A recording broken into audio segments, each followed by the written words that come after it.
a day makes. Heavy rain yesterday, tornado warnings yesterday, but all that's behind us. Nothing but clear skies in Hot Springs this afternoon.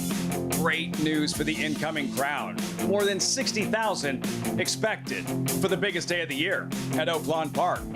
Reincarnate is in from California. 5-2 morning line Arkansas Derby favorite. He's only been with his trainer a few weeks, but he'll be ridden by a legend, seeking a first Arkansas Derby win. On this first Saturday in April, the question is this: who's going to earn a shot to run on the first Saturday in May? The Arkansas Derby, today on America's Day at the Races. Picture perfect day for thoroughbred racing. This is America's Day at the Races, brought to you in part by America's Best Racing. For the love of the race, visit americasbestracing.net today. That's the day they've been waiting for. The fans here at Oaklawn Park, biggest day in Arkansas racing as the excitement builds. Getting closer to the marquee event of the spring, the Grade 1 Arkansas Derby. In the infield, welcome everyone. I'm Lafitte Pinkai. Yeah, this is one of those days you wake up just happy to be a horse racing fan. Arkansas Derby Saturday at Oaklawn Park. Now we have 4 stakes races, 3 of the graded variety, and all eyes on the main event. Grade 1, $1.25 million Arkansas Derby. Here's the field drawn on Monday. 11 3-year-olds running a mile and an eighth. Very lucrative, as mentioned, $1.25 million. 200 Kentucky Derby points available, 100 to the winner.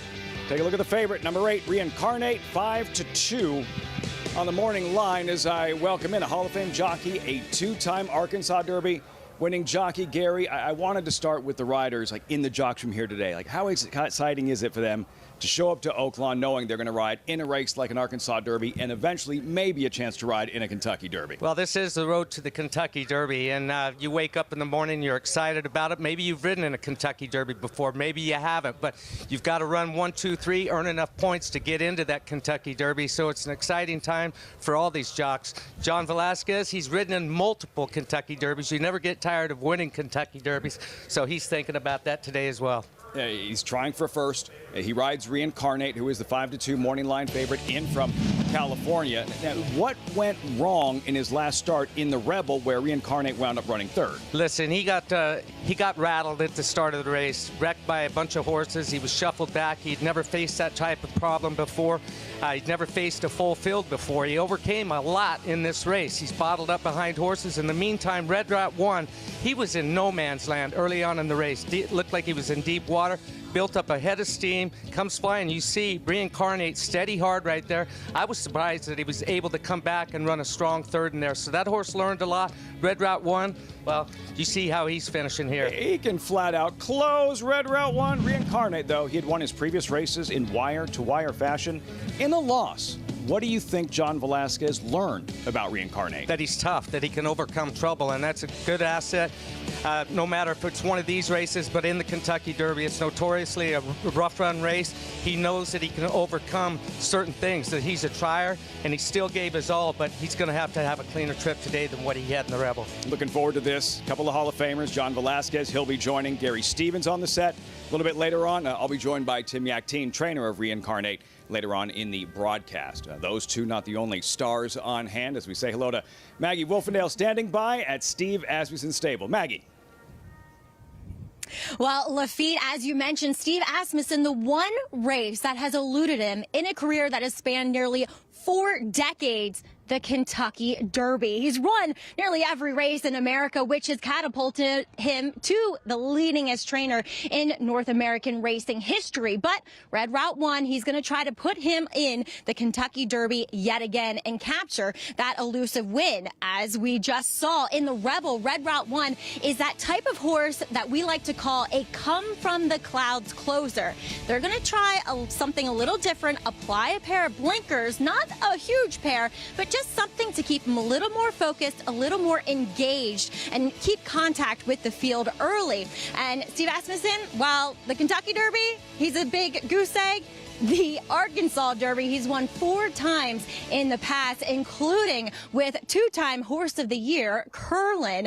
But as you mentioned, Lafitte, it is a glorious day today, but that wasn't the case yesterday. Not so much, Maggie. A completely different set of circumstances. Early on in the afternoon here, around just after the first race, it got very dark. You started hearing the tornado sirens blaring, and that's footage from Little Rock, about 50-minute drive away, Little Rock, and a tornado actually touching down, Gary, and doing some damage in the process. Yeah, doing some nasty damage. It was scary here at Oaklawn Park yesterday. They actually had a tornado touchdown on the other side of Lake Hamilton yesterday, and then another one on the other side. Thank goodness everybody was safe here. I know you were out in the infield here facing it. I was in the grandstand. They shuffled all of us into the casino, and everybody continued to play in there, but scary times yesterday. Braving the elements. First time I would have ever been labeled as brave, Gary. Frank Fletcher, owner of Rocket Can, that's a big part of the story. We'll have a feature on him a little bit later on. He was born here, he grew up here, and some of that damage done very close to Frank Fletcher's home. Again, that story a little bit later on in the broadcast as we welcome in the fourth member of our broadcast team. Paula Duke is standing by. Paula, very happy Arkansas Derby Saturday to you. Yeah, happy Arkansas Derby to you as well, Lafitte and Gary sitting there in the infield. Absolutely beautiful day at Keeneland. And to touch on those tornadoes that touched down in Little Rock, our prayers go out to the people that has suffered. Right now, 4 people have been confirmed. Have passed away, and hopefully there will be no more.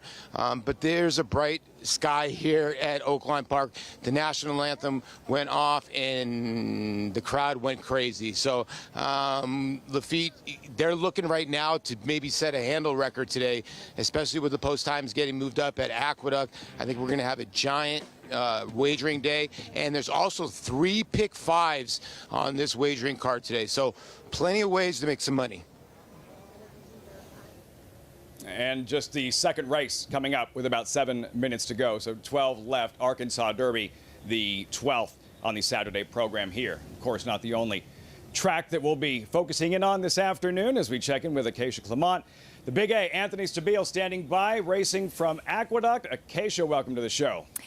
Thanks, Lafitte. And it is a little bit different weather in both Arkansas and New York than when you and I were last on the show together a couple weeks ago at Tampa Bay Downs. We are dealing with a muddy track here at the Big A, but very happy to be here. We have the Excelsior on tap today in New York as I welcome in Anthony Stabile here with me, the Big A and the Little A. We'll be holding down the fort here in New York today, and we are speeding up the post times a bit today, Anthony. So the final race today, do note, scheduled for 5:44, will go off around 5:18, so post times moved up a little bit as a result of some of the weather. You hold down the fort, I'll hold up the umbrella for you. I appreciate that. Coming down, a little windy later on. That's why we're moving up the post times, making sure we get the card in. Race 4 starts to pick 6, $25,000 carryover on the button. I've never seen that in all of my years of racing, and I've been known to make a play or two. $25,000 on the button. Fun card, Excelsior, like you mentioned, Law Professor taking on Miles D, who showed up last time. Looking forward to that matchup later on today. Here's what else is on tap. You heard the gang over at Oaklawn Park touching on some of the big highlights that we'll see today. Of course, that Grade 1 Arkansas Derby will go as race 12. There are 4 stakes on the card at Oaklawn Park. Fast main track there in Hot Springs, Arkansas. Again, a muddy track today here at Aqueduct. We have races 2 through 9 coming up, including that carryover along with the cross-country pick 5. You can play all of the action by joining Naira Bets today, and you can earn up to a $200 deposit match bonus. Sign up using promo code BONUS200 and earn up to a $200 deposit match right after your first deposit. Bet any track, anywhere, anytime. Don't forget to join now at NairaBets.com to earn your $200 deposit match. Let's get into the first live race on our program today. It will be the second race at Oaklawn Park. This is for the Arkansas breds. What a way to kick things off on our program. The fillies and mares in the spotlight, going 6 furlongs on the main track. Here's the field, Anthony, kicking things off with the 1 Mocha Kiss. Finished 3rd, close on ground late at a big price last time out. See if she can do the same today. Second off the bench, here's Uchi. Yeah, didn't do much running from a September layoff last time out. Lone win in her career came right here at Oaklawn. Your favorite, Gramercy Park? Yeah, missed by a neck last time when it looked like she was going to get the job done. She's been a big price in all of her starts. She's now the 7-5 favorite this afternoon. Number 4 is out, 2-1 on the 5, one way or another. Big race, 2 starts back, came back with a flop as the 8-5 favorite last time out. If she could refine her old form and get to the lead, she could be dangerous. Here's She's Storming, 17-1. Made up some ground in both of her last starts since trying this level again. She was a big price last time, big price again today. Tyler Gaffleone climbs aboard the 7, Pattern Bet. Yeah, Ron Moquette and my man Harry Rosenblum teaming up. This filly didn't do much running last time out after making up some ground to finish 4th 2 starts back. She's 7-2 right now on the board. As we go to the number 8, Choctaw Charlie. I don't know what to do with this horse. Third off of a December break, so she got 2 months off. She made up a good deal of ground 2 starts back, and then last time she flopped. Here's the number 9, Amazing Debate. Finished 3rd last time at a huge price, 60-1. Another one whose lone win, as you would imagine, as an Archie bred, came over this course. And finally, the 10, 5 Queens. You'd get looked at very strangely at most poker games if you had 5 queens. Big race came on a muddy track 2 back. In a race full of horses, Acacia, that haven't won more than 2 or 3 times for most part, she won 6. Your favorite, 7-5 on Gramercy Park. We'll talk about more with her and the rest of the field after this break on America's Day at the Races.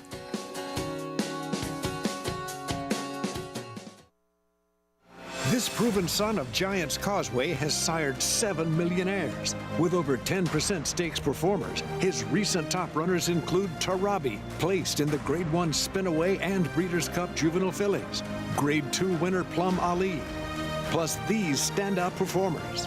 It's a Bushido coming down to the wire in the Ontario Racing Stakes has run them ragged. A proven value sire, First Samurai, standing at Claiborne Farm.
We're back on America's Day at the Races on Fox Sports 2. Our program brought to you in part by Naira Bets. You can bet any track, anywhere, anytime. Visit NairaBets.com or download the Naira Bets app to get started today.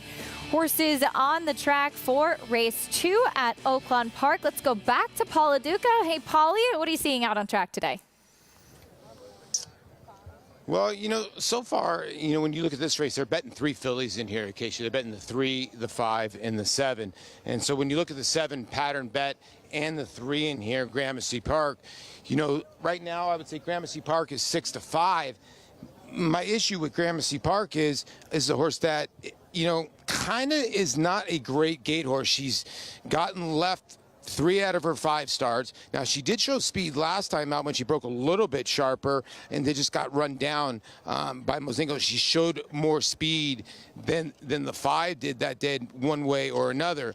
The other horse in here, the 7 Pattern Bet, no pun intended, has the same pattern. I mean, the horse literally breaks in the middle of the field, rarely breaks sharp. So, you know, when you're trying to trust these 3 fillies, I got to trust the 5 in here one way or another. I just think this horse can maybe get to the front end with a better break. And if the 3 gets left at all in here, like he's done in the past, the 5 could get loose in here. So I wasn't trying to get tricky in here. I just thought the 5 was a decent play. I don't know at 2-1, but I think the 5 is the most reliable of the 3 fillies.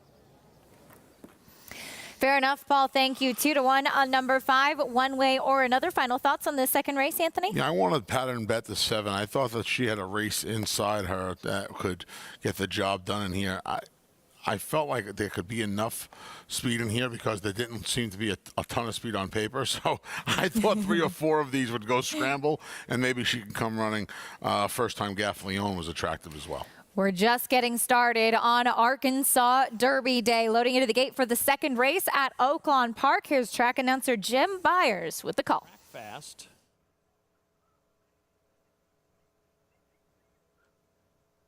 Five Queens is in, all in line. And they're off. Beautiful start, one way or another, and Uchi showing good speed. Amazing Debate and Gramercy Parker there. She's storming in the bright orange. Pattern Bet is just off of that flight, racing in 6th. And to the inside, Mocha Kiss is moving by her. Then 5 Queens and Choctaw Charlie in a bunched up group of 9 as they race into the far turn. Gramercy Park has wrested the lead here. And Gramercy Park leads it by a neck. One way or another, though, is right alongside her. She's storming, is racing in 3rd. Uchi is dropping back on the inside. Amazing Debate and 5 Queens are moving by her. Mocha Kiss is in and among rivals in the red sleeves. Pattern Bet is outside of her, and she's only about 4 lengths off the lead. Then Choctaw Charlie as they swing for home. One way or another on the outside of Gramercy Park. Gramercy Park the inside and one way or another. And here she's storming. And Pattern Bet may have some run.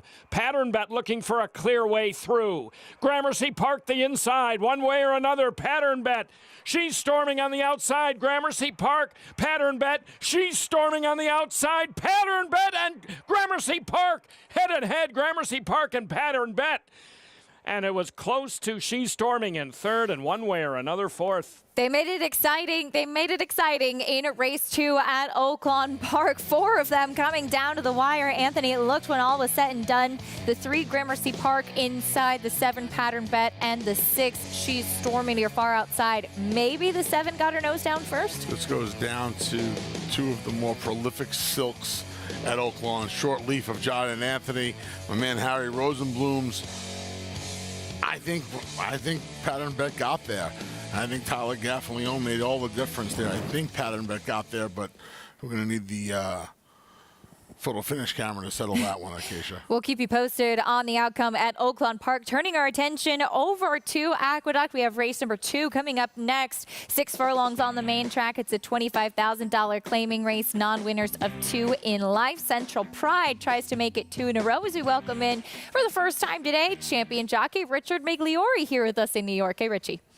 Hi, Acacia. Great to be on with you guys. And listen, Central Pride warmed up nicely. Looks great. She broke her maiden for 40. I think it's proper placing, dropping in for 25. Like all of Rob Atris's charges, just very well turned out. Looks the part.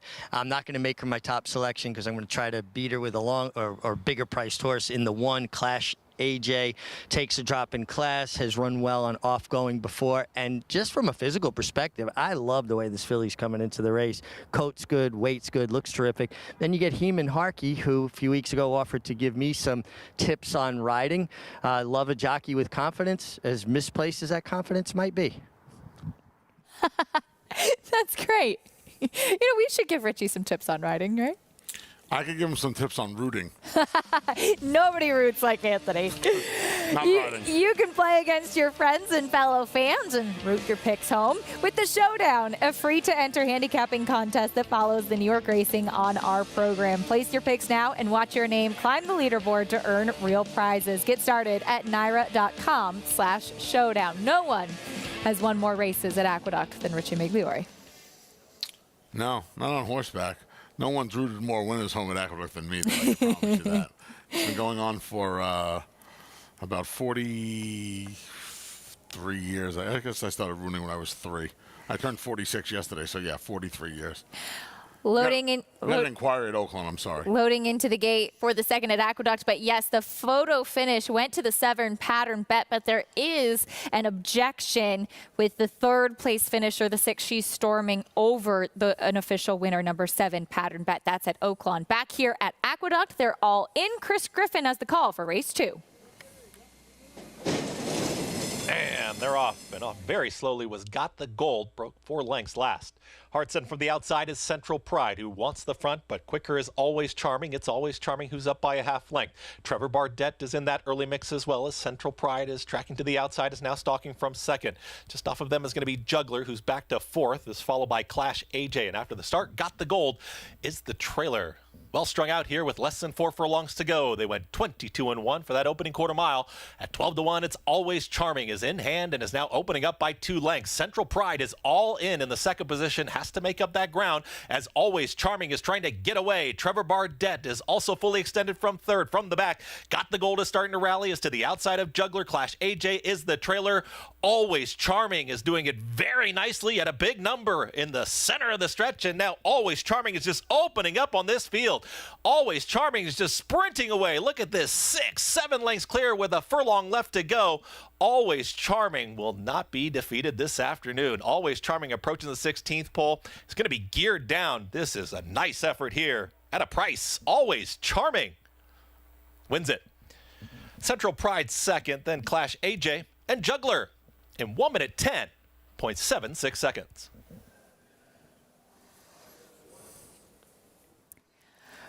Well, no doubt about the winner at the Big A, number 5, Always Charming. Much the best at 12-1 off the layoff with Trevor McCarthy in the saddle. Back at Oaklawn, though, it was a little bit of a tighter photo finish. We've learned that it's a trainer's objection as we take a look at the head-on, and you'll have an opportunity to see in between horses there, the blue cap is the unofficial winner pattern bet, and it has been ruled as no change in the order of finish, Anthony. Yeah, because to me, it looked like that Kelsey Jordan and She's Storming were leaning on pattern bet before anything else, and then Tyler just kind of fought back, for the lack of a better term, and yeah, no change. There shouldn't have been. That was a very quick inquiry. I wish they were all that quickly, done that quickly, especially ones that were trying to frivolous. They used to fine jockeys in Jersey for frivolous claims of foul. Really? It was great, $100. Yeah. 50, depending on how frivolous they were. This looked like it was just some race riding. You're in tight. You're trying to have your position. Like you said, it seemed the outside horse was kind of leaning on her foes to the inside, too. But it was the number 7 pattern bet for Ron Moquette. Tyler Gaffleone, you brought up some great points about this filly and her merits, and she gets the win. The 2nd of her career, a $9 winner over your 3-2 favorite, and 17-1 was She's Storming in 3rd. It's a nice exacta. Yeah. Brought back some good prices there. Hope you had it. We'll continue our conversation about the feature of the day, the Grade 1 Arkansas Derby, when we come back as trainer Bill Mott looks to see if his charge Rocket can pick up a few more points this afternoon and head on to the Kentucky Derby for local owner Frank Fletcher.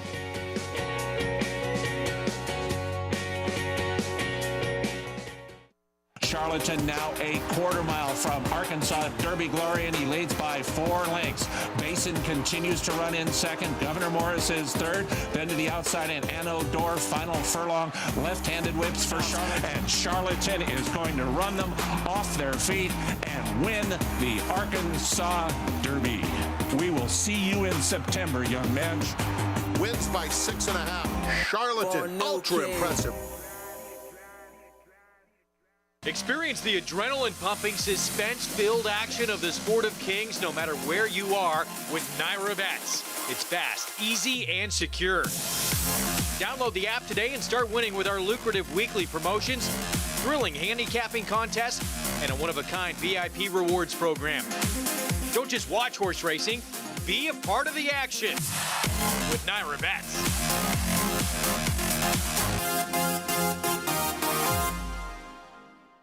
Number 1 is Mo Donegal by Uncle Mo. And And they're off in the Remsen. As they come on for the finish, and it's going to be tight here in the Remsen. Mo Donegal bearing down on the outside. It's Mo Donegal and early voting, and it is Mo Donegal to win the Wood Memorial. And it will be Mo Donegal to win the Test of the Champion, the Belmont Stakes. This season at Oaklawn, we've got more of everything. More of the top thoroughbreds in the world. More days of live racing. And the largest purses in our history. All at a completely reimagined Oaklawn. Come be a part of this historic season at Arkansas's only casino resort. We're back on America's Day at the Races, brought to you, as always, by America's Best Racing. For the love of the race, visit americasbestracing.net today. Important Kentucky Derby preps on the table today, including the Grade 1 Arkansas Derby. Getting some charming shots of Hot Springs, Arkansas there, as it is our America's Best Racing race of the week. We'll see who picks up the Grade 1 Arkansas Derby this afternoon. And it's a very interesting field, I think, in here too, Anthony. I don't think that there's necessarily one kind of big name star that you're seeing. It seems that a lot of horses have an opportunity to jump up this afternoon. There's no star. I agree with that. I think there's a potential for a star to come out of here. And I think there's only one potential for that. And I think it's Reincarnate. I think if you want a horse out of this race, it's Reincarnate. Now, here's the horse that I think is the lunch pail horse. Here's the horse that if you want the blue collar, I'm going to come to work every day, and you're going to get my absolute best every time I come in. This horse is going to be the employee of the month 5 months out of the year, because you're going to feel big. You're going to give it to Frank, and you're going to give it to Sid, and you're going to give it to Todd every now and then. But the truth of the matter is, Rocket Can is really your employee of the month every year. He's going to show up I like that. every month. He's going to show up, and he is going to deserve it. Is it going to be good enough? Sometimes. And maybe he's going to be good enough today. Bill Mott shipped a handful of horses into Oaklawn. None of them have won yet, but they've acquitted themselves nicely. He's earned a lot of checks. And this horse, 2 starts back, taking this picture for the Holy Bull, that's what he did. He grinded out a win. He held off big price barn-mate Shadow Dragon that day, and then he walked back over there 4 weeks later, and the juvenile champ ran by him like he was tied to the 16th pole. And he held on for second, ran his career best Beyer speed figure. I got a chance to catch up with Belmont at Payson Park this week, and you see Rocket Can on the track there in Arkansas. He shipped on Monday to get acclimated, because as it's not exactly the easiest for a human to travel there, it's not the easiest trip to go from Florida to Hot Springs for a horse, and so they wanted to have plenty of time for him to get acclimated.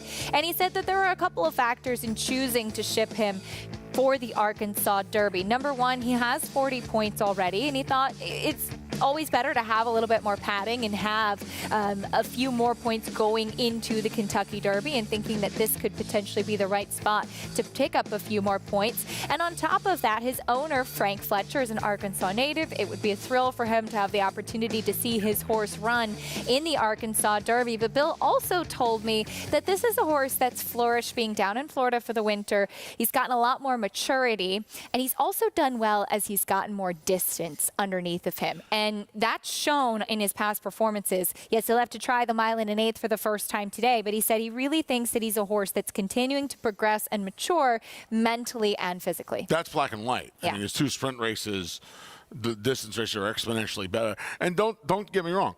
The 2 sprint races are won by Disarm and Instant Coffee. Runner-up in the Louisiana Derby, multiple graded stakes winner, who didn't show up in the Louisiana Derby.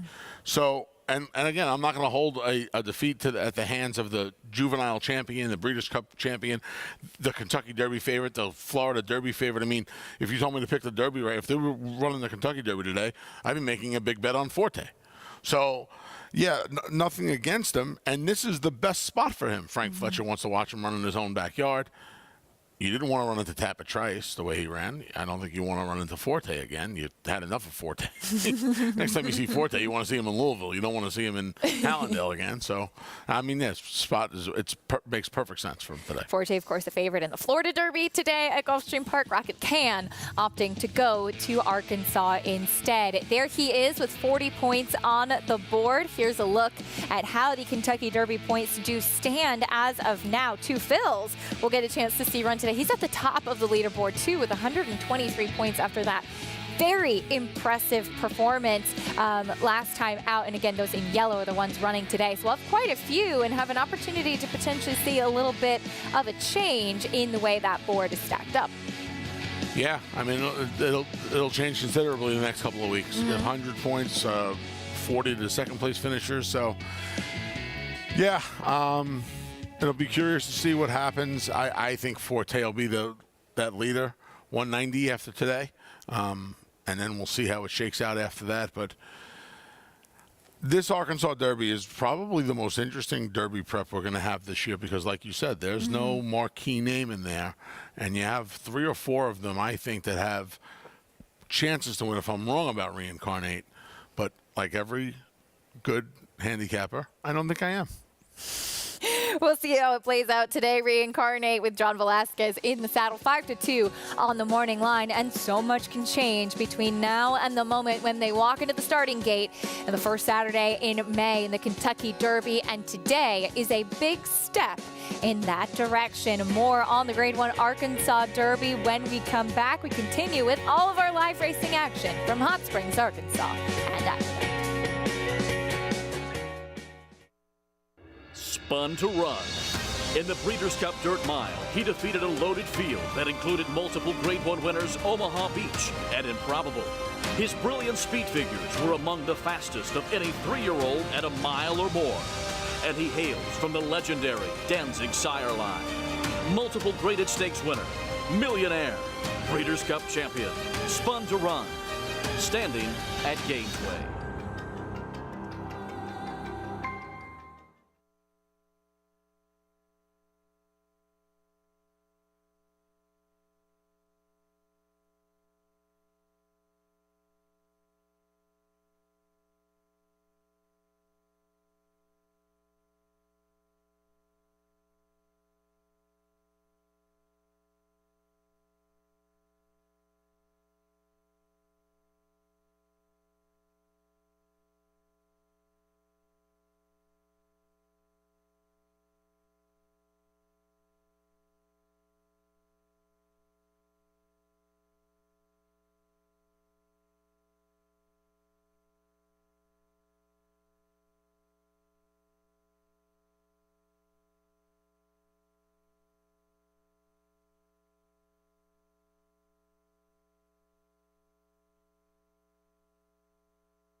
You're watching America's Day at the Races on Fox Sports 2. Our program brought to you in part by Claiborne Farm. 100 years of doing the usual, unusually well.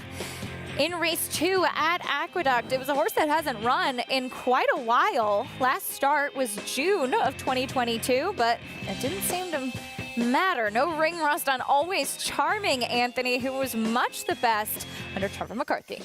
Some dirtied up form here, Keisha. A couple of turf races in May and June of last year. Saw this horse run for 32,000 back in February here at the Big A. And then you see Running Son of a Gun, Bades. Always Charming got the job done in the 40 race. Just didn't know what to make of his form. First time on dirt for Bob Closaris, a central banker, and If you believed, 27. Max Jingle on 12-1 is what you got today, milady. Max, your best friend at the racetrack. I don't care who you come to the track with. Max Jingle's your best friend at the racetrack. 27.80. Can't argue with that. Always charming. Is pretty charming today over your favorite 4-5 Central Pride way back there in race number 2. We'll take another quick timeout. When we come back, we'll continue on with our live racing action. Stay tuned for a whole lot more. Call to post at Oaklawn after this.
We're back on America's Day at the Races, brought to you in part by Claiborne Farm. 100 years of doing the usual, unusually well. Turning our attention to race 3 at Oaklawn Park. It's 5.5 furlongs on the main track. Fillies and mares in the spotlight in this first level allowance race coming up.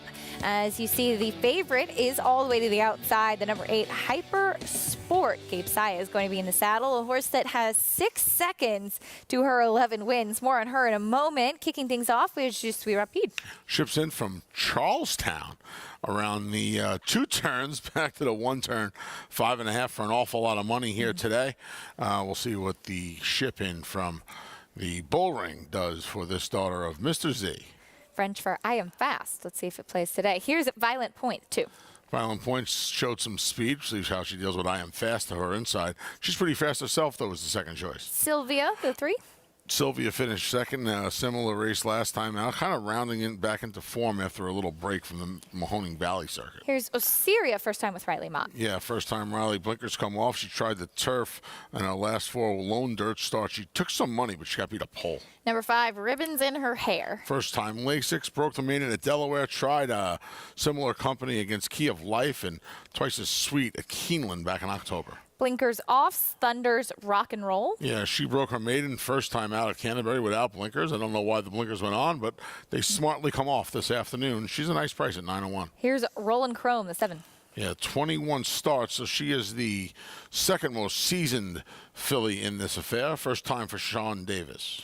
And your favorite to the outside, Hyper Sport. Boy, those second place finishes have piled up. I actually picked her this afternoon because every now and then, little A, you finally find a bunch that you can graduate to the next level against.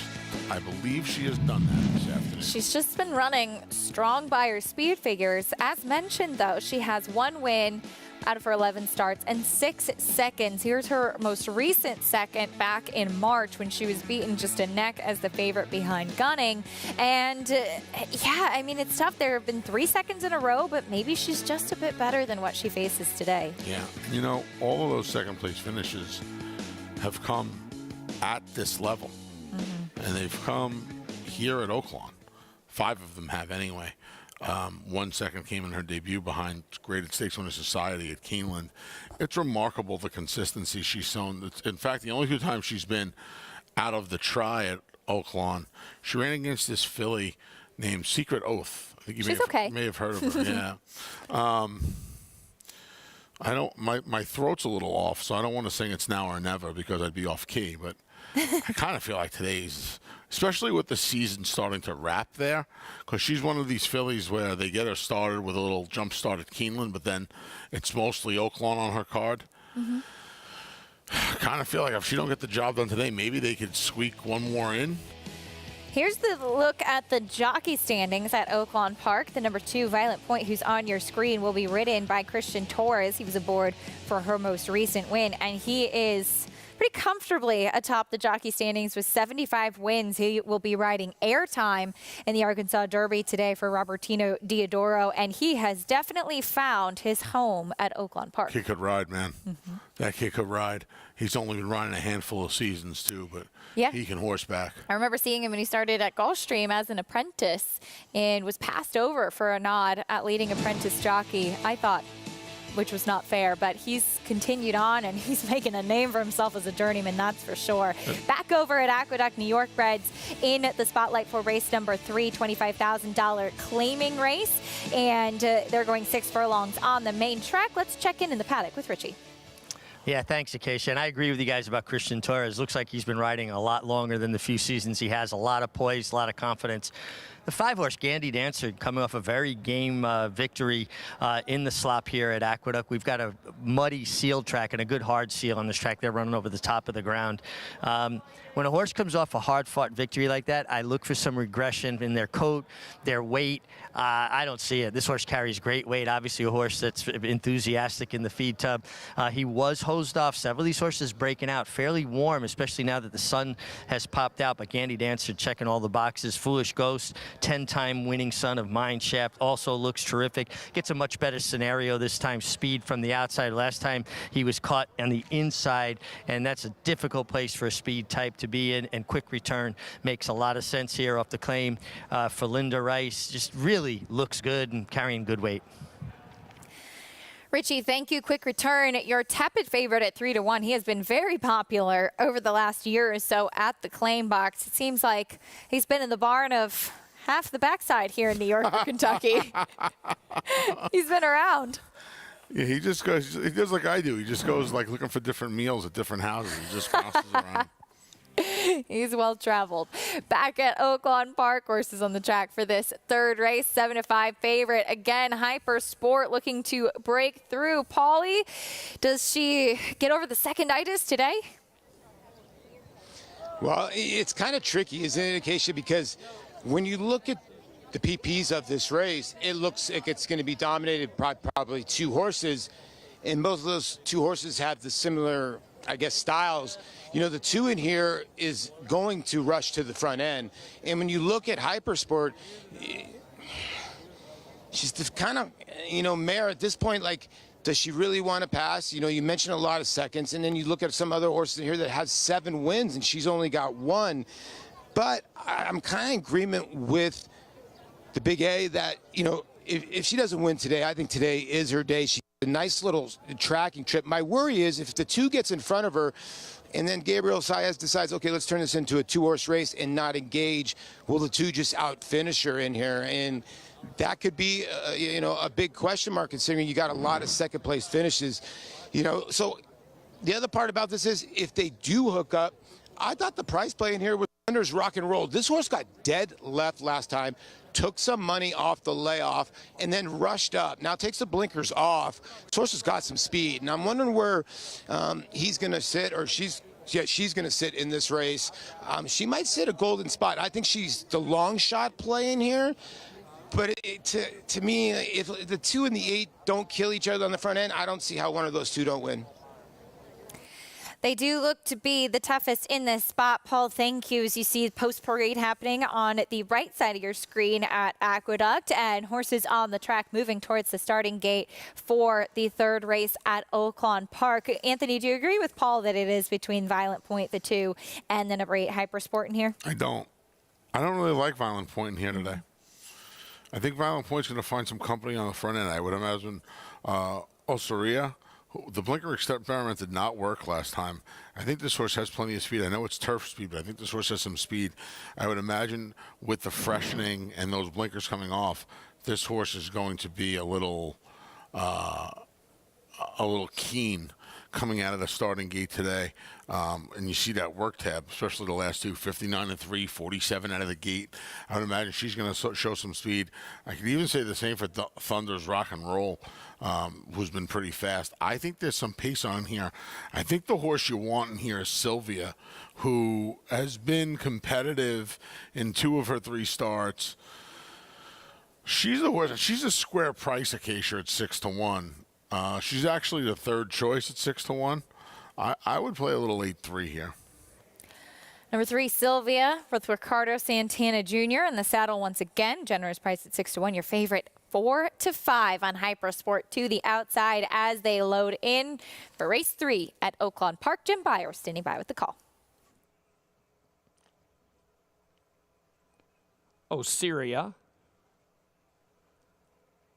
And the last to load is Hypersport.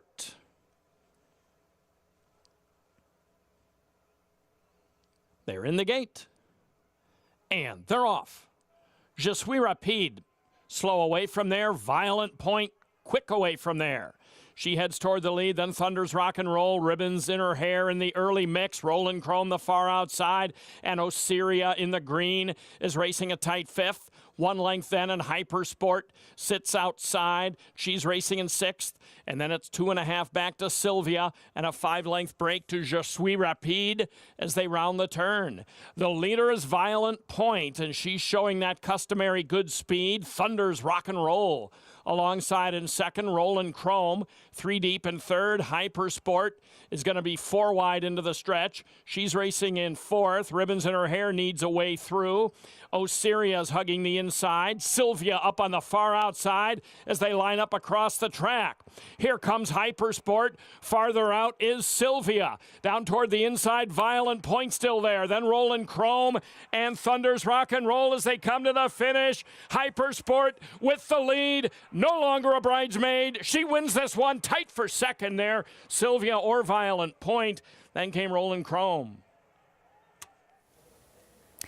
You heard Jim's call. Hypersport no longer a bridesmaid. She gets back to the winner's circle today. As Anthony mentioned, she found her friends back over at the Big A. New York breds in this claiming race for the 3rd. Horses are on the track. The number 2, Running with Scissors. Anthony, I know you have some interest in this old guy, 7-year-old. He has quite a bit of back class. I think if he gets back to those races, that was it for me in here, Acacia. Sometimes these quarter New York bred races come up. I'm going to use one of your words. I love when I use one of your words. Sometimes they come up really salty. It's a great way to describe it. This one did not. No, it didn't. This one came up like a bowl of sugar. I think this one's kind of easy for him. And I think the race last time is going to be useful. He ran against gorillas compared to what he's facing today. He cuts in half. He gets some speed between Foolish Ghost and Bronx Bomber. Now, Bronx Bomber, on his best day, Bronx Bomber cannot keep up with Foolish Ghost, but Foolish Ghost just does not seem to want to close the door on his rivals anymore. I mean, 2 starts back, he was home Jerome at the 8th pole, and he got cut down by First Deputy. Running with Scissors harkens back to one of his old days. Man, 11 for 46 should turn into 12 for 47 today. He's even ran against some very tough company on the turf Yeah. as well. And like I said, a horse with quite a bit of backlash. Your favorite, though, is Quick Return to the Outside, who, as mentioned, very popular at the claiming box. And he's been in some really sharp barns as well. Some very sharp claiming outfits have picked him up and done well with him. He's been remarkably consistent. Is coming out of a fourth, though, behind Foolish Ghost and Mass Marauder. He was disappointed. He was very disappointing last time. He was very, and the truth of the matter is, you feel like he's kind of tailed off form since that last win against an easy bunch of horses for 20 back in October. I know Sheriff Bianco was on a roll. I know O'Trouble was on a roll, but he didn't do any running in those races. He hasn't done any running, quite frankly, in his last 4 starts. Even last time, he got beat less than 5 lengths. He didn't run a step last time. And to take him at 5-2, that's just not good bankroll management. I'd rather pass the race than bet him at 5-2. That's fair. And it's pretty wide open. Everybody kind of in one range beyond that. And I think it's that kind of race. You wonder who's going to run to some of those races that you know is in there if they can just get back to it. Yeah. Gandy Dancing, I thought, was a little interesting, too. He's looking off screen. He's the second longest price on the board at 8-1. He got the job done in the slop last time. This track's money and sealed. I would box a little 2-5. As Johnny I would like to say, Johnny I will be back in a month, a little 2-5. Into the gate for the third at the Big A, Chris Griffin, the voice of racing at Aqueduct, standing by with the call.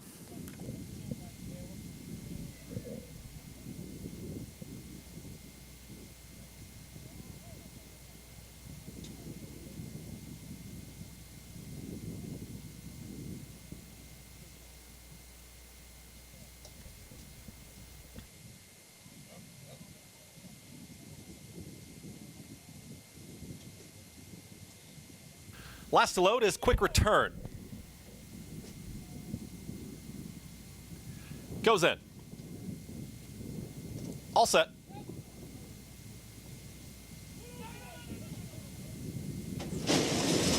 And they're off. Foolish Ghost has early speed right out to the front. Also with that rival's going to be Bronx Bomber from in between horses. And there's Running with Scissors to join them, those 3 on the front end. Majestic Tiger is settling off of them, is moving towards the outside. Once off the rail for Manny Franco is followed by Gandy Dancing, who's going to be 4 wide as they move up the back stretch. The 2 at the back are Quick Return, and Mass Marauder is the trailer. They're chasing Foolish Ghost, who broke right on top, and Foolish Ghost went 22-1 for that opening quarter mile, is 2.5 lengths in front. Bronx Bomber is in pursuit here from second at the rail. Here's Running with Scissors and Kendrick Carmouche. They're ready to challenge. Ground-saving trip. Majestic Tigers following that move. Slips through to the inside here of Gandy Dancing. Quick Return is trying to make up some late ground. The trailer is still Mass Marauder. They haven't caught Foolish Ghost yet. It's Foolish Ghost who now kicks for home, is up by 1.5 lengths. Went 45 seconds flat for that half-mile time. Foolish Ghost is still there. Up on the outside, here comes Bronx Bomber, who's in pursuit. Majestic Tiger is in the clear as well. Running with Scissors battles on. It's Quick Return down to the inside, but Foolish Ghost just keeps on going. Foolish Ghost is still 2.5 lengths clear. Got right to the front, and there was no stopping Foolish Ghost and Katie Davis. Majestic Tiger up for second. Then came a photo. Looks like Bronx Bomber to the outside of Quick Return, and in between them, that was Running with Scissors in 1 minute 10.39 seconds. Foolish Ghost got to the front today and never looked back. Her husband, Trevor McCarthy, won the last race, and Katie Davis said, "Nuh-uh, I'm not going to let you have all the fun." She comes right to the winner's circle, too. You know, we kept talking about how these old boys in here, they go, every great fighter has one good one left in them, right? And Foolish Ghost, he didn't close the door too back, but he slammed it in everyone's face today. Good for him. I love watching these old. You know, we talk about it all the time, especially the state breds. They're the backbone, these claiming horses. But you go through this field, right? Forget about Majestic Tiger. He's only 100,000. Running with Scissors, 415. Bronx Bomber, 413. Mass Marauder, 200,000. Gandy Dancing, 231. Foolish Ghost, before today, 528,000. Quick Return, 226,000. I mean, that's over $1.5 million in earnings for this field. You gotta love horses like that. There's your winner, Foolish Ghost. Top pick by Richie Migliori. Foolish Ghost strutting his stuff in the paddock today. 7-2 winner at Aqueduct. Turning our attention back over to Oaklawn Park. In the winner's circle went your favorite in race 3, Hyper Sport. Had been knocking on the door for quite a while. She found the right spot today under Gabe Sayas. Wow, very happy winner. A very happy and colorful winner's circle. Yeah. Those shirts, did they buy those shirts just go one across the rack? Just take every color? Yeah, this was a... You'll never lose them in a crowd. No, never lose about exactly. You won't be hearing them being called by security. This is a good job by Gabe Sayas. He let them all duke it out in front of him. He picked up the pieces here. A good ride also by Ricardo Santana Jr. There was an accordion in front of him with Sylvia, and he was able to pick up the pieces for a second as they hit the wire 8-3. But Hypersport finally getting win number 2 after 10 tries. She got her picture taken today. We'll take a quick time out and we'll talk a little bit about some of the other stakes action we have to look forward to at Oaklawn Park. Not only is it the Arkansas Derby, but we'll see the Fantasy, which will feature a very talented filly, Orchid Dolphin, called Wet Paint, who looks to make it 3 graded stakes wins in a row. And she's going to have to run on a fast main track and do it again today.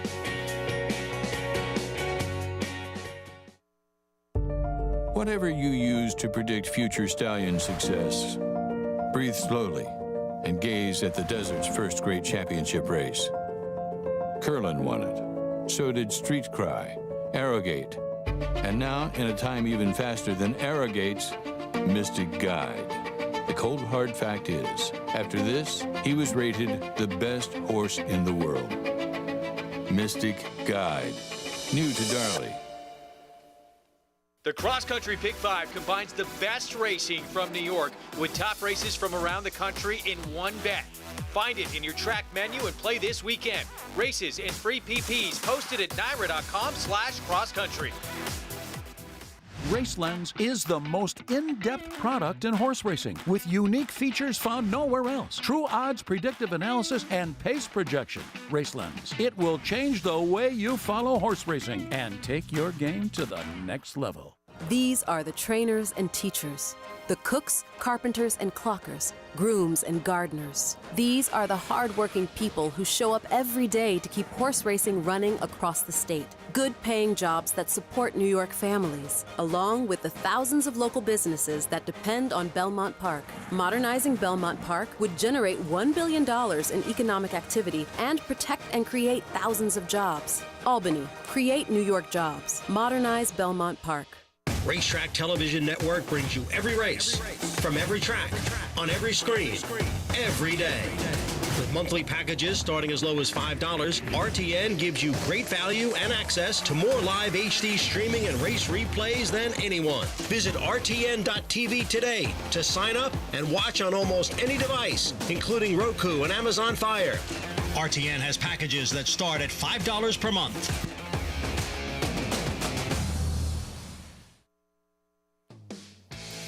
You're watching America's Day at the Races, brought to you in part by Naira Bets. You can bet any track, anywhere, anytime. Get started at NairaBets.com or download the app to get started today. I think Lafitte and Gary are somewhere in those tents. Tent Town? Yeah. Amidst the revelry, probably. As we take a look at the field for the Grade 3 Fantasy, race number 10 on the card today at Oaklawn Park, a mile and a 16th. And while we may not have a big name or a star in the Arkansas Derby, we kind of do here in the Honeybee last time out. Wet Paint, who established herself as a big force in the 3-year-old filly division. The thing is with her, Anthony, is she won her last 2 stakes races. Both of those have been on a wet track, and all 3 of her victories have come on a wet track. It's a fast main track at Oaklawn today. Brad Cox woke up this morning and said, it's rained every weekend here. And now it's including a fast track. tornado warnings this week. I mean, everything, right? Yeah. Her 2 wins at Oaklawn were carbon copies. And the problem might be, so were the speed figures. Yeah. She did not improve.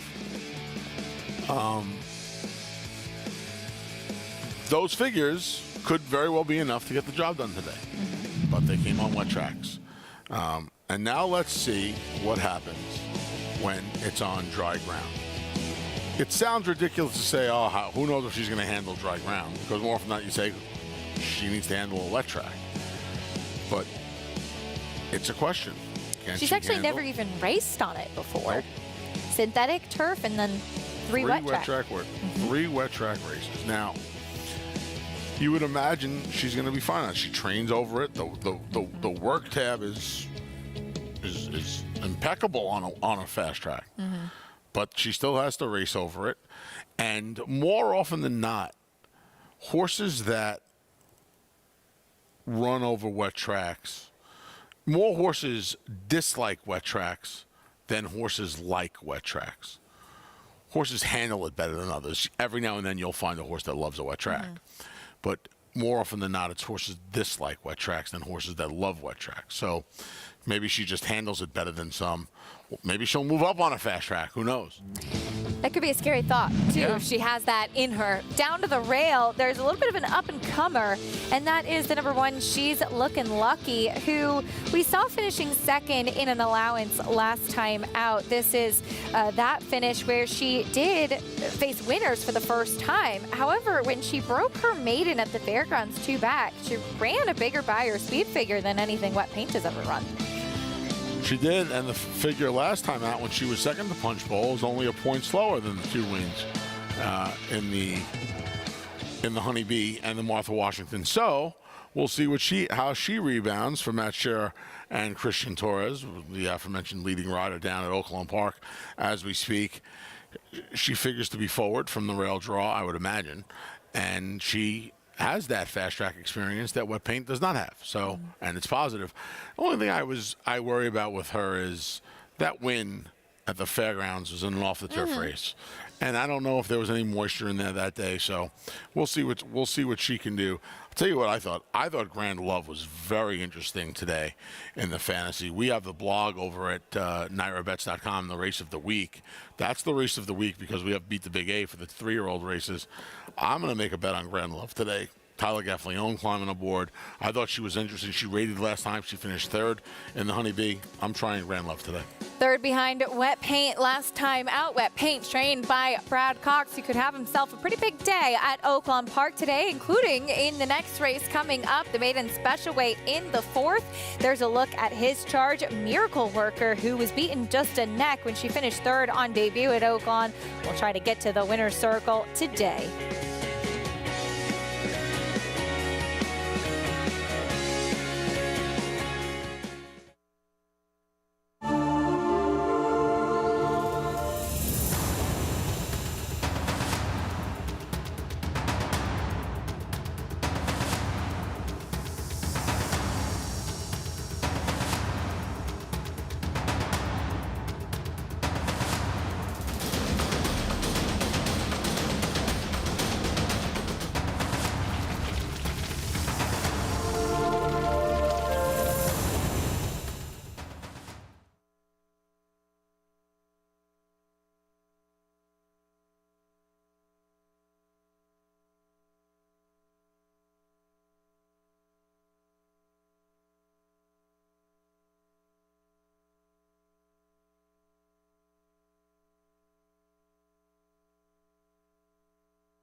Welcome back to America's Day at the Races. There is Miracle Worker getting a leg up from Flavien Prat. Flavien Prat and Brad Cox will team up for wet paint a little bit later on in the fantasy, but they get a little bit of a rehearsal here today. Of course, top class jockey, top class trainer. Even money on Miracle Worker as she's your favorite as we get the call to the post. I thought we were laying out for the call to the post. That's okay. I'm I could happy play that to do that. You know I could play that on harmonica, right? On a harmonica? I can. Wow. I taught myself, too. I couldn't find the tabs for it. The 2020 memories on Facebook are pretty remarkable. This is what you did during the pandemic. I bought a harmonica. And they keep popping up now.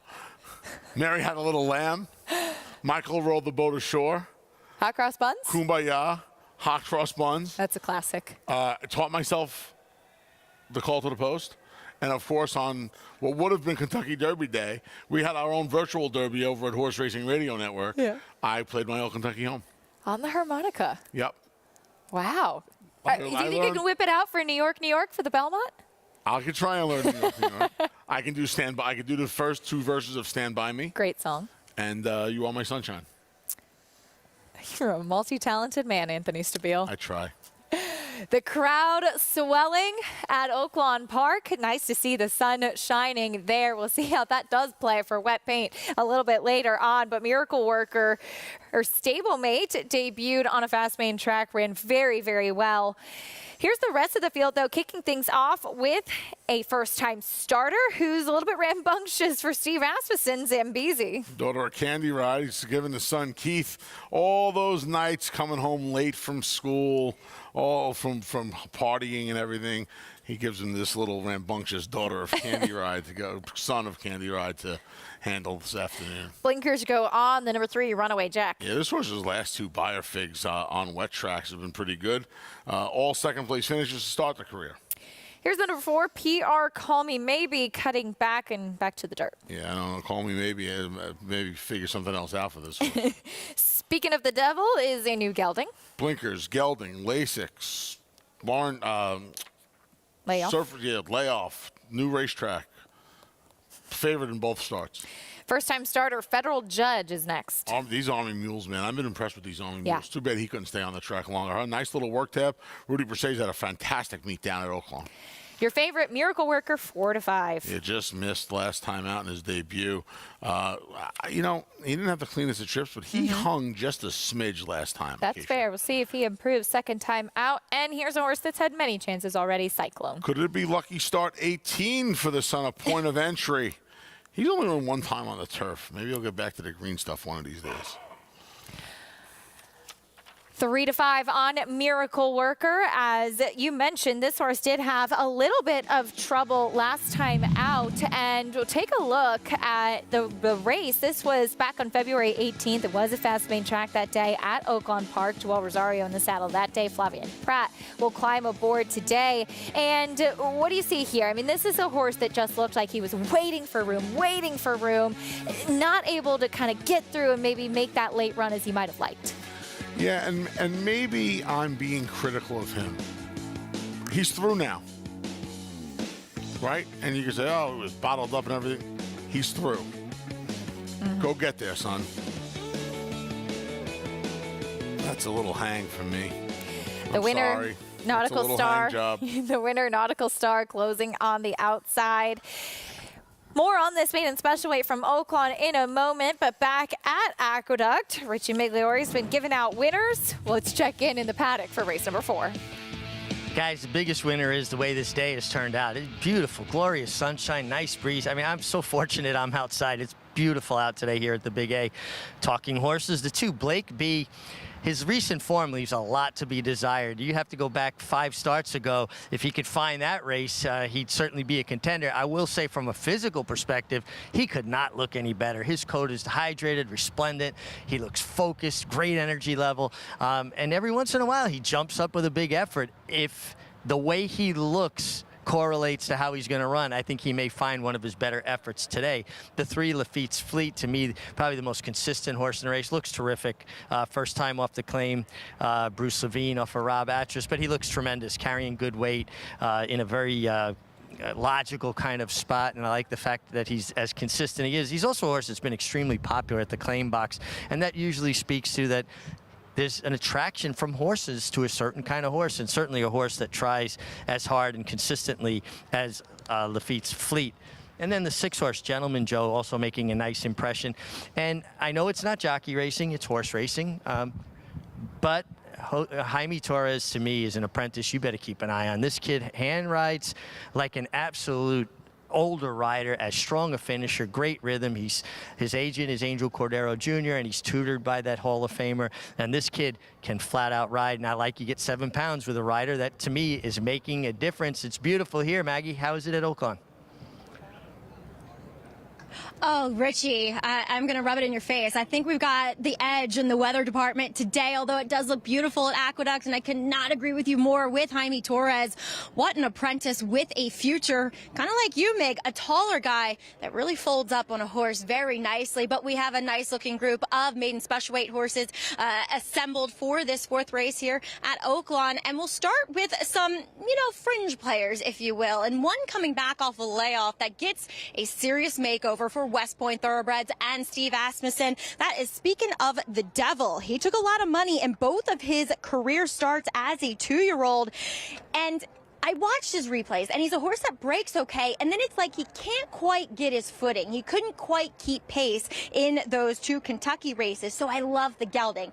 Clear that push, be able to push off more effectively, and you cannot find a horse that looks any stronger than what he does behind the saddle. Came into the paddock sharp, left it sharp, continued that way out on the racetrack. He looks ready to go, and I wouldn't be surprised if we do see a bit more prominent speed, being able to sustain that good break early on in this race for this comeback affair with those blinkers going on too. Now, Steve will send out a first-time starter, not taking much money, but Zambezi. You guys were talking about the pedigree, Acacia and Anthony, a bit.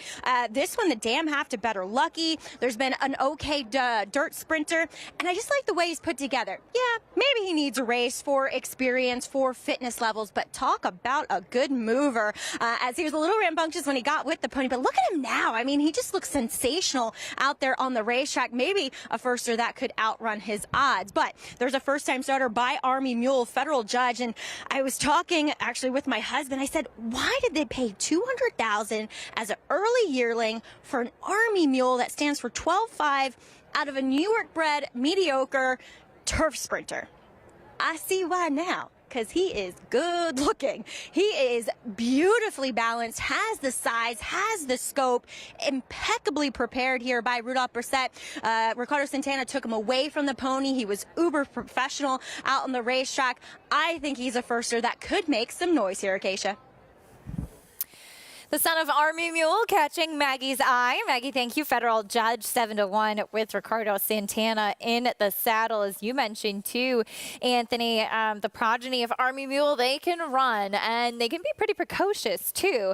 Let's see what this one will do in his debut. Back over at Aqueduct, we have the post parade coming up for the 4th race today. It's a mile on the main track, $32,000 claiming race. Number 1 is out. There's the 2, Blake B, to kick things off. Yeah, Blake B has been disappointing in his last 4 starts. The last time he got to win the Circle in November, he was piloted by the man on his back today, Jose Lascano. Lafitte's Fleet stretches back out in distance. Yeah, it hasn't been the mile in a long time. Mile and 70 yards back in March of last year down at the fairgrounds. Blinkers come off the son of More Than Ready. First time for Bruce Levine, who claimed him for himself. Here's the 5, Lost in Rome. Hasn't won since going back-to-back in December of last year. Last effort was disappointing in the start of 16. Gentleman Joe went by. Here's the 7, Jumpster. Yeah, Gentleman Joe is the horse I like in here. Jumpster takes a big jump in class from 12.5 to 32 off the claim by Randy. I like how you said that. Randy man. Gentleman Joe, horse that you prefer. Richie and Maggie singing the praises of apprentice Jaime Torres. Do you note the weight is 115 for him today? He prefers Jamie, by the way. Does he? Okay. I asked him the other day. He rode a horse for, I run the stable for Eddie Bea. I actually just jumped into owning myself also, but he rode one for me the other day.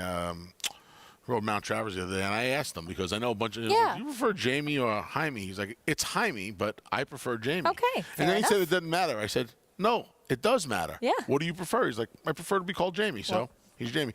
We'll call him Jamie. I think the world of him. Very talented rider. And he's aggressive. And in the day and age where there aren't a lot of aggressive riders, he'll make a lot of money for himself and win a lot of races. So, yeah, I think the source has a big chance today. Jamie Torres, apprentice over in New York. We turn our attention back over to this maiden special weight, though, at Oaklawn. We heard Maggie's thoughts, particularly with these first-time starters, but it is the one with experience for Brad Cox in Miracle Worker, who's 3-5 right now on the board. It just seems like it's kind of a perfect storm for this horse, Anthony, a horse that was beaten a neck first time out. You've got Brad Cox, you've got Flavien Prat. It just seems like there's everything there for this one to be a short price. Yeah, short price. He's got a better draw. I don't want him today. If he wins today, he wins today. The way the board is, I would have to be betting my money on the 3 Runaway Jack. That's way too big of a price for him. Way too big. Blinkers going on for a horse that's had a little bit of trouble getting out of the gate, too. We'll see how he fares today. Race 4 from Oaklawn. Here's Jim Byers. And they're off. Zambezi showing good early aggressiveness on the inside, and there goes Federal Judge. The first-time starter, Federal Judge, takes over the lead here. And speaking of the devil, moves into second. To the outside, it's Miracle Worker. Back to the inside, the quick-breaking Zambezi is now fourth, followed by Runaway Jack. He's fifth, while a path off the rail into that turn. And then 3 back to PR Call Me Maybe and Cyclone. 3 furlongs to the finish. And Federal Judge with the lead by a neck. And to the outside, speaking of the devil. And those two now matching strides. And a length and a quarter off of them is Miracle Worker. Flavien Prat has him well positioned toward the outside, starting to give Miracle Worker a tap or two to get going. Zambezi staying in touchdown on the inside. And then comes Runaway Jack as they're in the stretch. And Federal Judge on the inside is responding. Speaking of the devil is not going with him. Then Zambezi, not today for Miracle Worker. Runaway Jack on the outside. But Federal Judge has brung the gavel down on this field and is going to take it by some 5. Runaway Jack second. Zambezi is third. Miracle Worker fourth. Federal Judge, you heard from Maggie how good looking he was on the track, and it seems that that price tag was warranted. Much the best on debut. The son of Army Mule graduates at first. Asking back over to Aqueduct. We have this 4th race coming up, a mile on the main track here. Let's go back to Gentleman Joe. Anthony, who I know you have interest in at 2-1. Yeah, you know, I don't really like Blake B. Lafitte's Fleet got to prove it to me at the mile. Lost in Rome's off form. Jumpster's a little too cheap for me. To me, it was all about Gentleman Joe, and here he ran against much better in 2 of his last 4 last chance at glory, won 2 of those races. And to me, he just kind of found the right spot in here. That race 2 back against Prince of Pharaohs, where he beat Blake B by 10 lengths, I think that puts him smack dab in the winner's circle in here. Goes out for trainer Jeffrey Engelhart, as this is a horse who, kind of like we were talking about in the last race, one that has some significant back class and a 7-year-old now that's banked nearly $300,000, and a horse that's been remarkably consistent throughout his career. Your favorite is, though, the number 3 Lafitte's Fleet. And this race did change significantly. We should mention, Anthony, with the fact that the 4 Simply and the number 1 Al Cools both came out of this race, particularly with Simply, who was bound to take a lot of attention in here. Yeah, Simply would have likely been the favorite in here. It was a 7-5 morning line chalk, so can't imagine he wouldn't have been favored. And you know, that's a good point you brought up, Acacia, because Lafitte's Fleet is almost like a false idol at 4-5, right? I've been using that a lot lately. But there's a lot of misrepresentation in this world. It's a false idol at 4-5. What about Lafitte Pinkai III himself? No, that's True Blue. Baby, I love you. My main man. Into the gate for the 4th at the Big A. Chris Griffin standing by. If Lafitte's Fleet, we'll see if he can get the job done today. Jumpster to the outside. Goes in. All set.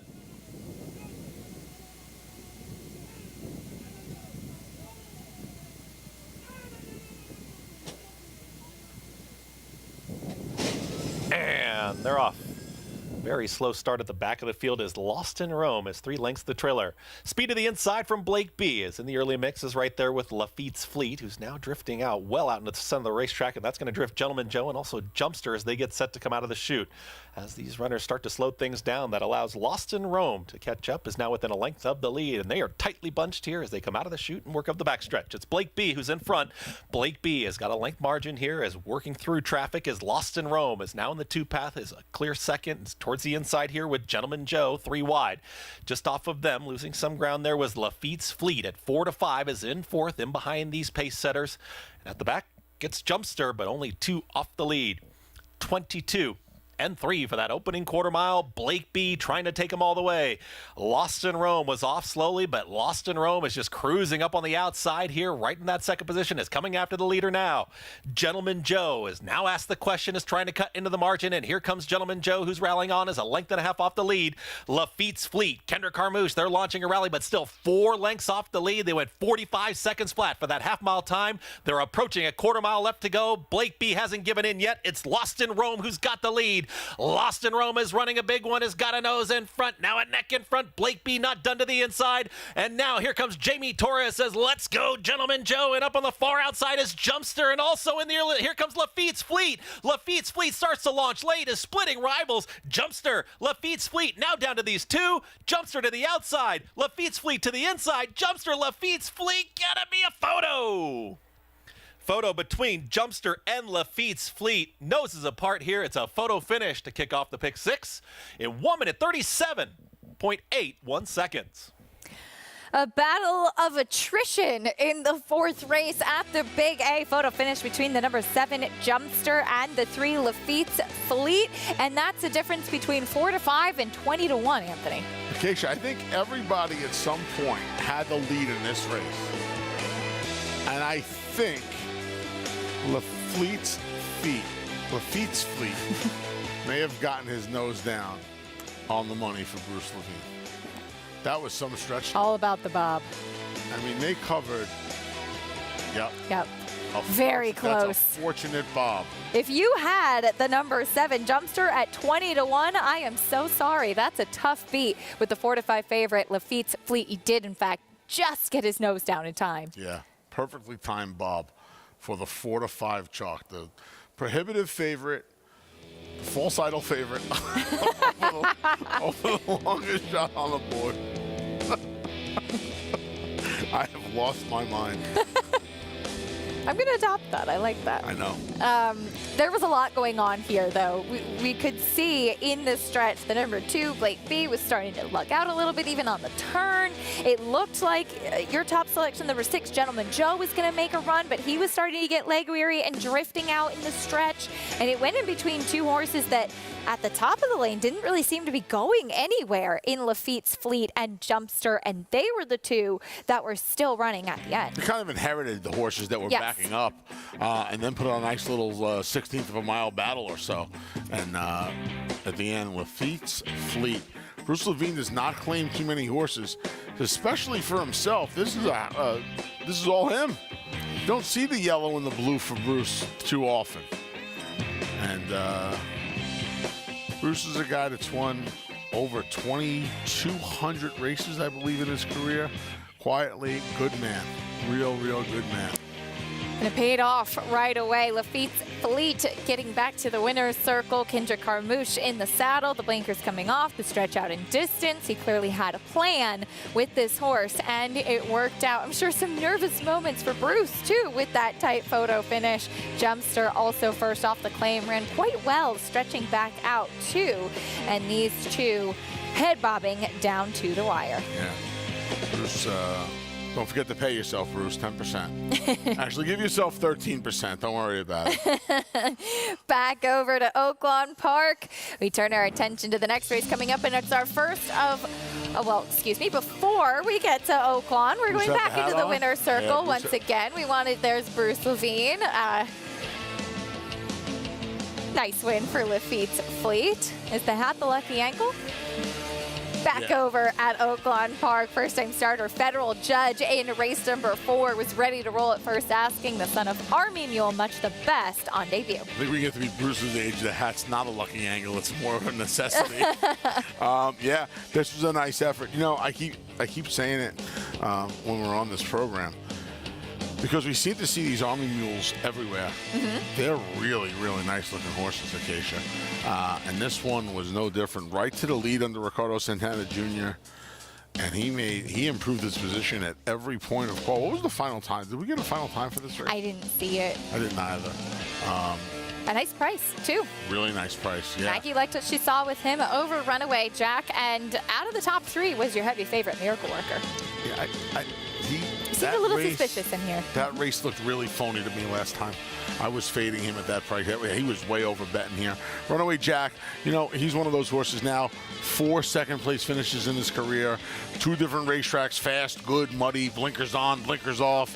He's one of those bridesmaids. But you know what? He's earned about 20% of 110. He's earned about $65,000 so far, so they paid $30 for him. Nobody's going to complain about a horse that's earned $65,000 already. And now we get ready for our first of 4 graded stakes on the program. First of 4 stakes races, I should say, at Oaklawn Park, including that Arkansas Derby still to come, but the Grade 3 Oaklawn Mile up next. Our next order of business in race 5. Smile Happy, your 9-5 favorite down to the inside. Coming back quick. Yeah. 15 days. Coming back from a mile and Do you know what's funny? I feel like this is a horse that we've heard a lot about for some reason. He's one of those ones that I looked down and I said, I've never actually been there in person for one of Smile Happy's races, but I just feel like I, for some reason, have talked about him a lot and seen him a lot. The only time he's been off the board is the Kentucky Derby. Yep. Here's the win at Oaklawn in the slop last time, mile and an 1/8 off of nearly 11 months. That's an impressive effort. I don't think you have to worry about him being fit coming back in 15 days, going a mile now. And this 2-turn mile should not be an issue for him. The only problem he'll have is it's the short stretch. And he needed almost all of that 9 furlongs last time, which with his pedigree is kind of counterintuitive. But Kenny McPeak has been stubborn about keeping this horse around. He's actually never run around 1 turn, which makes no sense. But Kenny's done a good job with him so far, and he's earned an awful lot of money and won an awful lot of races. So we'll see if he can keep his streak going. Graded Stakes winner, Grade 1 place, looks to add another Graded Stakes to his resume today. He's your favorite down on the inside in the Grade 3 Oaklawn Mile. Back over at Aqueduct, that thrilling photo finish we saw went to the number 3 Lafitte's Fleet. Got his nose down in time under Kendrick Carmouche. There's the photo. Whew, that's tight. And it was all about the bob. That's what we always talk about with whose nose is down in time to get the win. Lafitte's Fleet with the victory. We're saying goodbye to our viewers on SNY. Stay with us for the rest of the program on Fox Sports 2. There's a lot more still to come, including that Grade 1 Arkansas Derby. Thanks to our viewers on SNY. Hope you'll continue watching with us throughout the afternoon.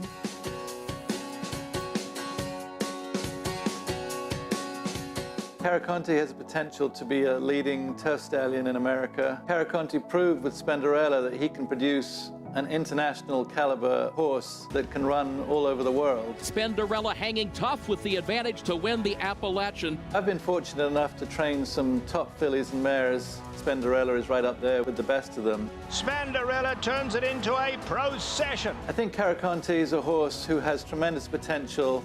Caraconte standing at Gainesway.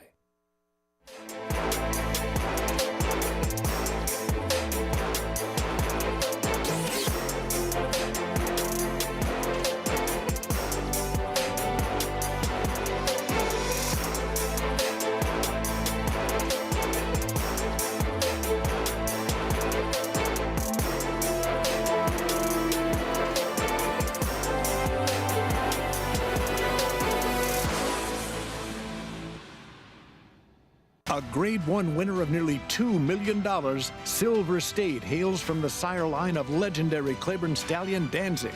And his second dam is full sister to Kentucky Derby winner Monarchos.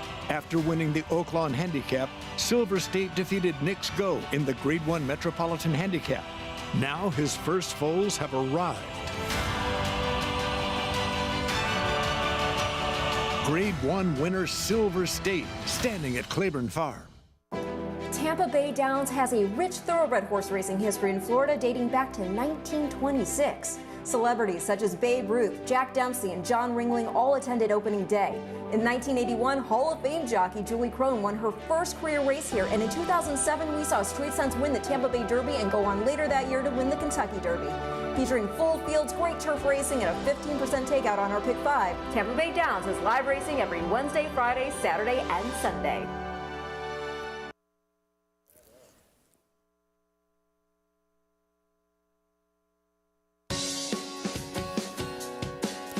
You're watching America's Day at the Races on Fox Sports 2. So glad to have you with us as we continue on with our live racing action. The Grade 1 Arkansas Derby is still to come at Oaklawn Park. The feature of the day, Keisha Lamont and Anthony Stabile here with you, holding down the fort in New York as we continue talking about all of the great, exciting action we still have to come. We've seen some nice racing so far, Anthony, from both Aqueduct and Oaklawn Park. And here's the stake schedule we have to look forward to today. 4 stakes on the program, 3 of them graded, including that Arkansas Derby. And just a few minutes from now, we'll kick off that action with the Oaklawn Mile. Yeah, looking forward to this Oaklawn Mile.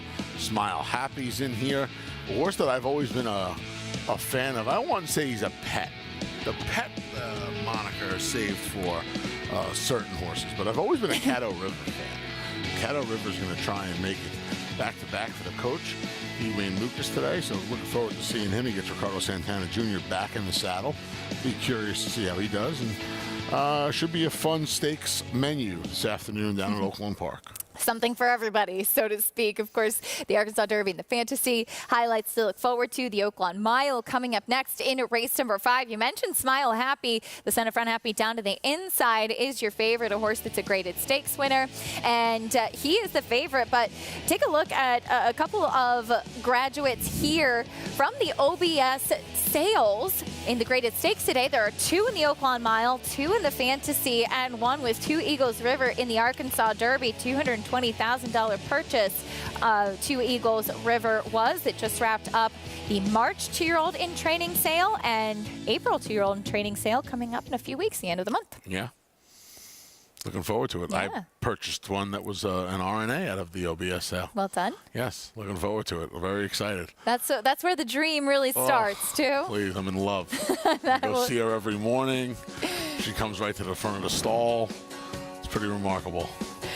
Horses in the paddock for the Oaklawn Mile. There is Hopper. Blinkers coming off after they tried them in the Santa Anita handicap last time out. He cuts back in distance to the one-turn mile. We'll talk more about him and the rest of the field after this on America's Day at the Races. Would you believe that champions weren't measured by rings, but by a crown? That the history books were written on dirt? That the greatest of all time was a horse? He is moving like a tremendous machine. Experience the magic at this year's Belmont Stakes as we honor the 50th anniversary of Secretariat's legendary Triple Crown Triumph. Join the celebration at Belmont Park on Saturday, June 10th. Tickets on sale now at BelmontStakes.com.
Welcome back to Oaklawn Park.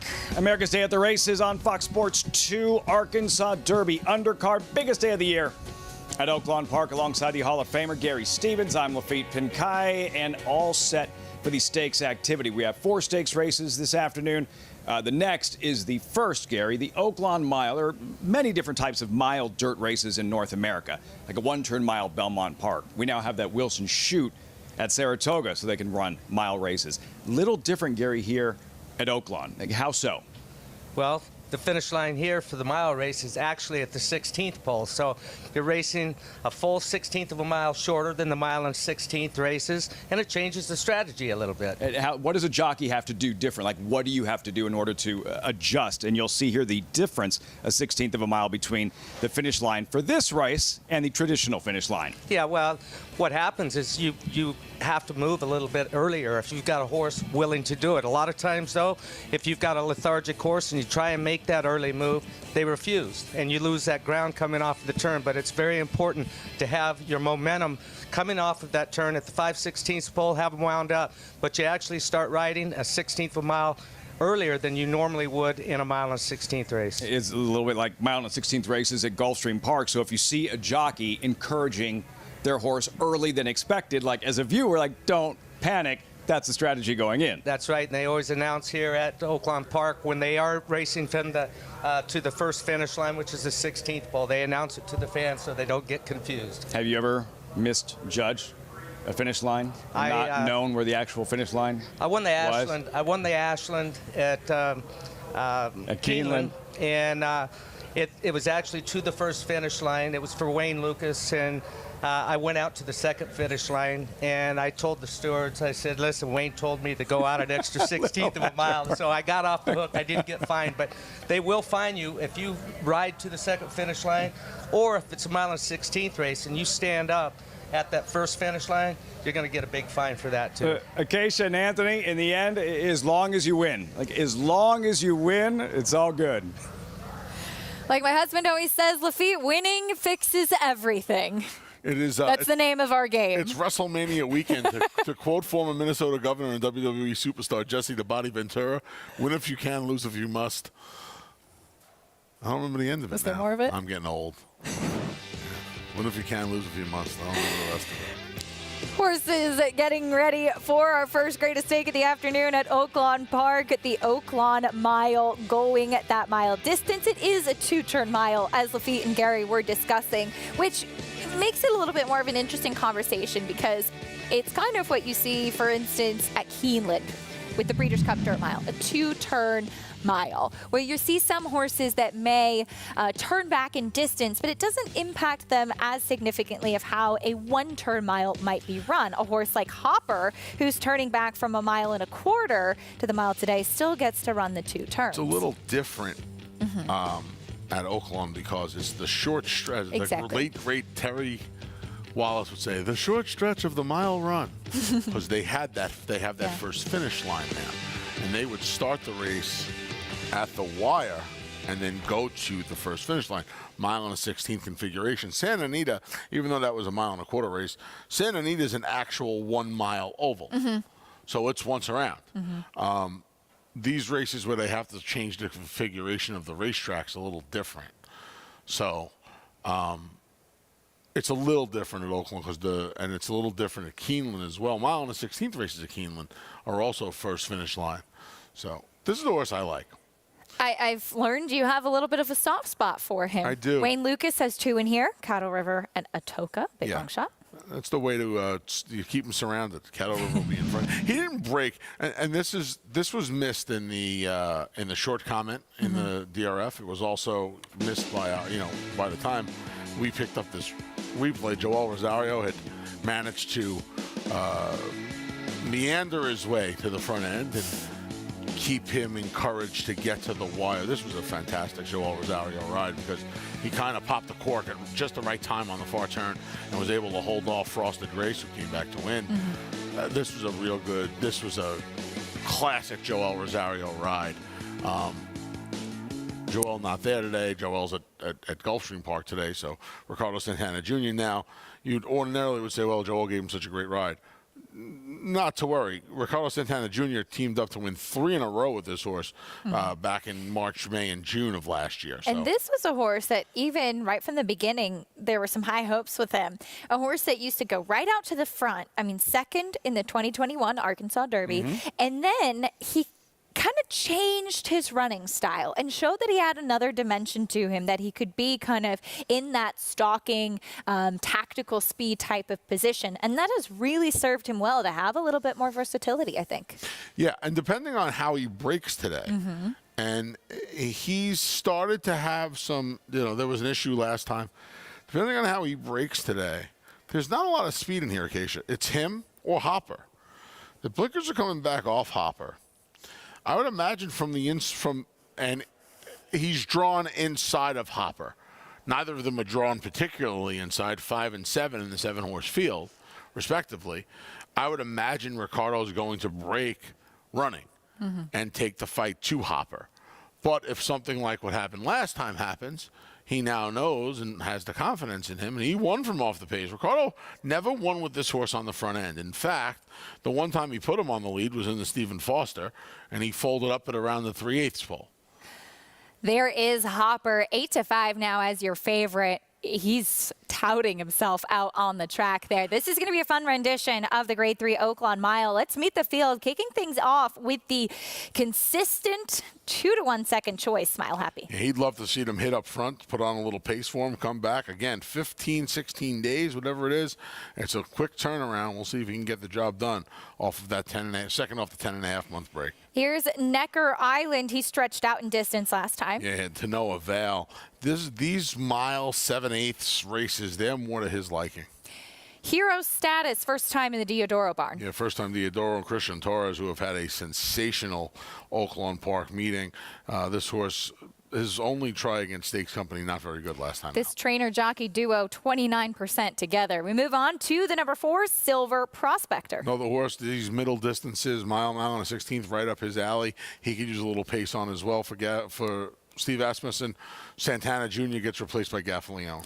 Caddo River, here he is trying to make it 2 in a row. Yeah, should be one of the 2 speeds in here. Ricardo Santana Jr., like I said, won 3 times with him last year. The second for the coach, here's Atoka. Yeah, if they hit up front, maybe Atoka come running. He's going to have to get faster. He does have a win going the mile through disqualification over Caddo River at this configuration. And your favorite, here's Hopper with John Velasquez aboard. Yeah, he won going a mile on the 16th around 2 turns at Santa Anita in the affirmed against straight 3-year-olds last year. Came back this year. Second place finish in the San Pasquale. 4th place finish in the Big Cap. Blinkers come off. Kenny McPeak has spotted Smile Happy well thus far. He's standing by with Maggie for a little bit more insight. And Acacia, as he said, a bit of a quick turnaround off that huge performance and 4-year-old debut, there we go, for him last time. And Kenny, you said it's because he's very difficult to train. What do you mean by that? Well, he's a strong personality. He's the definition of an alpha, and he's a big, strong horse. And he has his days where he decides that he wants to go one direction and not the other direction. And sometimes he's willing to work with other horses, and sometimes he's not. And, in my career, I've seen horses like that. I had a horse 2 decades ago named Repent that was a very difficult horse to train. Didn't like to go to the gate, didn't like to gallop the right direction, but he won the Louisiana Derby and second in the Travers. This is that kind of horse, but we made the decision to come back because we really wanted to. I couldn't really work him this weekend because you don't know whether he's going to cooperate. And he's highly talented, and it looked like a good spot for him. Mike Mackin and I discussed it at length about 16 days. I don't think it's a factor, but I don't like the first run, the first wire. I wish we were going further, but we think he's capable of winning anyway. I was going to say, this is the shortest he's run in 6 races so far. And Kenny, why do you think less ground isn't as favorable? Well, I think he needs a little time to get unwound and keep coming. I mean, after this race, I think our plan would probably be to come back in the Ali Sheba at Churchill, which has got a nice long stretch, and the intention's probably to run Classic Causeway here in the Oaklawn Handicap, so that keeps those 2 separated. But yeah, this horse challenges us, but he's a lovely horse to be around, and he's so talented that you got to deal with it. And not every horse is straightforward. Most people need to know that, and it's never black and white. It's always gray, and he keeps it gray. I like that, Kenny. Best of luck with him. He's such an exciting proposition. Yeah, thank you. All right, Lafitte, long on talent. We'll see if this is long enough in this Oaklawn Mile. Is the stretch long enough, Maggie? Kenny McPeak, Gary, making it very clear. Disappointed that they have the short stretch here, the shorter run to the wire to the 16th pole here for this Oaklawn Mile, and perhaps not enough real estate for Smile Happy to get his late run and his legs uncoiled to finish as best as he can. I'm not so sure about that, Lafitte, after watching his comeback race. He obviously matured into his 4-year-old year this year. It was the first race of his 4-year-old year. And listen, he was in front coming into the stretch and loaded under Francisco Arrieta that day, who rides again today. So Francisco knows what he's got underneath him. And if he's going to fire like he did in his comeback race going 1 mile and 1/8, I don't think the mile is going to be too short for him. Kenny McPeak telling Paul LaDuca earlier this week that part of the reason he's coming back in a short period of time, he won't train, refuses to train. In sports, generally the rule is if you don't practice well, you don't play, right? Not the case here. Smile Happy. You don't want to train, go out there and do your job in the afternoon. Well, the scary part is he's coming back off of what is good timing to me, and if he ran like he did the first time and was refusing to practice, that's a good sign to me. Speaking of refusing, what's going on with Caddo River here?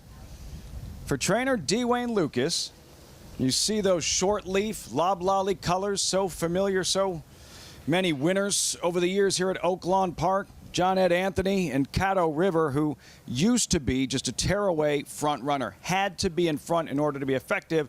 Not the case anymore, a little more versatile. Yeah, absolutely more versatile. And he's a horse that I think this first finish line is definitely going to benefit him, because he did just hang on in his last race with a good lead at this first finish line. It was the 16th pole in his last race because the race was 1 mile and a 16th. But he was well clear and then just did hang on going that 1 mile and a 16th. So he's going to benefit from this. Victorious in his debut for the coach. Dwayne Lucas, last year the big story, and there he is. Lucas still going strong, still here early in the morning, still recovering from that incident earlier in the meet, and poised for a big weekend. Bourbon Bash, don't sleep on him in the Arkansas Derby. The 3-year-old filly Take Charge Brianna in the Hot Springs, represented by Rocking Rocket, and here with the combination of Caddo River and Atoka. Yeah, and Wayne's had a heck of a meet here, and I'll tell you what, when a barn gets rolling, like the confidence level just goes up, and Secret Oath training lights out right now, preparing for her next race, which is the Apple Blossom. Been watching her train in the morning. So when you get that fire going at the barn, everybody's happy and the horses are happy and everything clicks.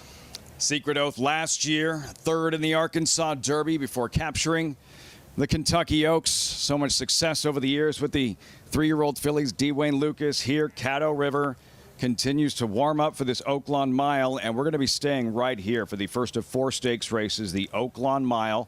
Moments away, you'll see the 5th on tape in its entirety from Aqueduct. Live or on tape?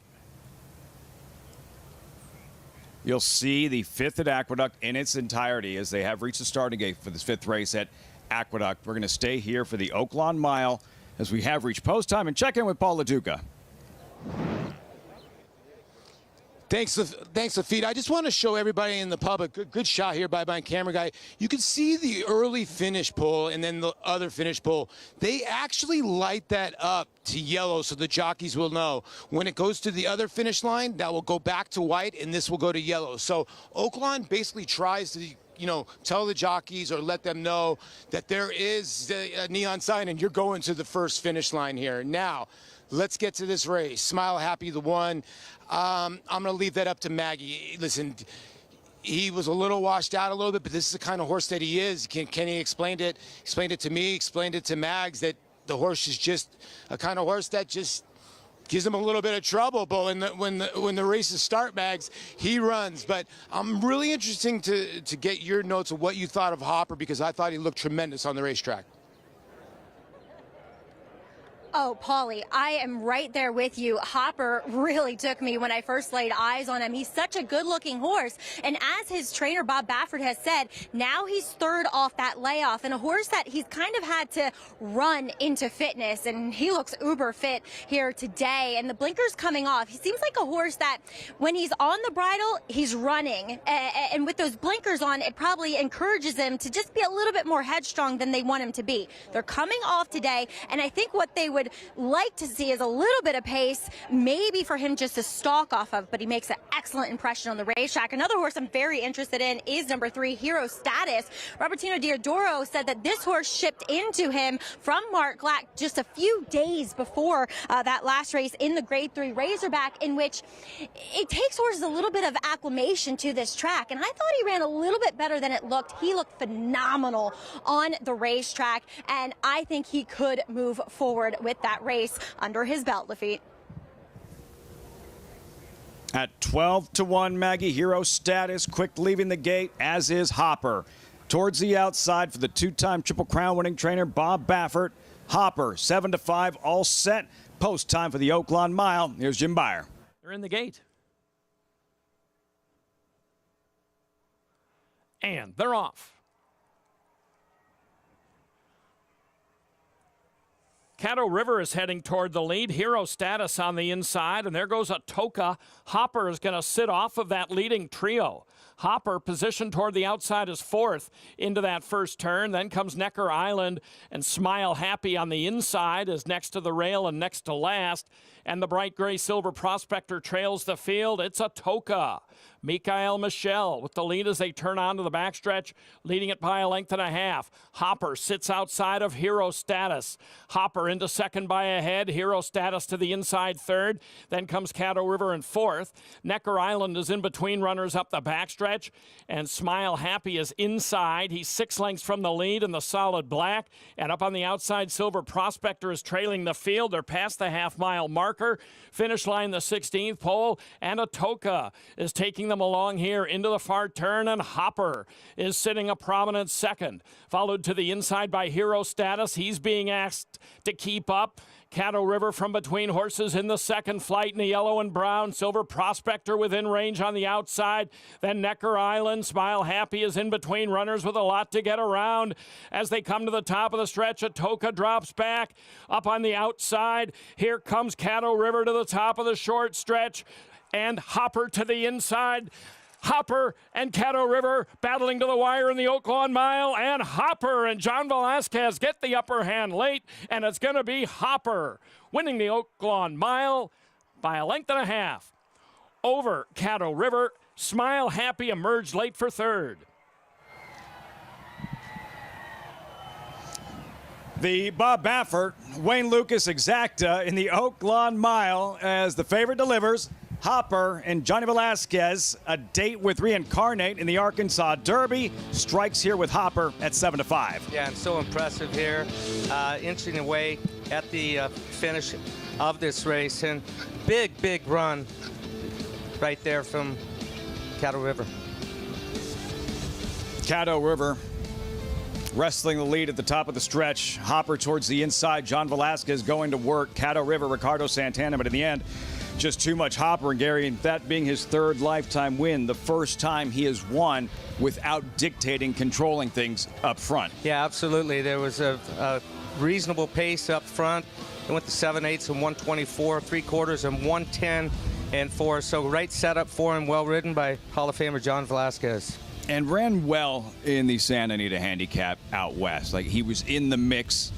He was up close to the pace. It was a fast pace that afternoon, and in the end only defeated a couple of lengths, finishing 4th here. Softer company, the favorite at post time, and handles his business. Yeah, and I think the cut back in distance, a big favor for him. Post position, drawn to the outside. Johnny was able to take his time, negotiate that first turn, have him set up for that short run through the stretch.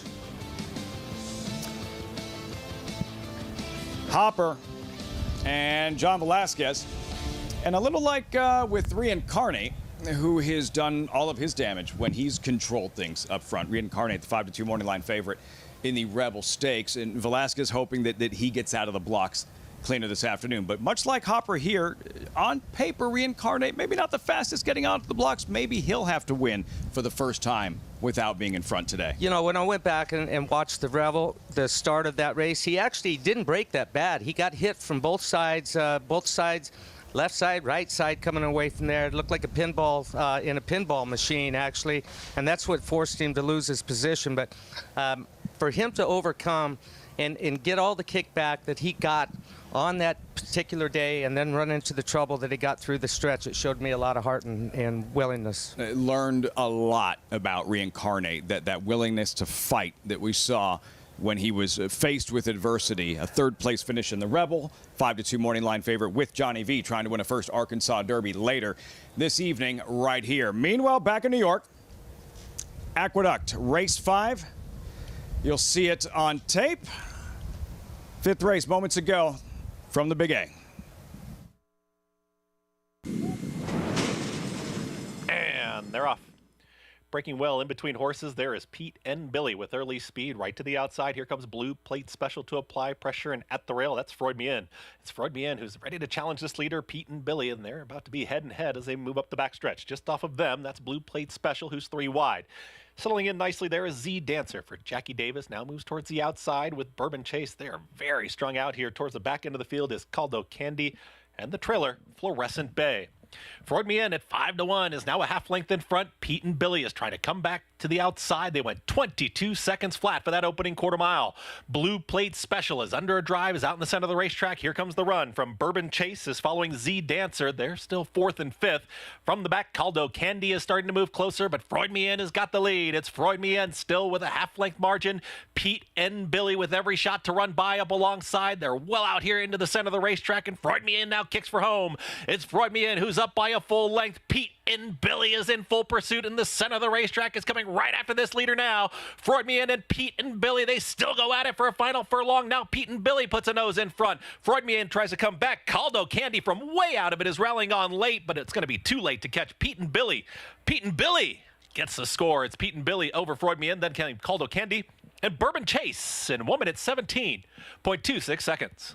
Pete and Billy, we haven't seen him since July when he debuted the first weeks, in fact, opening week of Saratoga, and he comes back to the races, gets right to the winner's circle. My man, Lee Einsleider and Bill Mott teaming up. Jose Lascano aboard. 790, Max Jingle on the 5-2. This horse is named after the 2 guys that run Lee's favorite deli in his hometown. Nice. State. Yeah. Nice. So Pete and Billy are probably really excited. They make sure. one of the best chicken and fresh mozzarella sandwiches you'll ever have in your life. Hope they get a nice win picture on the wall of the deli. Back over at Oaklawn Park in the Oaklawn Mile, it was Hopper who gets the win. The blinkers came off coming out of Grade 1 company. Just a little bit too much racehorse today. Yeah, this was a nice effort. You heard the guys mentioned down in Hot Springs the first time the horse got the job done without dictating. Johnny V was able to get him to shut off. Fantastic ride. Good effort from Caddo River as well, who was not as forward as he ordinarily is. He was able to close some ground, kind of like a broom. They hit the number on a broom here, Acacia, the old 7-5 down in Hot Springs. It was Hopper. John Velasquez in the saddle. Could be a very good day indeed for that Hall of Fame jockey. Of course, his Reincarnate coming up in the Arkansas Derby. $4.80 winner over Caddo River. Smile Happy in third. I can imagine we'll get a chance to see him going a little bit more distance next time out. 7.56 in the first graded stake on the program. That is the Oaklawn Mile as Hopper with the victory. $4.80 win. Almost reminds you, Hopper, I always think opportunity. Absolutely. I wonder if it was a little ode to a horse that they had a lot of fun with. He was a pet for a lot of people. He only ran one time at Belmont Park, won the Jockey Club Gold Cup. If there were ever 2 horses built for Belmont Park, it was Opportunity and Keen Ice. Yeah. Keen Ice didn't run far more times than Opportunity, but Opportunity should have just ran at Belmont Park like 4 times a year. Absolutely. John Velasquez, of course, spending his winter out in California at Santa Anita Park and following the horses, so to speak. Actually, his first time climbing aboard Hopper, the son of Declaration of War, and pilots him to victory. As far as Johnny's mount in the Arkansas Derby a little bit later on, Anthony, I know that you have a lot of faith and excitement excitement in Reincarnate, who could potentially take a big step forward today. He had that trouble trip in the Rebel last time out, won the Sham 2 starts back. It'll be the 4th time that John Velasquez has been aboard that Son of Good Magic. It's kind of a race on paper where it appears to be wide open. And I can't argue people that feel that way. Personally, I think it's Reincarnate's race to lose. I think if you want a horse out of the Rebel, I know a lot of people are excited about the rider change on Red Route 1. I know a lot of people want to play Angel of Empire coming in, Rocket Can coming in. For me, it's all about Reincarnate. I think if a horse comes out of this race and wows you and you say, all right, this is who I want going into the Kentucky Derby, I think it'll be Reincarnate. With that said, he still needs to get the job done today and kind of win one of the big ones. Yeah, he got the job done in the Sham, but who do he really face in the Sham? But I think he's going to come up with a big effort today. Just a 5-horse field that he faced in the Sham will step forward in the Arkansas Derby today. But his stablemate Hopper with the win in the Oaklawn Mile, and Paul is standing by with assistant trainer Jimmy Barnes.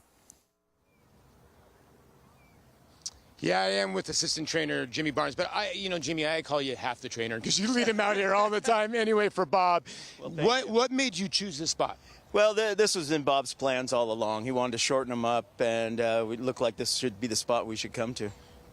Now, is he still a tiny bit green? Because he had always been on the front end. Were you happy that he was able to lay off horses today? Yeah, absolutely. He was a little too keen on the front end before, so we went blinkers off, and Johnny's instructions were get him out of the gate and don't chase and keep him up there close, and and he showed up.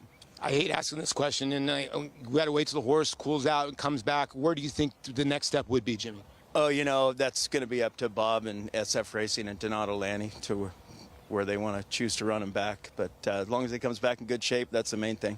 Well, Jimmy, congratulations, because I think you're the best assistant trainer of all time. Well, thank you very much. Appreciate it. He really is. Bob Baffert gets the job done here with Hopper, who was very, very game in the stretch here. A nice performance from Hopper, cutting back in distance a little bit over Caddo River. That's the first of 4 stakes on tap today at Oaklawn Park. There's plenty more to come, including that Grade 1 Arkansas Derby, where trainer Steve Asmussen has 2 charges, Harlow Cap and Red Route 1. He is the winningest trainer in North America, and he's still looking for that Kentucky Derby. Could be a big step in the right direction this afternoon.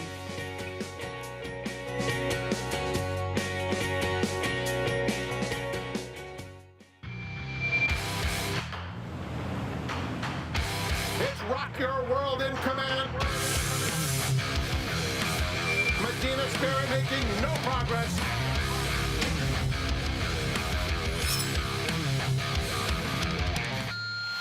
And it's going to be Rock Your World to take them all the way in the Santa Anita Derby. He's undefeated and wins by 4.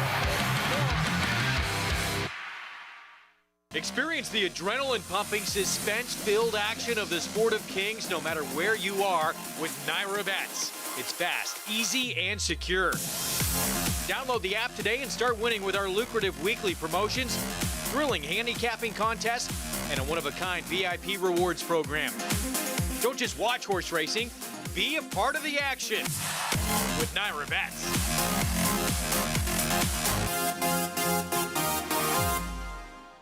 I'm very bullish on it. Tom's D'Etat's got a 4-length lead at the 16th pole. Tom's D'Etat has conquered the Clark. Your best horses of the last 10 or 15 years are not consistently as fast as this horse. It's total domination for Tom's D'Etat. He's a beautifully balanced horse and a really good mover, and he's just full of class.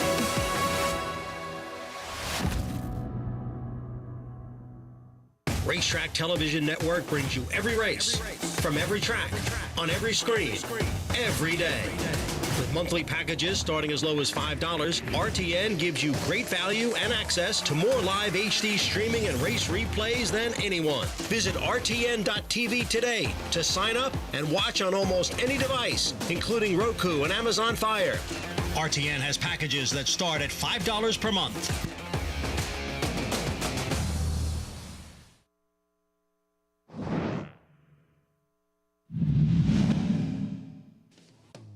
It is Curlin leading the way. On the inside, Storm and May. Flying first class is there with Deadly Dealer. They're driving for the wire, but Curlin is on his way. He's got an engagement for the Triple Crown races. Curlin is going to decimate this field, winning the Arkansas Derby by 9 lengths.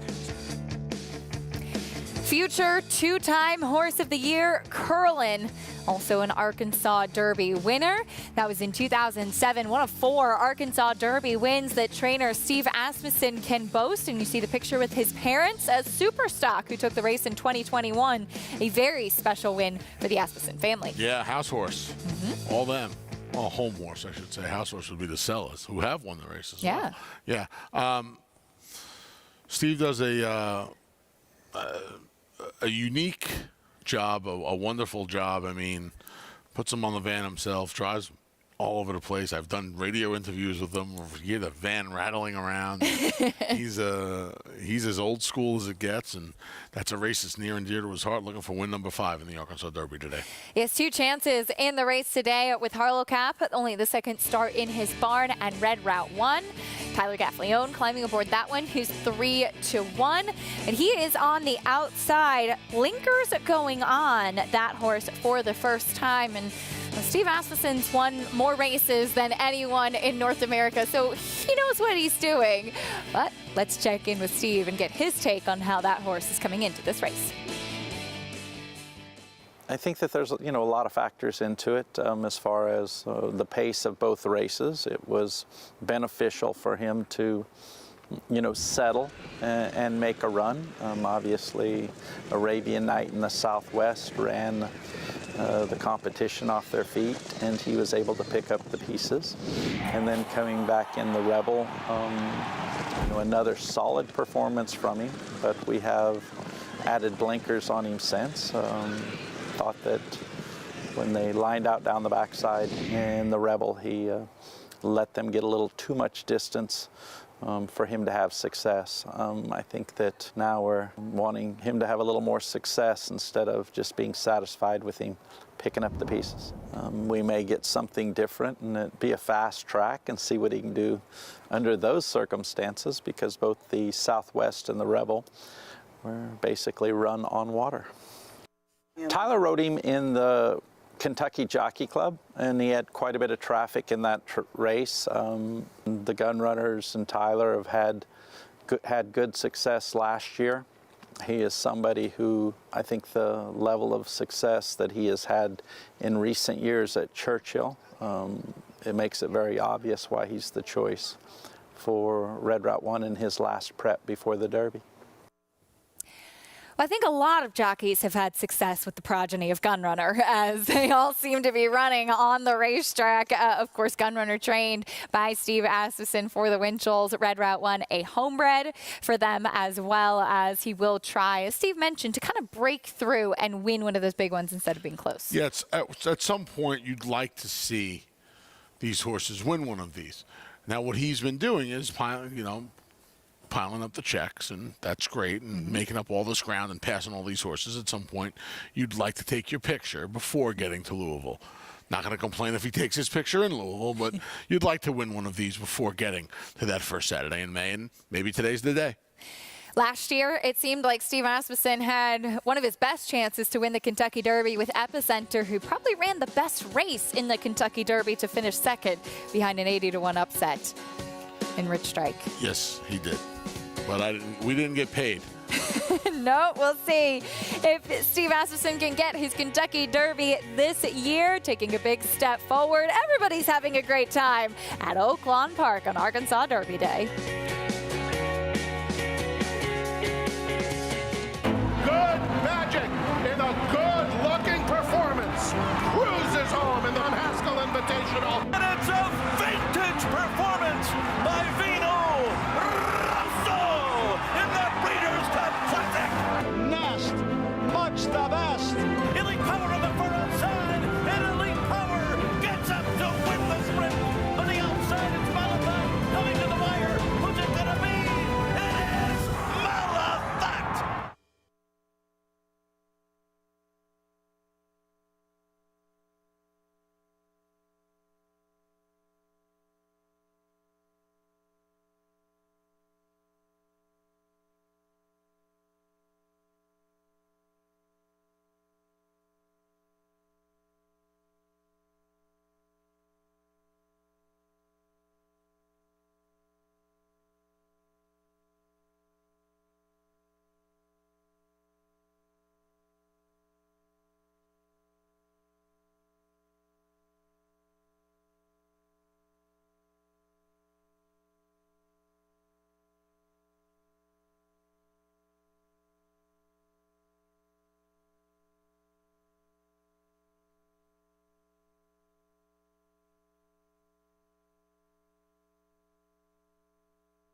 You're watching America's Day at the Races. Glad to have you with us on this beautiful Saturday afternoon, covering live racing from Oaklawn Park and Aqueduct Racetrack as we're getting ready for race number 6 at the Big A. And we'll be going 6 furlongs on the main track, non-winners of 3 in life. Horses in the paddock. A significant scratch here, Anthony, with Fenway, who we know the name of his game. We know he's that early speed. He came out of this race to the outside. 2 scratches in here. Him and spectator list, the 6 and the 8. And it leaves you with a race that's really void of any true speed. I mean, Storm Shooter, I guess. El Mayor, maybe, for a new barn. I don't know. I'm kind of left scratching my head. I don't want to mess my hair up too much, but kind of left scratching Got some product in it today? There's product in there today, yes, Acacia. Thanks for pointing that out to everybody out there in TV land. I appreciate it. I know that you wanted to, to be nicely styled for the big day of racing. Yeah. Anywho. Bernate is the favorite. I know you have a little bit of a soft spot for Bernate. Yes, he is. He's another pet of mine. So it was a race that I really couldn't make heads or tails out of, even with Fenway in there. I know Fenway's a little bit of a snarky pick for some handicappers. I like to go against the grain, so I picked Bernate. Horses stepping onto the track will meet the field for the 6th race, kicking things off with Catching Cupid. Blinkers off. I've picked him in several of his last starts, so the Arriaga clan can thank me because he'll probably gallop today now. Blinkers come off. He's half the price he was on the morning line with the scratches. See how he fares today. Here's the 2. Bernate going by your favorite. Number 3, El Mayor is next. See if Jamie Torres can keep Bernate closer. El Mayor, the same thing with Jose Gomez. Maybe he's a little closer for his first start in a little over 2 months. 9-2 on that one right now. 1 aluminum pad off El Mayor. As we take a look at number 4, our boy Cheekham. Hard to endorse. He has been beaten a combined 100 lengths in his last 4 starts. He's a big price on the board. Here's the 5, Storm Shooter, who cuts back in distance. Blinkers come off for the first time in a long time for Linda Rice. He cuts back from the mile to 6. She's been trying a bunch of different things with him. Nothing's worked. Number 7 is next. Can't Beat Me. He needs to. He's one of the horses that's really affected in here by the scratches. Looks like he needs some pace help. That's it for the 6th race on the sealed muddy track at Aqueduct. We'll talk a little bit more in depth about this field after this break. Stay with us on America's Day at the Races. Undefeated Grade 1 winner Mastery was a multiple graded stakes winner at 2, including this victory in the Grade 1 Los Alamitos Cash Call Futurity. On the track, his recent top runners include these star performers. Surprisingly down the outside, Scottish Star here, surprisingly surging on the outside, surprisingly. It's Midnight Memories who takes the lead. Midnight Memories, much the best in the Zenyatta. Mastery, standing at Claiborne Farm. RaceLens is the most in-depth product in horse racing with unique features found nowhere else. True odds, predictive analysis, and pace projection. RaceLens. It will change the way you follow horse racing and take your game to the next level. The Cross Country Pick 5 combines the best racing from New York with top races from around the country in one bet. Find it in your track menu and play this weekend. Races and free PPs posted at NYRA.com/crosscountry. It's a domineering display by the ultra-talented McKenzie. McKenzie in a dominant performance. 300 won't do it. 300,000. 275, you give 275,000. 75, but to get 75, 275,000. 250, I'm Ralph now, 250,000. You're able to get $200,000.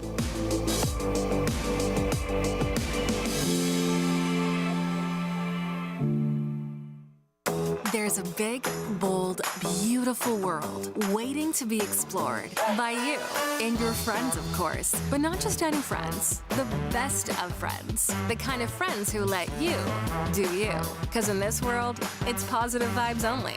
And when you get in the zone here, you stay a while. These aren't just good times, they're the best of times. And your time is now. So come explore. Resorts World. Welcome back to America's Day at the Races. So glad to have you with us as we get ready for the Maiden Special Weight. Coming up next at Oaklawn Park, race number 6 is on tap. 6 furlongs. The fillies and mares, 3-year-olds and upward. Post parade underway. Magnolia May went by. Here's Sassy Lass. Magnolia May did very little running last time out. Sassy Lass picked up the pieces to finish 3rd in her last 2. Number 3, Greer Crossing is next. Hits a fast track for the first time. Half her morning line at 25-1 right now. Number 4, Delta Moon is here. Didn't have the cleanest trip last time. It was her first time on a fast track since her debut back in September. Here's the 5, next Thursday, one of the players. Started the career with a couple of second-place finishes. Maybe today's graduation day. Second choice at 3-1. Here's the 7, Ngala, the 6 went by. Here's the 7, Arden R. Ngala made up a ton of ground to get second after some trouble at the break. Arden R finished off the board in her first start in over a year last time out. She's 19-1. Next will be another big price, second-time starter, Princess Hadley. Yep. Coming up soon. She didn't do much running in her debut. She took some money that day as well. A little dead on the board today. Next will be a first-time starter. There's the 6, Ngala. That's why we didn't see her before. She's out of order. I'm ordinarily the one out of order. Well, she wasn't in line like she was supposed to be. I'm ordinarily the one out of line. There's Princess Hadley. Here's the first-time starter, Miss Double. Yeah, Miss Double, a bunch of gate works. She hasn't shown much speed in the morning. She's right around her morning line at 12-1. They reach out for Ricardo Santana Jr. Half to a horse named Magic Spell, who's a grade 2 placed as well. There's the 10, Melania T. Didn't do much running first time out, and she's 50-1 on the board right now. And another first-time starter who is very rambunctious on track. Here's Aloha Baby. She's very rambunctious. She's very live on the tote board. She's actually your second choice right now at 5-2. This barn has won with some firsters, having a decent enough meet, gets the leading rider, gets the outside draw. Very, very interesting here in a race full of horses that have done just enough running to make her interesting on debut. Horses on the track warming up now. Let's check in with Paula Duca trackside. Thanks, Casey. Yeah, this is race number 6. This is the second leg of the middle pick 5. If you were able to get Hopper home, end up being your second choice in the last race. You know, the 6 Ngala first time out, I was on air, and Ron Moquette told me, listen, this horse can flat out run, but has issues, needs to get out of the gate, and boom, what happens? This horse spotted the field, I want to say, 10 lengths down the backside, and then she made almost an Arazi type move. I know it was against Arkansas breds. Then she got hung out 8 wide and was still trucking towards the leader who ended up winning that race, Gold Strategy, actually, who was your favorite on that day. And my only concern would be that I thought this horse would actually be your heavy favorite in here, but the 5 next Thursday is taking a lot of money here for Randy Morse, horse that could show some speed. And then again, you know, with Ngala, when horses do get left in the gate, it could happen again. So do you want to tread lightly with a horse like that? I don't know. I just think if the horse breaks with this group, the talent that he showed in his last race, I think he'll be tough, or she'll be tough. And then the outside filly, Aloha Baby, you're exactly right, Acacia. She threw Christian Torres about 3 feet from us. Luckily, she did not flip over. She was just acting up a little bit. But it was more like she was kind of feeling her oats, like she's feeling good. It wasn't, to me, she wasn't sweating up at all, and there's a lot of action on the board. And when Christian shows up on horses, you usually get action. But Ernie Witt does not use Christian that much, and he's a very, very sharp trainer like Anthony was talking about. So I'll land on the 6 Ngala, but the money that the 11's taken seems pretty dangerous to me. Good horsemanship by Christian Torres as well to get that filly to settle after linking back up with the pony. Some good information from Paul there as we turn our attention back over to Aqueduct. Race number 6 is our next order of business here. Again, non-winners of 3 in life. Bernate is the favorite with Jamie Torres in the saddle. And Anthony, I know that this is a horse that's been knocking on the door. There was some significant scratches, but don't you find that this is a horse that's just a little bit tough to trust in here? Why do you got to keep talking about my horse like this? Can't you just leave him alone? Isn't it named after a wine? You should like this horse. I think most of the Jim Bond horses are. Richie knows this better than I do, but Yeah. yes, I believe that it is. Yeah. You love wine. Why are you I making? do love why wine. are you knocking Brunate? I wasn't knocking him. I asked you a question. Yeah, of course he's hard to trust. He's in for 3 life of 14. They're all tough to trust. That's fair. He's 2-1 co-favorite right now with the number 5 Storm Shooter, who cuts back in distance. Loading in for race 6 at the Big A. Chris Griffin standing by with the call. Can't beat me. Stepping forward. Is in. All set.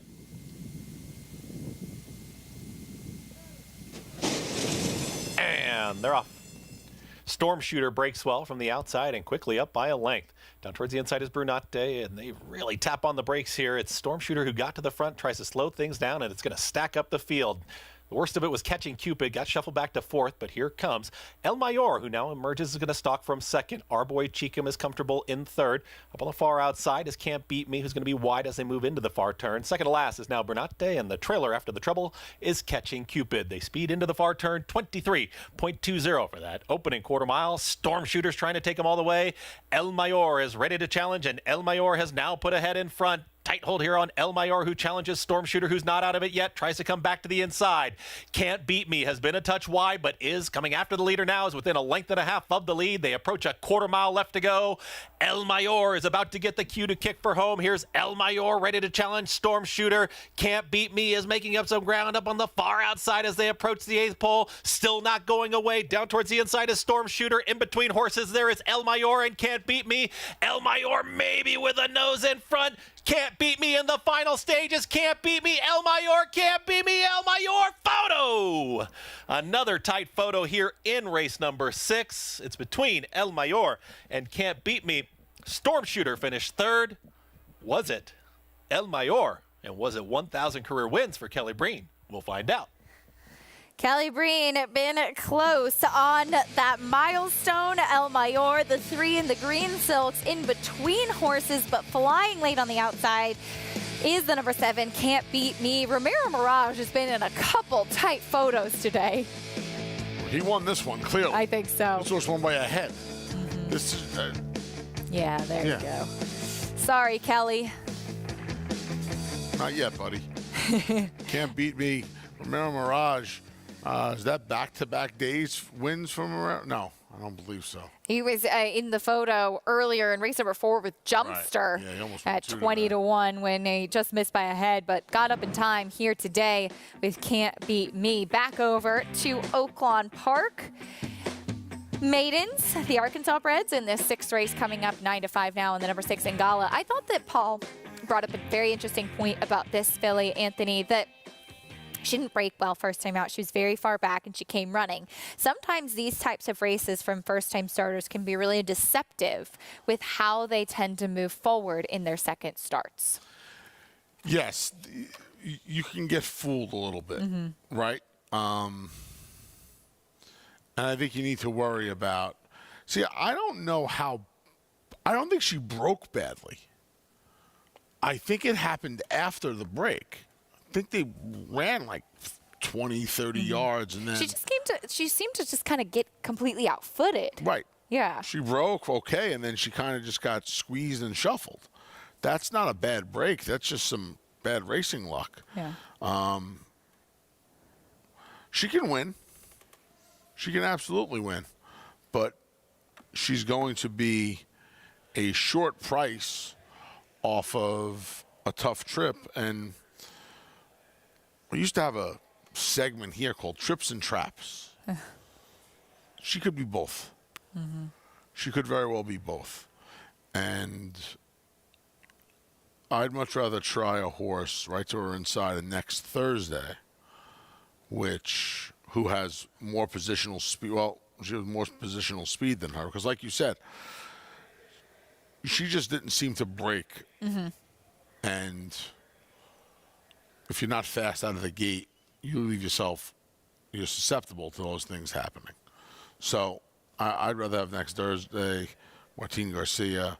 You know, Negala's also taking the money because of the rider change to Flavien Prat. He's always going to take money. People see that name and they see dollar signs. I'm not one of them, but people see dollar signs. So let's see if that's what happens here. Arkansas bred Maiden special weight coming up next in the 6. Your favorite 8-5 with Flavian Pratt in the saddle. We'll send it up to track announcer Jim Byers for the call at Oaklawn. Princess Hadley next to load. These are Arkansas bred maiden fillies and mares seeking their first career wins. Delta Moon heads in. Princess Hadley is now in. Miss Double. And next Thursday. And the last pair is Melania T and Aloha Baby.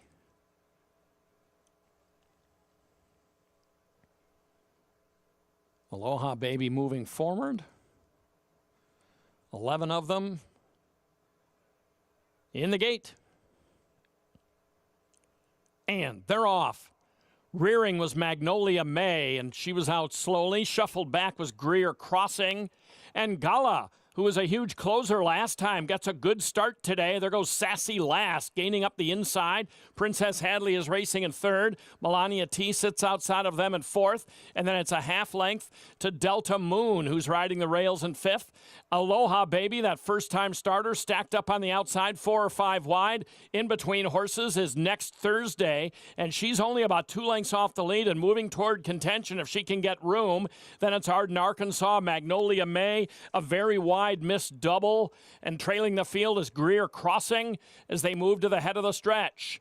Sassy Lass on the inside brings them to the top of the stretch with a short lead. Right to the outside, Ngala and Sassy Lass. They're on even terms as they come past the 3/16, and Ngala is heading toward a short lead. Sassy Lass trying to fight back. Next Thursday is racing in 3rd. Aloha Baby may have to settle for 4th. Deep stretch. Sassy Lass, game on the inside. And Ngala's going to have to settle for 2nd.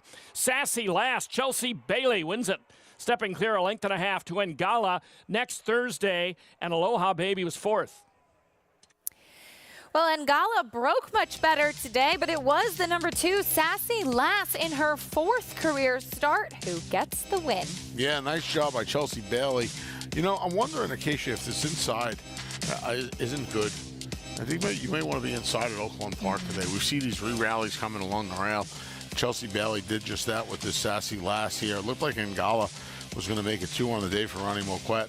But this daughter of Double Irish just kept on coming with Sassy Lass. The long shot here, 14-1, beats the 3 fillies they were betting their money on. 2, 6, 5, 11 under the line at Oaklawn Park. Sassy Lass with Chelsea Bailey in the saddle. Gets her picture taken, breaks her maiden today over your favorite, the number 6, Ngala. Again, much improved effort. Just seemed to be 2nd best, and next Thursday in 3rd. So the shorter price horses, the logical ones, so to speak, finished 2nd and 3rd with this maiden race at Oaklawn Park. Plenty of more exciting action to come at Oaklawn, and what seems to be a beautiful day. The crowd looks great, and all of the familiar faces are on track as we head back over to Lafitte Pinkai with a very special guest. Always one of the highlights, Acacia, here with Louis Sella, the president of Oaklawn Park. Louis, you have that one, Sassy Lassett? 14-1? No, I did not. No. How is your Arkansas Derby Saturday thus far? It's been great. We're so lucky to have such great weather, despite what came through Hot Springs in the state yesterday. Even though we're celebrating the very best racing in North America today with blue skies, our state had difficulties yesterday. We dodged some tornadoes here in Hot Springs, but unfortunately it hit Little Rock and Wynn. So it's bittersweet that we can celebrate this here today when so many people are disrupted. And I want to announce here on air to you that Oaklawn is donating $25,000 today in honor of those people to assist with American Red Cross. Beautiful, beautiful gesture, Louis, and of course our thoughts with the affected of what took place here yesterday in Little Rock. Your family, the Sella family, generations involvement with Oaklawn Park. Can you describe the level of pride when you see a day like this, Arkansas Derby Saturday, come together with an anticipated 60,000 or so in attendance? Well, it's remarkable. We've been known to have large crowds, but you never know, especially after the catastrophic weather that we had just yesterday. But we are going to have 60,000 plus today, and it's just a testament to our fans. Unless you're a Triple Crown event, you don't have these crowds anywhere in North America. And to have that in Hot Springs, Arkansas is a testament to our fans, and we're so proud. That image right there, we just don't see it enough at North American racetracks. Packed house, the energy, the enthusiasm as we get closer and closer to the Arkansas Derby. My father was here a couple of weeks ago, raving about his experience and the hotel right here on the first turn of the racetrack. A Hall of Fame weekend. What is it? How did that come together? What does that event mean to you? We're very honored to host that. We started that a couple of years ago, and we're honoring the Hall of Fame trainers and jockeys from the National Museum of Racing in Saratoga Springs, New York, here at Oaklawn. And this is our second year. We had the best of the best, the greatest Hall of Famers that are around. Your dad, Sandy Hawley. We have trainers called Nasker, Steve Asmussen, Nick Zito, Steve Cawthon came in. Yep. The list goes on, and our fans loved it. They all have rider's cramp now. We had a line of about 1,000 people signing to get their autographs, and it was a great day. How did, as far as the idea itself, how did that come together? Well, I'm on the national board, and I asked the board, how do we celebrate these great athletes? They have a wonderful event in Saratoga Springs, New York, but it's hard to get to. Probably as hard it is to get to Hot Springs, and they really didn't do anything. And I said, let's have a celebration for them. Last year was our first. This year, just a couple of weeks ago, was our second year. We're going to do it every year, and they love it. Our fans love it, and it's great for our industry to celebrate these Hall of Famers. It seems like every time I come back, there's something new here at Oaklawn. This mainline sports bar. Right. We seem to get bored quickly, so we always have to add a project. This past summer, we created a new sports bar in the middle of our grandstand. That's never been done before. It's in the middle of our grandstand. It's opened year-round, every day, not just for the season. About 12,000 square feet, but we have over 100 televisions. We showcase horse racing and all sports. We have some Topgolf swing suites, and we even have axe throwing to throw in the mix, which is always fun. Which is always fun in a sports bar. So, alcohol and axe throwing. That's right. What could possibly go wrong? Well, our council's not very happy that we decided to do that, but you have to sign about 20 pages of liability. But besides that, it's perfect. Axe throwing, gotta love it. Before we say goodbye, Arkansas Derby later this afternoon. Do you have a strong opinion, a selection? Well, no. I think they're all that's what's fun. They're all worthy to be here. Any one of those horses can win the race. Obviously, local favorite with Frank Fletcher, so deserving. He's put his heart and soul in this industry, and to represent Arkansas, it's fun. But having said that, we have ship-ins from coast to coast. It's a very competitive race, and it's going to be a great race. Frank Fletcher, the race he's always wanted to win, born and raised in Arkansas. We'll have a feature on Fletcher a little bit later on in the broadcast. Lewis, as always, thanks so much for the time. Appreciate the visit. Have a great rest of your Arkansas Derby Day. Thank you. Happy Derby Day. Louis Sella, president of Oaklawn Park, joining us on the show. When we come back, the live racing continues here in Hot Springs. And the cross-country pick 5, the strategy, the look ahead, the stakes racing still ahead in New York and here in Arkansas with the Arkansas Derby, race 12 on the program. We'll be right back. Light line is in full flight. White line turns it on at the top of the stretch, and he's in cruise control. And Flight Line takes off! Take a good look at this, because you're not going to see this too often, maybe never again. Flight Line, 20 lengths clear. World-class racehorse, world-class performance at a world championship event.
You're watching America's Day at the Races, brought to you by Naira Bets. You can bet any track, anywhere, anytime, no matter where you are in New York City in the Big Apple. Check out NairaBets.com or download the Naira Bets app to get started today. We turn our attention, though, back over to Oaklawn Park. We saw the Arkansas-bred Maidens, and it was a big price. Winner, Sassy Last, $30.80. You saw a lot of happy people in the winner's circle. Yeah, rally under Chelsea Bailey for Sassy Last over the 3 favorites in the gala next Thursday. And the hot firster, Aloha Baby.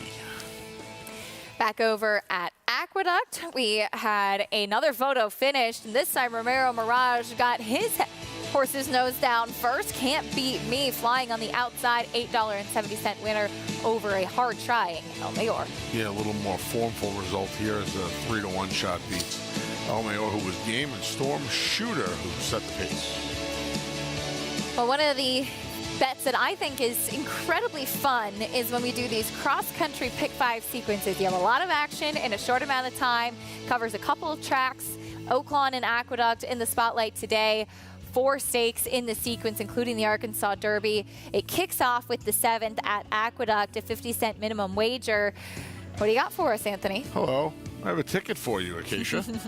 I'm going to try and move the chains in the first leg. 3, 4, 6, and 8. It's a $32 ticket. So we'll go with 3, 4, 6, 8. And then in the stakes races, we'll be thin. I Ain't Clover and Gun Pilot in the hot springs down at Oaklawn Park. Back here at the Big A in the Excelsior. Law Professor and top pick Miles D. I think Miles D is going to get the job done today, but Law Professor obviously can win that race. At Oaklawn in the Fantasy, we're going to use Wet Paint, but my top pick is going to be Grand Love. I really like Grand Love today. I'm going to make a nice little bet on her and make a box with Wet Paint. And then, as much as I love Reincarnate today, Rocket Can, who gave the spiel at the beginning of the lunchbox, I don't want to let him beat me. Because if Bill Mott beats me and I can get the 2 prices home, if Miles D wins and Grand Love wins, I don't want to be sitting there and let Bill Mott beat me for a little bit of a touchdown. So they're the only 2 horses I really want on the win end in the Arkansas Derby, though. Good luck with the ticket. Head on over to Naira Bets, and you can play that cross-country pick 5 sequence. Horses in the paddock for race 7 at Aqueduct, which does kick off the cross-country pick 5. Pretty wide open board right now as we check in with Richie. I tell you, Acacia, this is a really nice-looking group of horses, and I just think it's a real competitive race. We'll start with the 3, Silver Seeker, horse that's 2 for 2 at the 7 furlong distance. He's handled off going. I like this horse a lot, and full disclosure, I have a soft spot for him. I was representing Declan Carroll when he won on him back here in 2019, and boy, he looks good. For a gray horse to see that kind of rich, hydrated coat, that it really stands out. And he's making a great impression here. Gene LaCroix, the trainer, ships him in, and I think he's going to be very tough to beat from what I'm seeing from a physical perspective. The 4, Life Changer, really looks good. Trainer John Terranova, also another one coming off a bit of a freshening. I do lean on horses that haven't run as consistently through the winter this time of year. It seems like the winter can be hard on horses. They get a little bit worn out, a little bit tired by now. So I'm always going to lean a little bit to horses that have been more lightly raced through the cold weather months. And he certainly fits that bill, and he looks terrific. And the 7-horse American Law at a big price, Danny Gargan, another one. Has been lightly raced through the winter. 1 start in November, 1 start in January.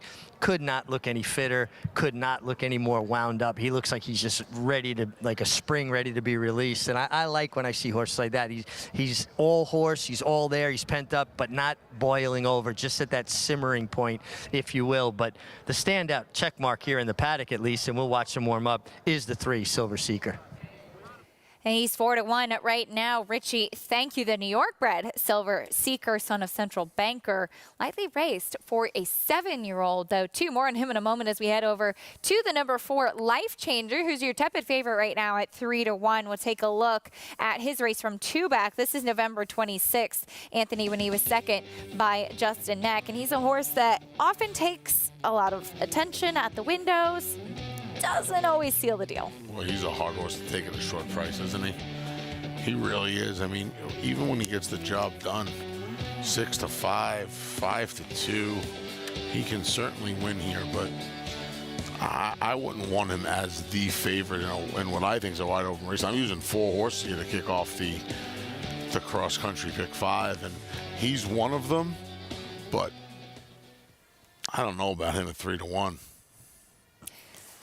Highlighted as your favorite, tepid favorite at 3-1, Jose Gomez, now a journeyman rider aboard. The other times that Jose Gomez has ridden this horse, he was an apprentice, and we've seen Jose really make a big name for himself on the circuit here in New York.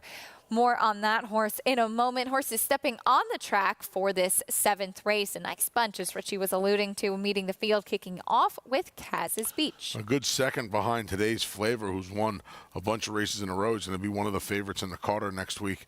Last time he got the job done, he was beating Statebreds back in November of 2021 at a big price going a mile. Here's the 2, Watasha. Cuts back after a couple of mile tries. He got the job done going this distance off of a long layoff.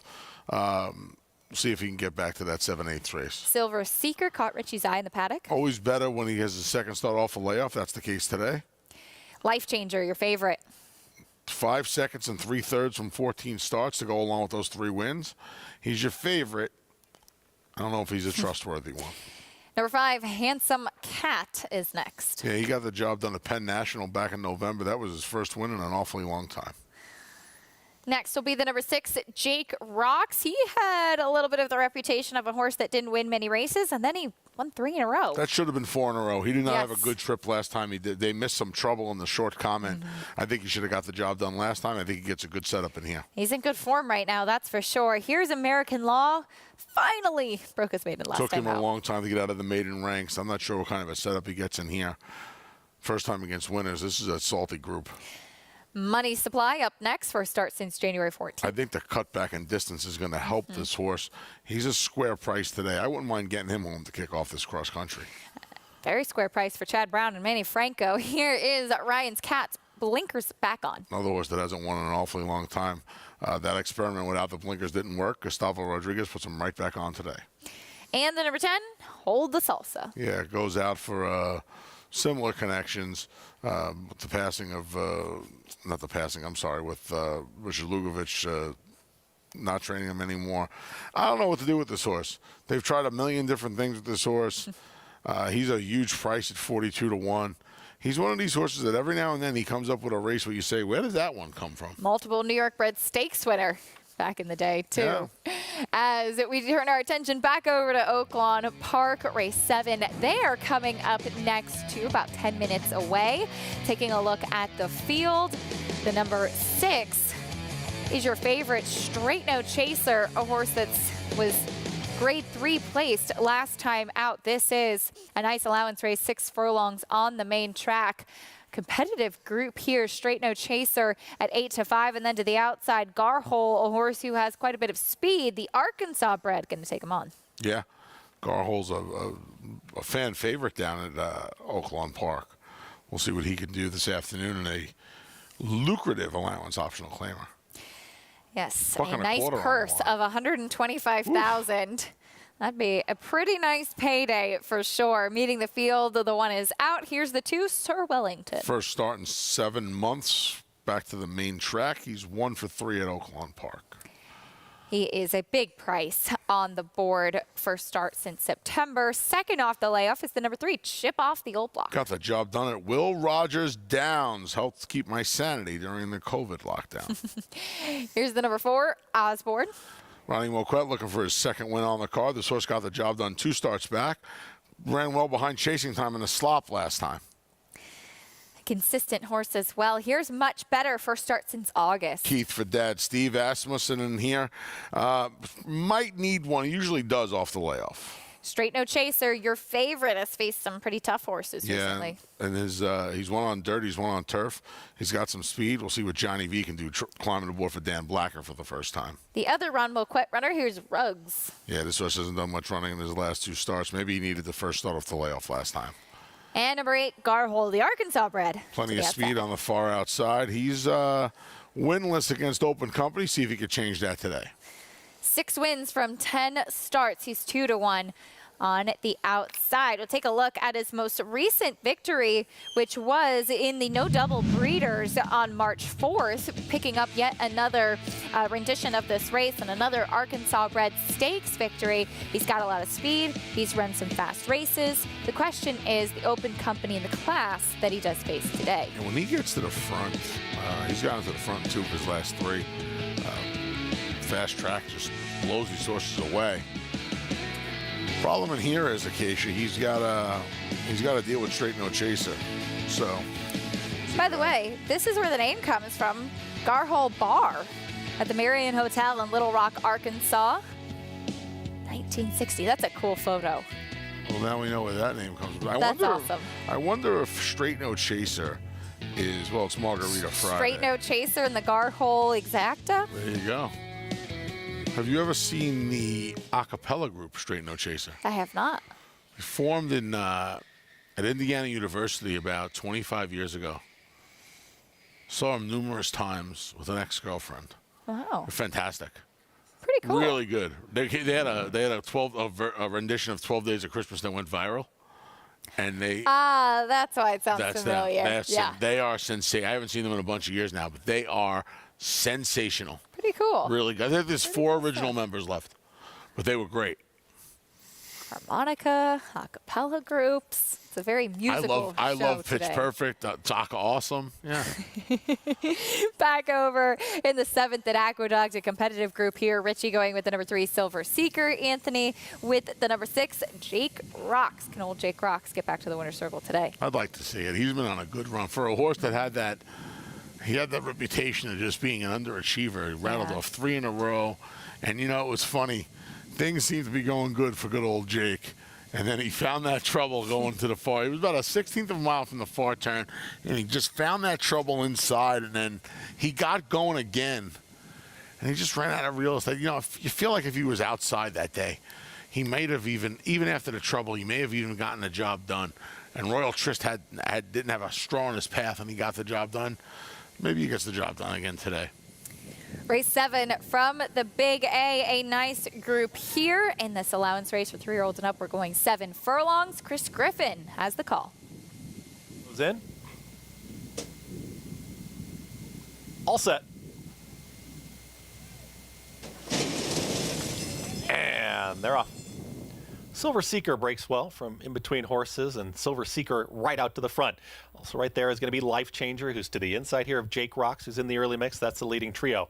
At the rail, there's Kaz's Beach, who's got some forward momentum. Ryan's Cat is up on the far outside, and the Red Cap is in that second group. Also in there is American Law, as they share that 5th and 6th spot. In behind them is Handsome Cat, just to the outside of Watasha, the 2 at the back, Money Supply, and the trailer, Hold the Salsa. 22 and 2 for that opening quarter mile for Silver Seeker. It's Silver Seeker in front. Jake Rocks is right there to the outside, and here's the move from Ryan's Cat 3 wide. These 3 into the far turn. Following them comes American Law, who's trying to rally onto the outside here of Life Changer, their 4th and 5th. 3 across the racetrack from the back. Kaz's Beach is trying to run on as well. Also Money Supply is now in gear. It's 5 off the lead. It's Ryan's Cat and Castro up on the outside. Jake Rocks is in between horses. At the rail is Silver Seeker. American Law at 10-1 is trying to catch them all. Top of the stretch, it's Ryan's Cat. In between horses still is Jake Rocks, and Jake Rocks has still got more. It's Jake Rocks who's now back in front. American Law looks like a danger out in the center of the racetrack. Jake Rocks has got the lead. American Law is chasing. Life Changer also switches paths and comes after the leader. Jake Rocks is gutting it out for a final 16th. American Law going to try one final time. Jake Rocks. Jake Rocks gets the victory over American Law. Then came Life Changer in a photo. Give it to Life Changer over Silver Seeker in 1 minute 23.48 seconds. Jake Rocks, he's going good right now, that's for sure. Gets back to the winner's circle. Has now won 4 out of his last 5. Top pick from Anthony Stabile, and he digs in under Jose Loscato. Perfect trip. Just Jose put him right off of Silver Seeker, who figured to be in front here. And Jose just set up camp right outside of him, made the lead off the turn. American Law. Ran a big race. It's funny. You see these horses that are these perpetual maidens. He gets out of that maiden rank. Danny Gargan gives him a little bit of a breather. He ran Giant at a decent number of 10-1. He almost ran him down. But like I told you at the 16th pole, I refuse defeat to Jake Rocks refuses defeat to America. Jake Rocks with the win as we turn our attention back over to Oaklawn Park. Their race 7 is a pretty competitive allowance race as well. Sprinting going 6 furlongs straight, no chaser. Still the favorite as we check in with Maggie Wolfendale. Well, Acacia, after that enlightening diction about the name Garhole, I feel like you could do a little gimmick bet here with Garhole and Straight No Chaser. But we'll take a look at the California Invader for my friend Dan Blacker, and he's told me that he has a world of talent, but he just has still yet to fully put it together mentally, and that was on display in the preliminaries when they were trying to get the tack on him in what is a very daunting paddock for horses who have not been in here before. It's tight, there's people overhead of you, so they brought him out and saddled him actually in the winner's circle, and he was okay with that. He is just a high energy type and a horse who has speed, so therefore you want them to be that way. But looks great here overall, still kind of hearkening back to one thing that Paul had told me, that it just feels like horses do prefer to have a race or to have some experience over this racetrack. But getting back to Hopper, I mean, obviously that wasn't the case with him coming in from California, but otherwise Straight No Chaser, he appears to be the class of the field and has settled nicely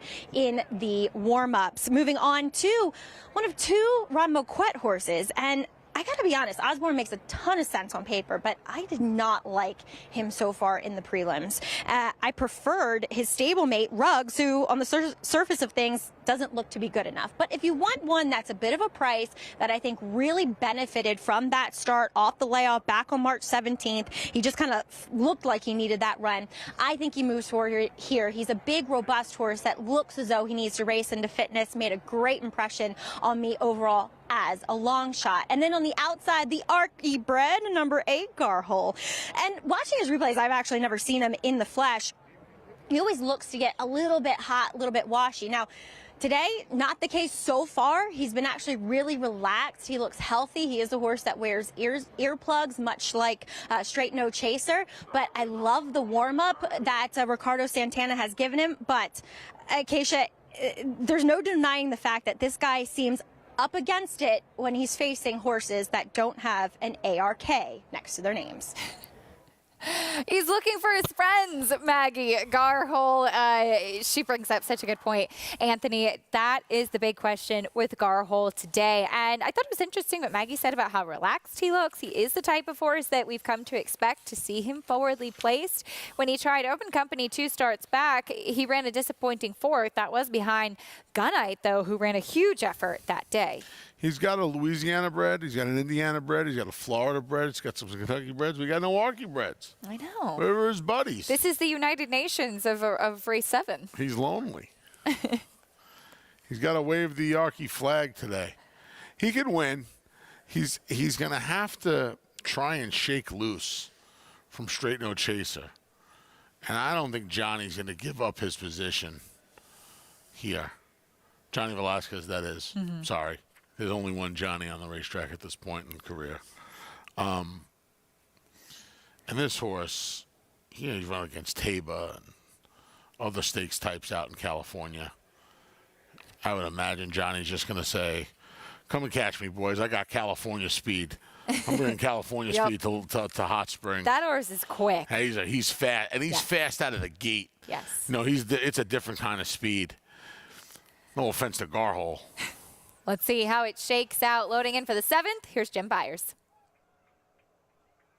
And out from the middle, Straight No Chasers taking the early lead. Ruggs came out alongside him. Sir Wellington is racing in 3rd, and then it's Chip Off the Old Block. He had a good start. He's racing a tight 4th. Garhole is just outside of him. Garhole is 5th, 3 lengths off the lead, then Much Better, and right at the inside is Osborne. It's a very tight pack of 7 as they race into the turn, and it's Straight No Chaser. With the advantage here, 3/4 of a length to Ruggs. Sir Wellington has dropped back on the inside. Just past him is Garhole from the outside. He is into 3rd now, then Chip Off the Old Block splits horses. Sir Wellington on the inside. Osborne and Much Better are going going to angle wide, coming for home off the turn. And with the lead, it is Straight No Chaser. He tries to get a little clear. Garhole is all out, but 3 lengths back. Straight No Chaser is responding in the final furlong, and the Southern California Invader has just drawn clear. It's going to be a big battle for second involving Ruggs and Osborne. Straight No Chaser by 7. Osborne up for second, then Ruggs. Garhole's fourth. John Velasquez did indeed say, "Catch me if you can," and nobody could. Straight No Chaser. Sure, there'll be some margarita celebrations with the My Racehorse team tonight. I jinxed this poor horse too, because when the gate opened, he did not break in front today. It took Johnny 4 or 5 strides to get his feet under him, but when he got to the front, it was see you later. He was gone. This was a nice effort in here today. Osborne from a long way back to nail barnmate Ruggs for the place money. But there was no doubt about this winner today. He made 8-5 look like a gift from about the 5/8 pole to the wire. Talented son of Speightster. He's very quick, and he showed that today. Got to the front and never looked back. Big effort from Straight No Chaser. I would imagine he'll be back into stakes company next time out in California or otherwise. Great crowd on hand. Arkansas Derby day. Unfortunately for the Arkansas bred in this race, he was a non-factor. Garhole to the outside. Just couldn't keep up with the others. He'll have to settle for 4th. Yeah. Was never able to get to the lead today. Straight No Chaser, an impressive winner. When we come back, though, in the Hot Springs Stakes today, Eyeing Clover will take a chance at another stakes win. Clay Sanders from 10 Strike Racing gave us a little bit of an inside look of what it's like to have a horse running in a graded stake.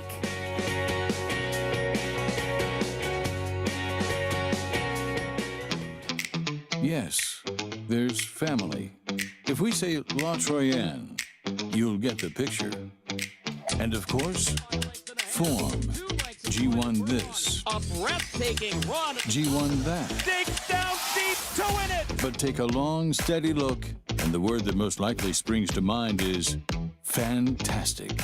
Maxfield. Family. Form. Physique. Fantastic. Tampa Bay Downs has a rich thoroughbred horse racing history in Florida dating back to 1926. Celebrities such as Babe Ruth, Jack Dempsey, and John Ringling all attended opening day. In 1981, Hall of Fame jockey Julie Crone won her first career race here, and in 2007, we saw Street Sense win the Tampa Bay Derby and go on later that year to win the Kentucky Derby. Featuring full fields, great turf racing, and a 15% takeout on our Pick 5. Tampa Bay Downs is live racing every Wednesday, Friday, Saturday, and Sunday. War Dancer. The momentum continues with recent stakes winners on turf and dirt. Dancing Buck going wire to wire in the Grade 3 Belmont Turf. Dancing Buck has opened up on the field. It is Dancing Buck by a half dozen lengths. And 2-year-old filly War Saichi with a wire-to-wire win in the Ladyfinger Stakes. War Saichi asserted her authority immediately out of the starting gate, and she has not relinquished the lead. War Dancer, the #1 third-crop turf sire in North America. Proud to stand in New York. Racetrack Television Network brings you every race, from every track, on every screen, every day. With monthly packages starting as low as $5, RTN gives you great value and access to more live HD streaming and race replays than anyone. Visit RTN.tv today to sign up and watch on almost any device, including Roku and Amazon Fire. RTN has packages that start at $5 per month.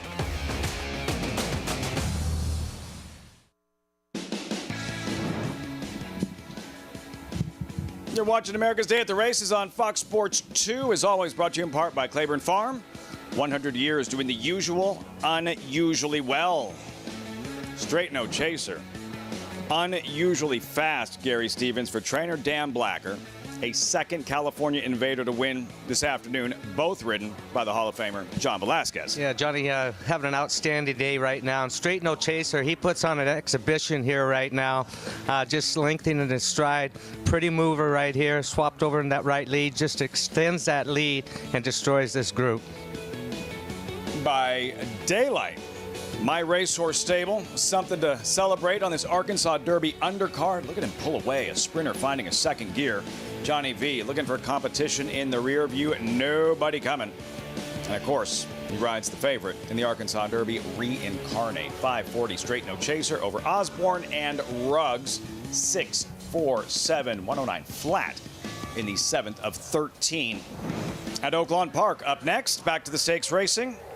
The Hot Springs, no, not that Hot Springs. That Hot Springs is now the Whitmore older sprinters. He won the former Hot Springs about 100 times. This Hot Springs for 3-year-olds running a mile, 2 big scratches. Frosted Departure, Carmel Road are out. Take a look at number 2, I Ain't Clover, owned by 10 Strike Racing, co-founded by Clay Sanders. I Ain't Clover, who was also favored in his last start a few weeks ago, 3-1 at post time of the Gotham. Had he won that day, who knows? Maybe he's on the Derby trail. Derby fever is real. And for an owner, whenever you have a favorite in a race like that, a Derby prep, the pressure is on. It's a beautiful Aqueduct day. That's priceless. We're still favored. 3-1 is what I'm a little surprised. I figured it'd be a little shorter or longer than that, but I guess it's better than I getting bet. Like they know something we don't know. Absolutely. So he's got his game face on. He looks good. So what do you think? What's the plan? Break and try to just get a good trip. Just see how the let Flo play the break. Exactly. Let's go, big guy. Yes. What's your game plan? Oh, I mean, need to let him break sharp. You know, hopefully he breaks super good. Hurts him away from there and go from there. I mean, there's a lot of speed too, but I think he can stalk. Do you not think outside? Yeah, I mean, from the outside, the 14 is very fast too. So I don't really know what to expect, to be honest. Good luck, Flo. But the winner of this race is in the Kentucky Derby. This is a big prep. This is a big field. Typically, there's like 7 or 8 horses. This is a really large field because the Kentucky Derby is on the line. Let's get out good, buddy. And they're off.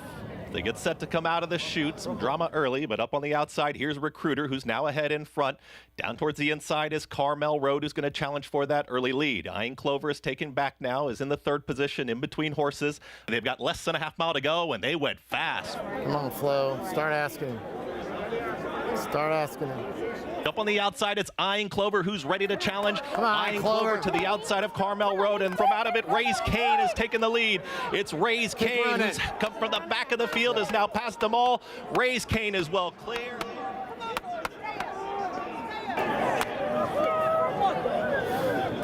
Got 3rd or 4th. It's a photo for 3rd. Ah, we didn't win the photo.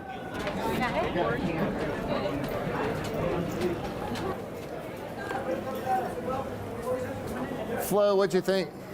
You know what? I don't know. We went a little bit quick early. Yeah. I took him back, just because I thought I told you the 14 was going to be on the way. Yeah. And got tired late. I don't know if it's the distance or him being in the pace. I think it's a little bit both, to be honest.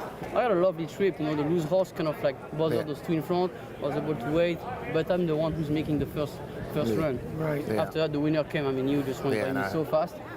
After that, to be honest, he just got tired on me. It looked like I was going to finish 2nd for a long time, and the last 50 years, he just completely emptied out. Our thanks to Clay Sanders for wearing the mic. Didn't work out on that afternoon for I Ain't Clover. Gary, you've been in that situation, high expectations, Derby prep, and things don't quite come together, and then you have to explain things to the owner. What's that like? Well, it's never comfortable, and I think that the look on his face, Clay's face, said everything. He's dropped back to the mile distance today. He knows he's not going to get a mile and a quarter after that performance in the Gotham. He is, by looking at lucky, he was a Preakness winner. You give him a shot. All right, so it didn't work out. Now shortening up in distance, I Ain't Clover for 10 Strike Racing coming up shortly in the 2nd of 4 stakes races, the Hot Springs 3-year-olds. Horses will be in the paddock momentarily. Of course, the Arkansas Derby is race number 12 with 200 Kentucky Derby points on the line, 100 points to the winner. You'll see it right here on Fox Sports 2. Acacia, also stakes racing at Aqueduct just around the corner. Indeed, Lafitte, it's a big day here from all over the country, from Aqueduct to Oaklawn Park. We have the Excelsior coming up next, and we're taking a look right now into the paddock at the number 2 Law Professor, who's 3-5 for trainer Rob Atras. Anthony, this is a horse who ran in the Razorback at Oaklawn last time, out behind Last Samurai and West Willpower, both of whom came back to win in very impressive style. His win 2 starts back was really impressive. Yeah, as easy as can be. And he's not facing overall a much tougher bunch, but I think Miles D woke up last time. With that said, if he comes back with this effort or even his effort last time out, they have Law Professor to beat this afternoon. Law Professor, the horse that finished 5th in the Breeders' Cup Dirt Mile. Again, trying that Razorback last time. Last Samurai came back with a 101 buyer speed figure. Westwell Power with a 109. And those are the two horses finishing in front of this horse right here. He's talented. Let's see if he can pick up another stakes win today. Let's head down, get a paddock report from Richie. Yeah, thanks, Acacia. And talking about the two, Law Professor, who last time I did not like his trip in the Razorback. He got into a fight with Jose Ortiz, flipped his head around. You don't know how that, kind of inhibits a horse's breathing, kind of throws him out of rhythm. I think he'd have been better off kind of putting his hands down and letting him march on. Now, that being said, what I see here from a physical perspective today, Rob Atcher's horses usually glow with health, look fabulous. This coat's a little bit on the dry side, and he's a little bit on the light side. And he did ship all the way to Arkansas and now all the way back. And I'm just not seeing the same energy level. Now, to be fair, I don't have a true reference point. I do remember seeing him in the past and that he looked a bit better. I just think he looks a little bit on the dry side. For my eye today, the 3 Bourbonic looks tremendous, typical of a Todd Pletcher runner. He just really exudes health. Great coat on him, couldn't fault him at all. 5 Keystone Field, who's well beaten in the Razorback, beaten 20 3/4 lengths, and ships in here. Looks outstanding here in the paddock. Really love the coat that he has and the way he looks. And it's interesting, you say, well, the other horse shipped there and shipped back. This horse is only shipping in from Oaklawn, so he didn't have that arduous journey there and back. I skipped over the 4 Miles D. You want to talk about a son of Curlin. He's just a bulldog. You want a solid, thick horse all the way through. Incredible neck and shoulders on him, powerful hind end. He's my kind of horse. Everybody has their idea of what they think a horse should look like. Miles D checks all the boxes for me. And I got to mention the 6 Forewarned, 13,000 shy of earning $1 million. A horse that's made 58 starts. He's already an Excelsior winner.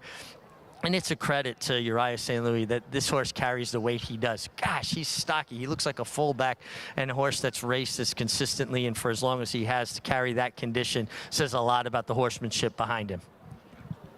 12 for 58 with 10 seconds and 4/3. A horse that, as Anthony said earlier, kind of a lunch pail type. This one will show up with his races day after day. More on the Excelsior from Aqueduct after this.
You're watching America's Day at the Races on Fox Sports 2. We continue on with the exciting race action at Oaklawn Park. We're at Oaklawn, right? Aqueduct. We're at Aqueduct. Excelsior time. Excelsior. We're all over the place today. We are going to meet the field for the Excelsior, kicking things off with the number 1, Curlin's Wisdom. Just missed by 3 lengths to Bourbon Calling last time. Source has been a workhorse for Linda Rice this season at the Big A, and she's done a really good job making an awful lot of money with this horse. Classy Law Professor went by. Here's a late-running Bourbonic. Yeah, Bourbonic finished 4th in the Stymie, got the job done against Money Allowance types 2 back. Miles D, also out of the Stymie. Woke up in the Stymie, ran into the white-hot Repo Rocks. Keystone Field, bit of a new face in this group. Yeah, big win at Oaklawn, 2 back, no match in the Razorback. We'll see how forward he is in here. And for Warned, looking to reach that millionaire status today. Yeah, 2 for 6 here at the Big A. Number 7, Portos to wrap things up. First time with Tom Morley. It's his birthday today. Happy birthday, Tom. Yes, an April Fool's Day birthday. Yeah. I'll leave it at that. 4 to 5. He's 40, he's 40, by the way. Happy 40th birthday to Tom. Not going to let him get away with Law it. Professor, 4 to 5 in the Excelsior, taking another quick timeout. We'll be back after this.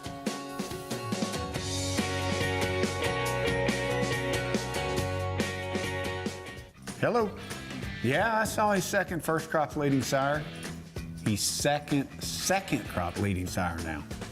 We might have sold him a little early. Here's Long Range Toddy. Hello. Yeah, I know he's third crop leading sire. I'm glad we got that clause to buy him back.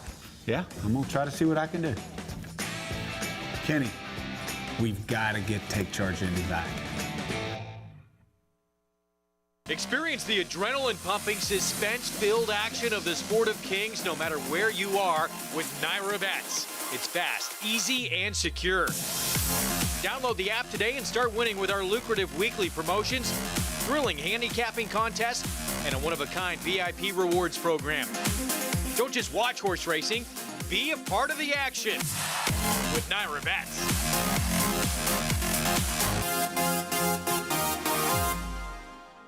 Harris Farms, proudly standing Smiling Tiger, a triple grade 1 winner, defeating Breeders' Cup champions Dancing in Silks and Amazombie, a leading California sire with over $9.7 million in progeny earnings, with 94 winners in 2021 and graded stakes superstars like Spice Perfection. Spice Perfection wins the Grade 1 La Brea. And Tiger Dad.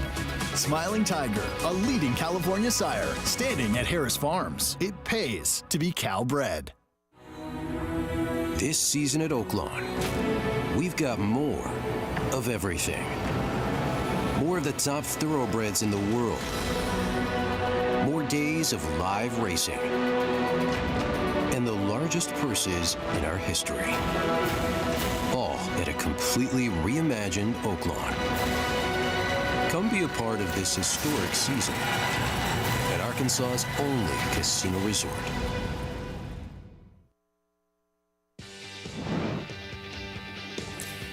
It's stakes time at Aqueduct. The Excelsior coming up next, a mile and an 1/8 on the main track. There's a look at Miles D. Anthony, as this is a horse who seemed to show quite a bit of promise as a young horse. Took him a little bit of time to kind of come back on track after such a disappointing effort in the Fred Hooper 2 starts back. He ran well in the Stymie, and I should also know I was in the paddock for that Stymie, and he's a horse that was always so quiet, so laid back. And last time he was showing a lot of good energy on the track, and we're seeing that again today, as Richie touched on down in the paddock. We've seen enough horses throw in clunkers at Gulfstream Park. Mm-hmm. The amount of speed he showed last time, and the fact that he held on for second, after breaking out at the start too, shows me he's back. The best race he's run in his career clearly was a 1 1/8 here at Aqueduct, where he ran down a horse in Speaker's Corner who probably didn't want to go that far, but who was a pretty nice horse.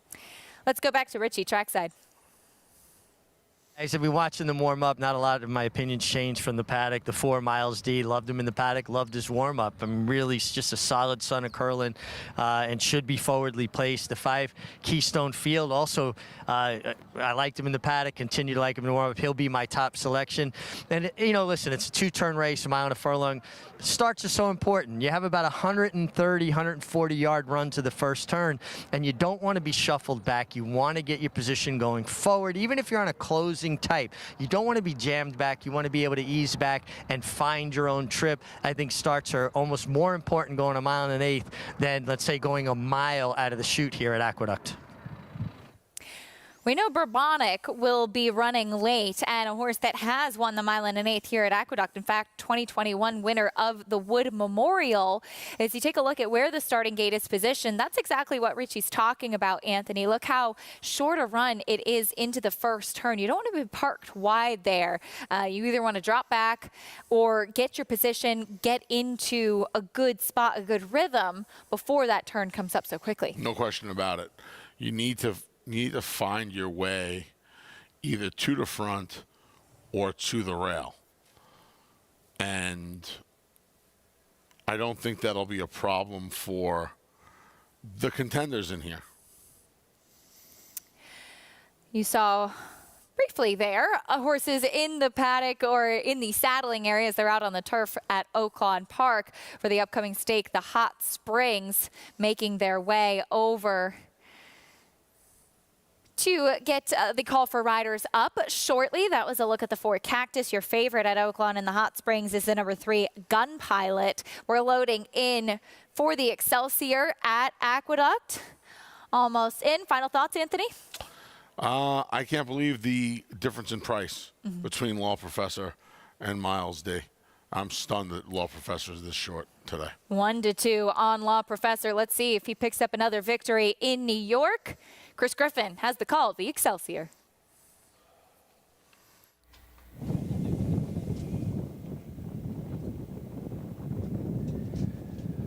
And Portos is in. All set for the Excelsior.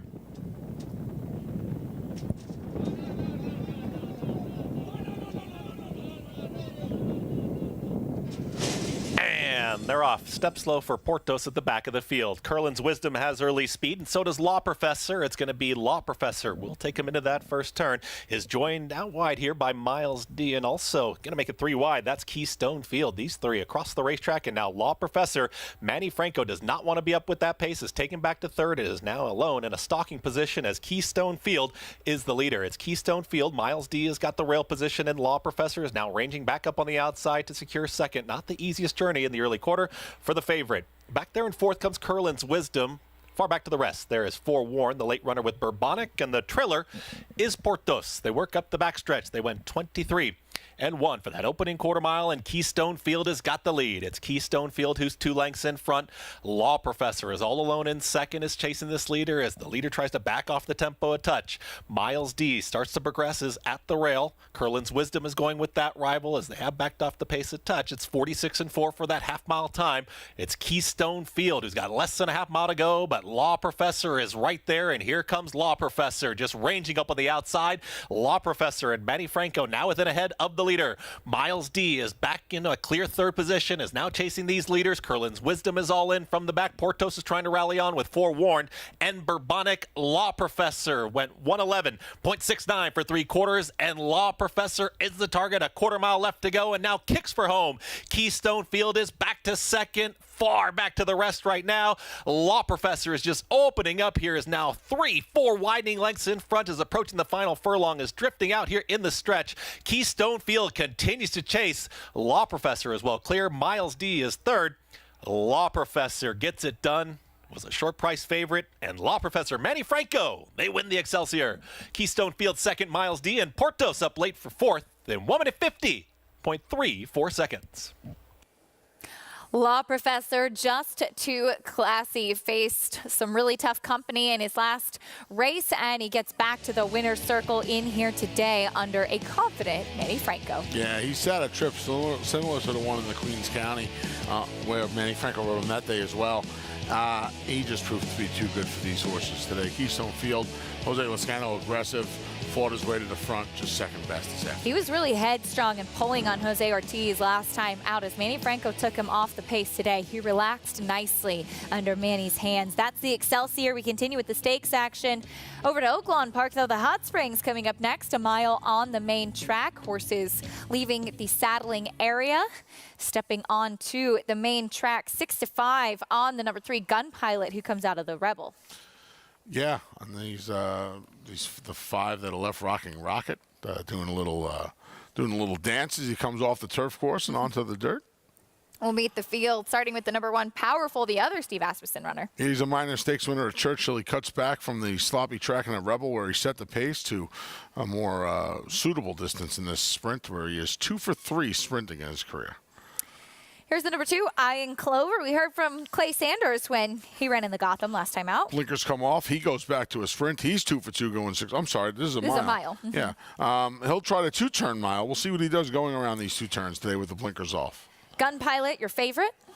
He's won at this short stretch mile run, 2-turn mile.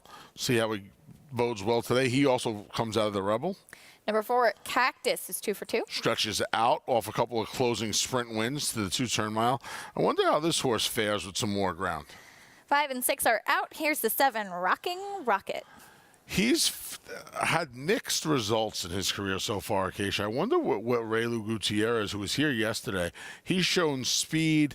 He's been better when he's been coming from off the pace. Wonder what he does with that outside draw this afternoon. That's the field for the Hot Springs, as that'll do it for Anthony and I up here on the desk. Thank you so much for joining us. Lafitte, Gary, and the rest of the team at Oaklawn sticking around. Greg Wolf and Andy Sterling coming up on the desk. A pleasure as always, my friend. You too, Acacia. We continue on with all of our great coverage, including Paula Duca standing by with Brad Cox. Yes, I am standing by with Brad. Brad, thank you so much for being so patient through all this.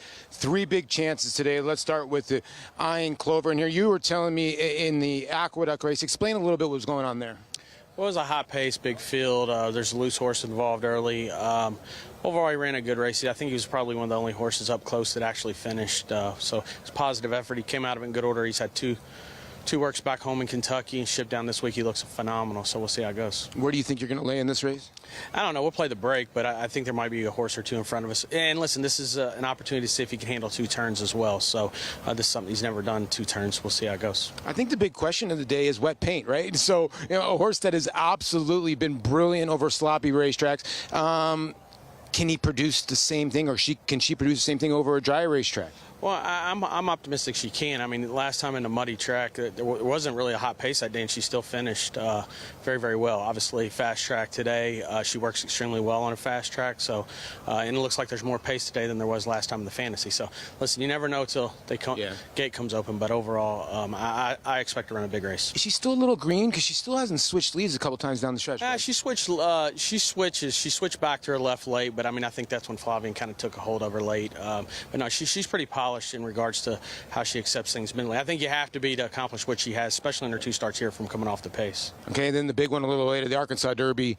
Is Angel of Empire sort of the Rodney Dangerfield? Nobody giving him any respect? Probably not. He doesn't get the figures I think some of the other top 3-year-olds get, but he does show up and he runs, and he's going to handle the mile and 1/8. He's already proven that, and I think the further the better. So, Flavian's on him. We'll see. I think as long as he gets a good trip, he'll be there at the end. Brad Cox got 3 big chances today, Lafitte, and I think all 3 of them are going to be right there at the wire. Angel of Empire, 13-1 winner of the Risen Star. Brad Cox, they're going to go back-to-back in the Arkansas Derby. Gary, this Hot Spring Stakes here, these 3-year-olds, all right, so maybe right now not good enough to compete at the top level in the Arkansas Derby, but some of these still with potential moving forward to race in some of the bigger 3-year-old races late spring, summer, moving on. Yeah, look, I liked what what Brad had to say there. Blinkers are coming off of I Ain't Clover. Probably going to be a horse in front of him, at least one, powerful down on his inside. He's attending a fast pace here, and Brad talked about that loose horse, and when this happens, they can cause other horses to chase after, and like he said, he was still running at the end. And listen, there's a lot of money out there for milers. There's a lot of money out there with sprinters. He ran a fast number, 2 back, sprinting. So if he doesn't get the 2 turns today, we got plenty of races. Somewhere we're going to be this summer. Saratoga, baby. Brad Cox has several live runners in stakes races this afternoon. I Ain't Clover, that's what he did in the Gotham. Maggie, how's he look now? Well, Liffey, we heard from Brad Cox just now with Paulie saying that he thinks he looks great. I don't know. He's done a lot of shipping. You know, he came from Fairgrounds up to New York, back to Kentucky, now over to Oaklawn. Now, sometimes it'll just lighten a horse up, and that is the one thing I'm noticing from the Gotham Tri to today in this Hot Springs. Otherwise, he looks fine. I like the fact they're taking the blinkers off. He was a bit aggressive in his previous 2 races, and the fact they're taking a step back class and distance wise, I think it makes a lot of sense just to keep him at this mile. But at a short price, I thought there were some interesting alternatives. And while Steve Asmussen, he does send out the favorite in number 3, Gun Pilot, whom I really liked going back to that Rebel. I don't know if he didn't handle the track. He just never looked comfortable down on the inside. He looks fabulous, but I'm more interested in Powerful. Last time in that Rebel, he was coming in off of a layoff, and he is a horse that is a bit more accomplished at sprint distances. I mean, a lot more accomplished, but maybe the mile's okay. And I think he needed that last race because he looks a lot tighter today. Great energy out in the racetrack, really light on his toes, bouncing and framed up beautifully beneath Tyler Gaffleone. I want to give number 1, Powerful, another shot, guys. Yeah, the Rebel didn't work out, Maggie, but he was right on top of a fast pace, and now the cut back in distance, slight to a mile, Gary. The key for Powerful, the inside draw. A couple of scratches, key scratches, and he's 5-1. Yeah, and I think that he has the speed of the speed. I think that Tyler Gaffleone can establish the pace early on. We already heard Brad say that with I Ain't Clover, he thinks there'll be a couple horses in front of him, and Powerful will be the one that is. Powerful at 5-1, circling back to Gun Pilot, 6-5 favorite for Steve Asmussen. Another one. Things didn't work out in the Rebel, but 2 starts back, allowance race right here at Oaklawn Park. A powerful win for an improving son of gun runner, Gun Pilot. Yeah, and what Maggie said about this horse in the slop, you know, in the Rebel. Look, that race was too bad to believe, but this race right here was very, very impressive. It was non-winners of 2 lifetime, but he gets up, he wins, drawing off at the end. This was a powerful run. Rebel was a Kentucky Derby prep race, points involved, so no Lasix. Gets Lasix again today for the Hot Springs, does Gun Pilot. Good point. Gun Pilot for Steve Asmussen. Again, one of those names with all the potential moving forward. Not good enough right now to compete with the very best, but mixing it up in this Hot Springs, and the favorite at 6-5 in front of this big crowd at Oaklawn Park. We had Louis Sella, the president, on earlier, expecting more than 60,000 this afternoon as we get closer and closer to the main event. Race 12, the 88th Grade 1 Arkansas Derby. First things first, more 3-year-olds in this Hot Springs. Gun Pilot, favorite at post time. And Rocking Rocket. He loads on the outside. They're in the gate. And they're off. I Ain't Clover caught a flyer out of there, and I Ain't Clover is immediately taking the lead. Rocking Rocket from the outside and Cactus from between, make it a 3-way tussle into that first turn. And then the 2 Asmussen runners are at the back. Powerful is inside of Gun Pilot, and I Ain't Clover just ran into some trouble there. I Ain't Clover had to steady rather sharply around that club turn, and he's now back there sharing that trailer spot with the 2 Asmussens as they move on to the backstretch. Rocking Rocket by 2 lengths. Cactus is next. I Ain't Clover is back underneath himself here, and he's racing in 3rd. Gun Pilot is 3 wide, up the backstretch in 4th, and Powerful is trailing the field as they advance to the half-mile marker. The finish line, the 16th pole here. Rocking Rocket, where he likes to be, is setting the pace. He's got it by some 2 lengths. I Ain't Clover moving inside of Cactus. I Ain't Clover is 2nd. Cactus outside of him 3rd. I Ain't Clover has racing room. He is now racing up alongside Rocking Rocket as they come to the top of the short stretch. I Ain't Clover makes the first move. Rocking Rocket drops back. Gun Pilot is gaining on the Far outside, Cactus is trying to go with him. They come to the top of the short stretch. I Ain't Clover with the lead, but up on the outside, Gun Pilot is rallying up. And then comes Cactus in third as they come to deep stretch. I Ain't Clover, Florent Giroux maintains the lead. Gun Pilot, Ricardo Santana. I Ain't Clover in the Hot Springs Stakes takes it 3/4 of a length. Gun Pilot took a shot, had to settle for second.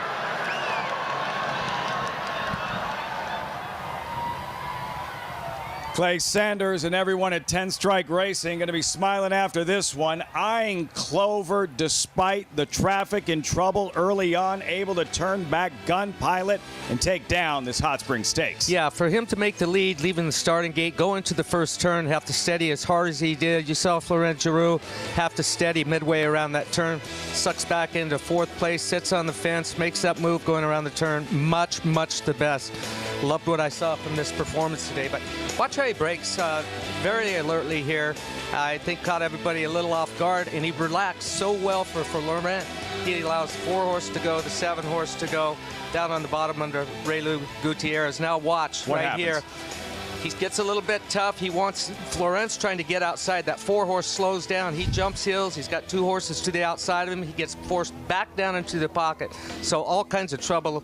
And for him to overcome that and perform the way he did, and he was coming away nicely at the end, he might be able.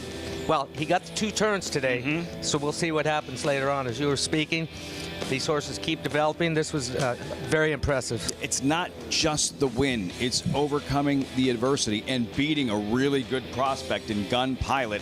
For 10 Strike, Brad Cox, Florent Giroux have to be thrilled with that effort, bouncing back after the disappointment in the Gotham, as Maggie mentioned, all that traveling, and to put forth that performance. Bright future. Yeah, bright future. And like I said, these good horses, they're able to overcome situations like that. That's what makes them better than just your average horse.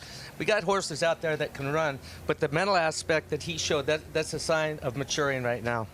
And a perfect segue for a horse entering off the Gotham effort in New York. We say hello to Greg Wolf, Andy Serling standing by in the studio at Aqueduct. Gentlemen, welcome to the show.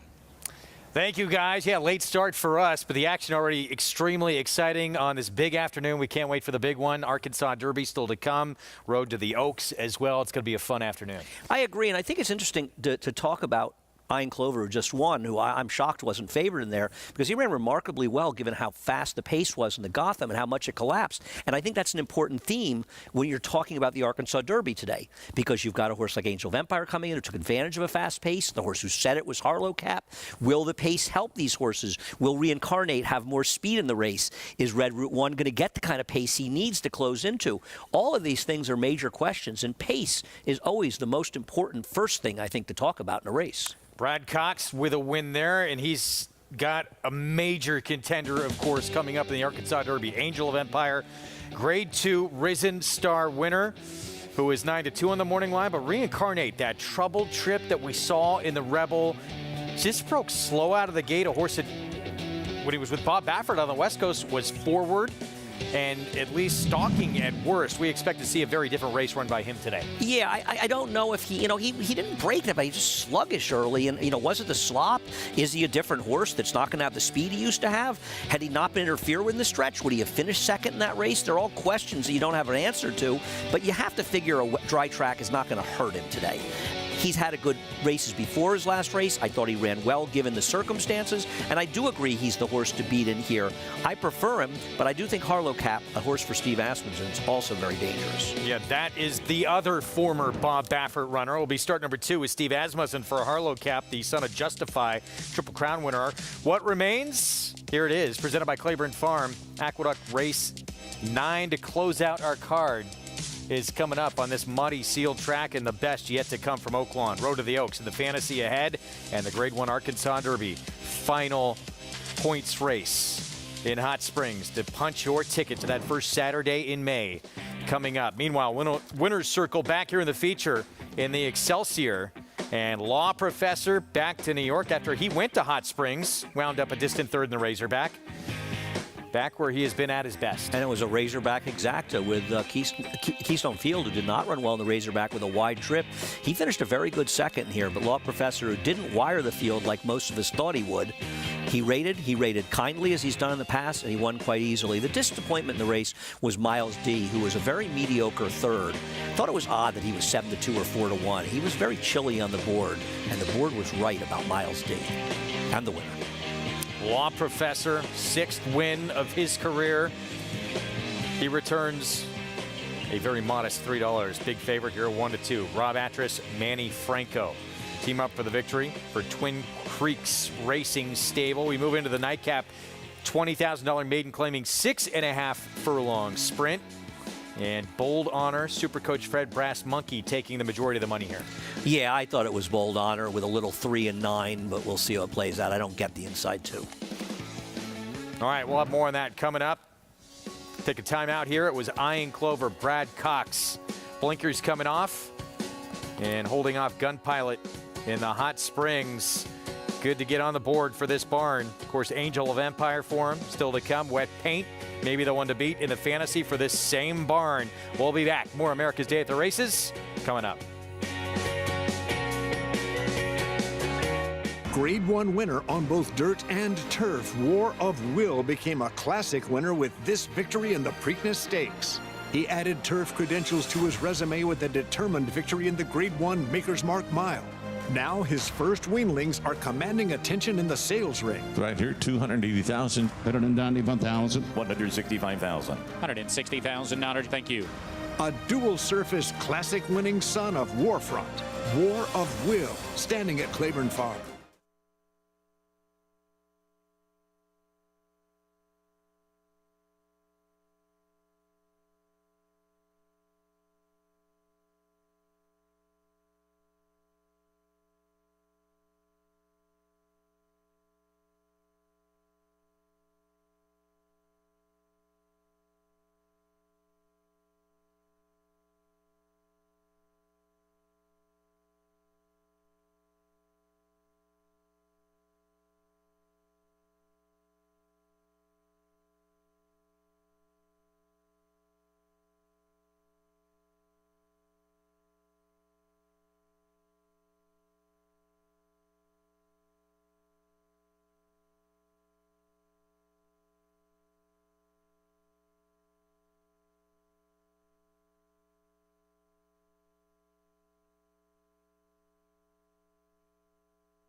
Back with you on America's Day at the Races on Arkansas Derby Day from Hot Springs on our FS2 coverage. Greg Wolf, Andy Serling with you, and of course our crew live at Oaklawn. They have more. Let's go to Maggie. Yeah. Here with winning owners Marshall Graham and Clay Sanders with I Ain't Clover today. And Clay, you were at the Gotham, and we were just talking about what a valiant performance I Ain't Clover put in, given the fast pace. And I think, you know, the decision to keep him at a mile, you were ultimately rewarded today. Yeah, I mean, we thought this horse could get 2 turns. He's a Looking at Lucky, who, as you know, is one of our favorite sires. I mean, I know that the race collapsed and he, you know, got tired, but we just had faith in this horse. And, I mean, look, we wanted to take this horse to the Arkansas Derby, but this isn't a bad backup plan. No, it's not. And I think you guys always play the game very realistically, Marshall. So I think giving this horse confidence was the right game plan. Yeah, again, there are a lot of opportunities all year long, and we thought, let's get into a spot. Let's see if he can really go long. Let's get into a race with an honest pace, and I think he showed us that we've got a lot of options with him, and we're super excited. Brad's done a great job with him. Liz Crow picked the horse out, and we're thrilled for our partners and thrilled to have this horse. Well, the first big race you guys participated in was the Preakness. Could that be on the radar? I mean, we'll look and see what the numbers are. I mean, we'll talk to Brad, but yeah, we'll see. We're not going to rule anything out. I just want to know, where are we going to dinner tonight? We haven't even thought about that, but hopefully there'll be tables for us somewhere, and we'll celebrate, and we'll bring our big group somewhere and have a close down the bars and restaurants. I mean this from the heart. You guys have an awesome group, and good to see you here in the winner's circle. Congrats. Thanks, Maggie. Appreciate it. Guys, I Ain't Clover proving best in today's Hot Springs. Sharp ownership group there, and sounds like we could see this horse in one of the Triple Crown events down the line. Okay. We'll see. I'm skeptical. I think that Marshall will be smart. I mean, they might look at the Pat Day Mile on Derby Day. That's an ambitious spot for him. He's a nice horse. How far he wants to go, I think, is going to be really the question. All right, back to New York. Nightcap coming up. 20 maiden claiming sprint, 6.5 furlongs. We'll get to the post parade here in just a moment. Riders already up. Super Coach Fred, Rob Atras, Kendrick Carmouche, the two right now, the 2-1 favorite. Speed, and then backed up for a tougher maiden 40 spot last time out. Yeah, I mean, I guess it's just praying that he'll move up considerably off the Rob Atras claim. Here's Brass Monkey to kick things off for Patrick Quick. He finished ahead of Super Coach Fred. Actually, he did not, excuse me. He finished ahead of him 2 back. I guess he has a chance. I preferred others. Here is Super Coach Fred. We know he's quick. He's got speed, but so does the other Atras horse. We'll see. I guess we'll see which one goes. 9-2 on Let Freedom Spring. I think he's a more likely winner than the 2 inside of him. His last race was a faster race against better horses, and we saw horses run a big number out of that race yesterday. This horse has had a couple of tries at this condition, has made no impact. Yeah, I'm not sure. He looks impossible on paper, Sharpoon. As does, am I mistaken here? What, just 11-1 on the 6? I mean, are they looking at the Charlie Baker claim? But this horse with Chuck Lawrence, he's pretty good. And this horse didn't lift a hoof. Wow. Right. This horse could be Taking money, any price. Nevertheless, here's the 7th Bold Honor, start number 2. Did show some ability first time out. Yeah, I prefer him. He was involved in a quick pace in a very tough maiden field. That was a very difficult maiden 20. I think he's much the horse to beat. It showed speed, as you said, and blinkers on today. And then the 9, 7-1 outside, grand again. If you're looking for a price, I think this horse is not impossible. The race 2 back was okay. The last, obviously, a disappointment. That's your field on this muddy, sealed track. And Super Coach Fred, his debut was on a muddy, sealed track. He ran pretty good over it. He did. For the level. He did. No, he did. No, for the level. No, I agree. And he got a 56 buyer, which would really give him a chance here. I'm not going to knock it. And he's off the claim for Rob Atras, who's, really been working some miracles, frankly, over the last month or so here. He can be streaky, but he's been extending that streak. I mean, he's won it already with, 2 or 3 today. I just don't think he's very good. He's losing to Ia. And that's something not a lot of horses want to tell their friends they did, lose to Ia. And I just thought maybe others were a little more interesting, but maybe he's a horse that moves up a lot off the Atras claim. For a moment, early in his career looked like he actually might be pretty good. Did not pan out. That moment disappeared. Let's head downstairs to Mig.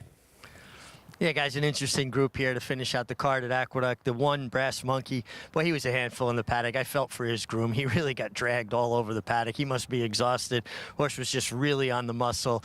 Made a nice impression on the racetrack. The 2, Super Coach Fred, outstanding from a physical perspective, as most of Rob Atras's horses are. This horse returns, actually, from what I understand, it's a gelding, even though I don't see it denoted that way in the form. A horse that broke slowly last time, but rushed up and attended the pace. The 3, Let Freedom Spring.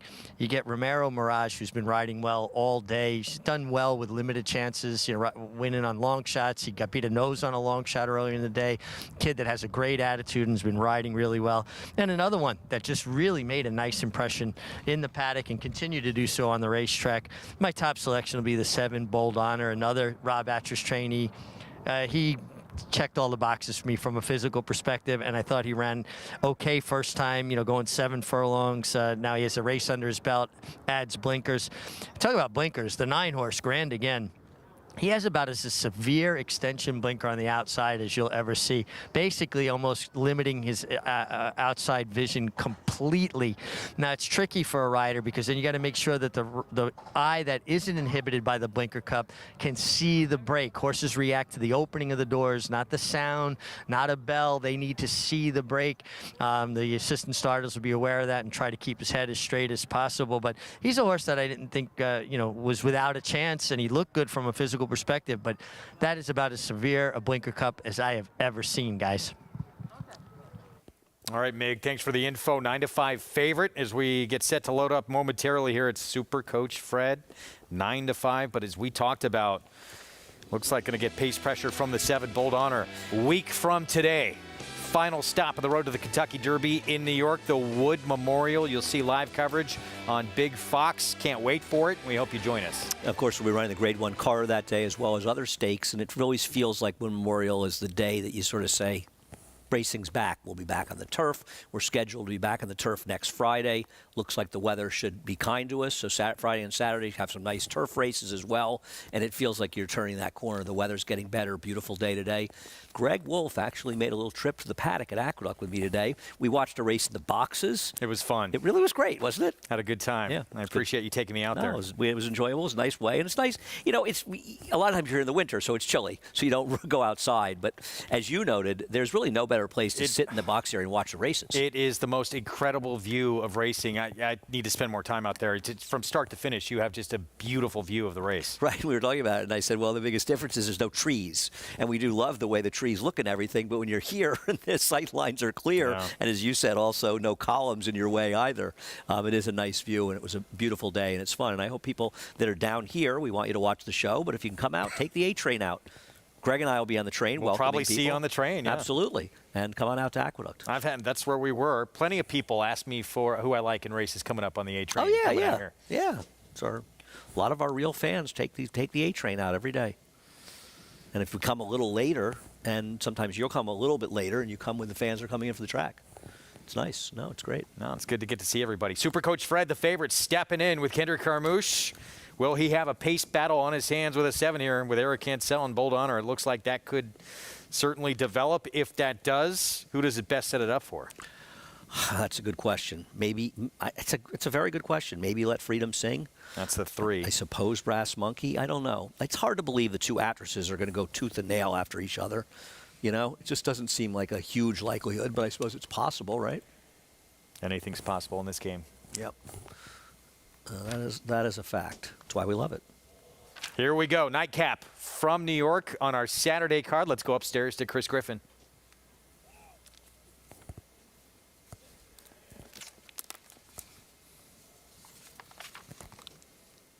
All set. And they're off. Grand Again's got early speed, and in between horses there is Let Freedom Spring. Also there is Super Coach Fred at the rail, and Super Coach Fred now puts ahead in front. Let Freedom Spring is back to second. At the rail there comes Brass Monkey, is followed up on the outside here by Grand Again. That's the leading 4. It's a gap of 3. Back to Sharpoon, who's towards the back end of the field with Bold Honor, and the trailer Despite Fortune as they work up the backstretch. Super Coach Fred and Kendrick Carmouche, they're in command. They're up by a length and a half. Continue to chase now from second is Let Freedom Spring. 21-4 for that opening quarter mile. It's Super Coach Fred in front. Let Freedom Spring is to the outside, is ready to challenge. At the rail there is Brass Monkey. It's between these 3 right now. Grand Again is trying to make up some ground, is still 2 off the lead. Running on from the back, Bold Honor and also Sharpoon is launching a rally. It's still Super Coach Fred in front. They went 45.48 for that half-mile time, and here comes the challenge up on the outside from Let Freedom Spring. Let Freedom Spring, and at the rail there is Brass Monkey. Brass Monkey is coming after Let Freedom Spring. They are noses apart here as they approach the final furlong. It's still Let Freedom Spring. Brass Monkey will not go away, is trying to come back to the inside. Let Freedom Spring is starting to put away Brass Monkey. Let Freedom Spring is up by a full length. Let Freedom Spring. Romero Mirage gets another one. It's Let Freedom Spring who gets it over Brass Monkey. Then came Grand Again. And Bold Honor in 1 minute 19.19 seconds. Pace duel we expected did not develop. Didn't matter. This horse comes and gets them anyway. Let Freedom Spring. Edmund Pringle Romero Mirage, the win. They were moving up front. This horse was sitting right off the pace. Nice price on him at 9-2, considering he was coming out of the best last race buyer. Kind of surprising, actually. Brass Monkey sat the perfect trip behind them. Couldn't quite get there down the inside, finished second.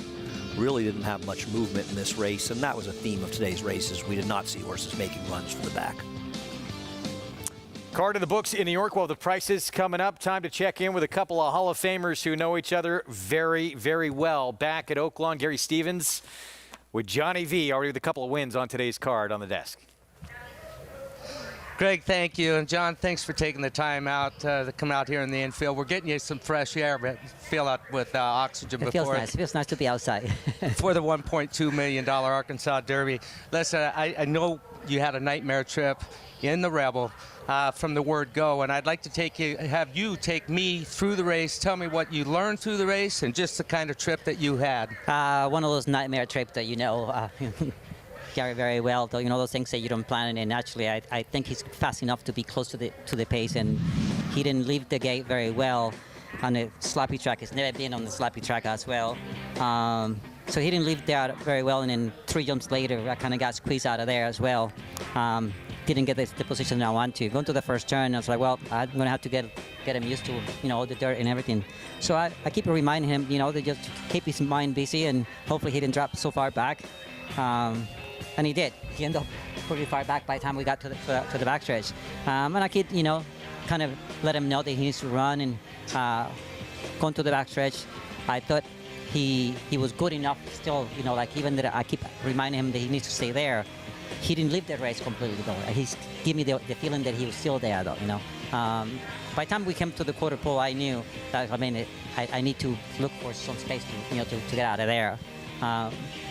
We're not there yet. What was he telling you right now, you being on his back? Was he still giving you a good feel? No, right now it's like I keep reminding him, to be, to stay there. Keep tapping, and he was there. So I felt like, okay, I'm gonna need to start looking some sort of position to get out of here.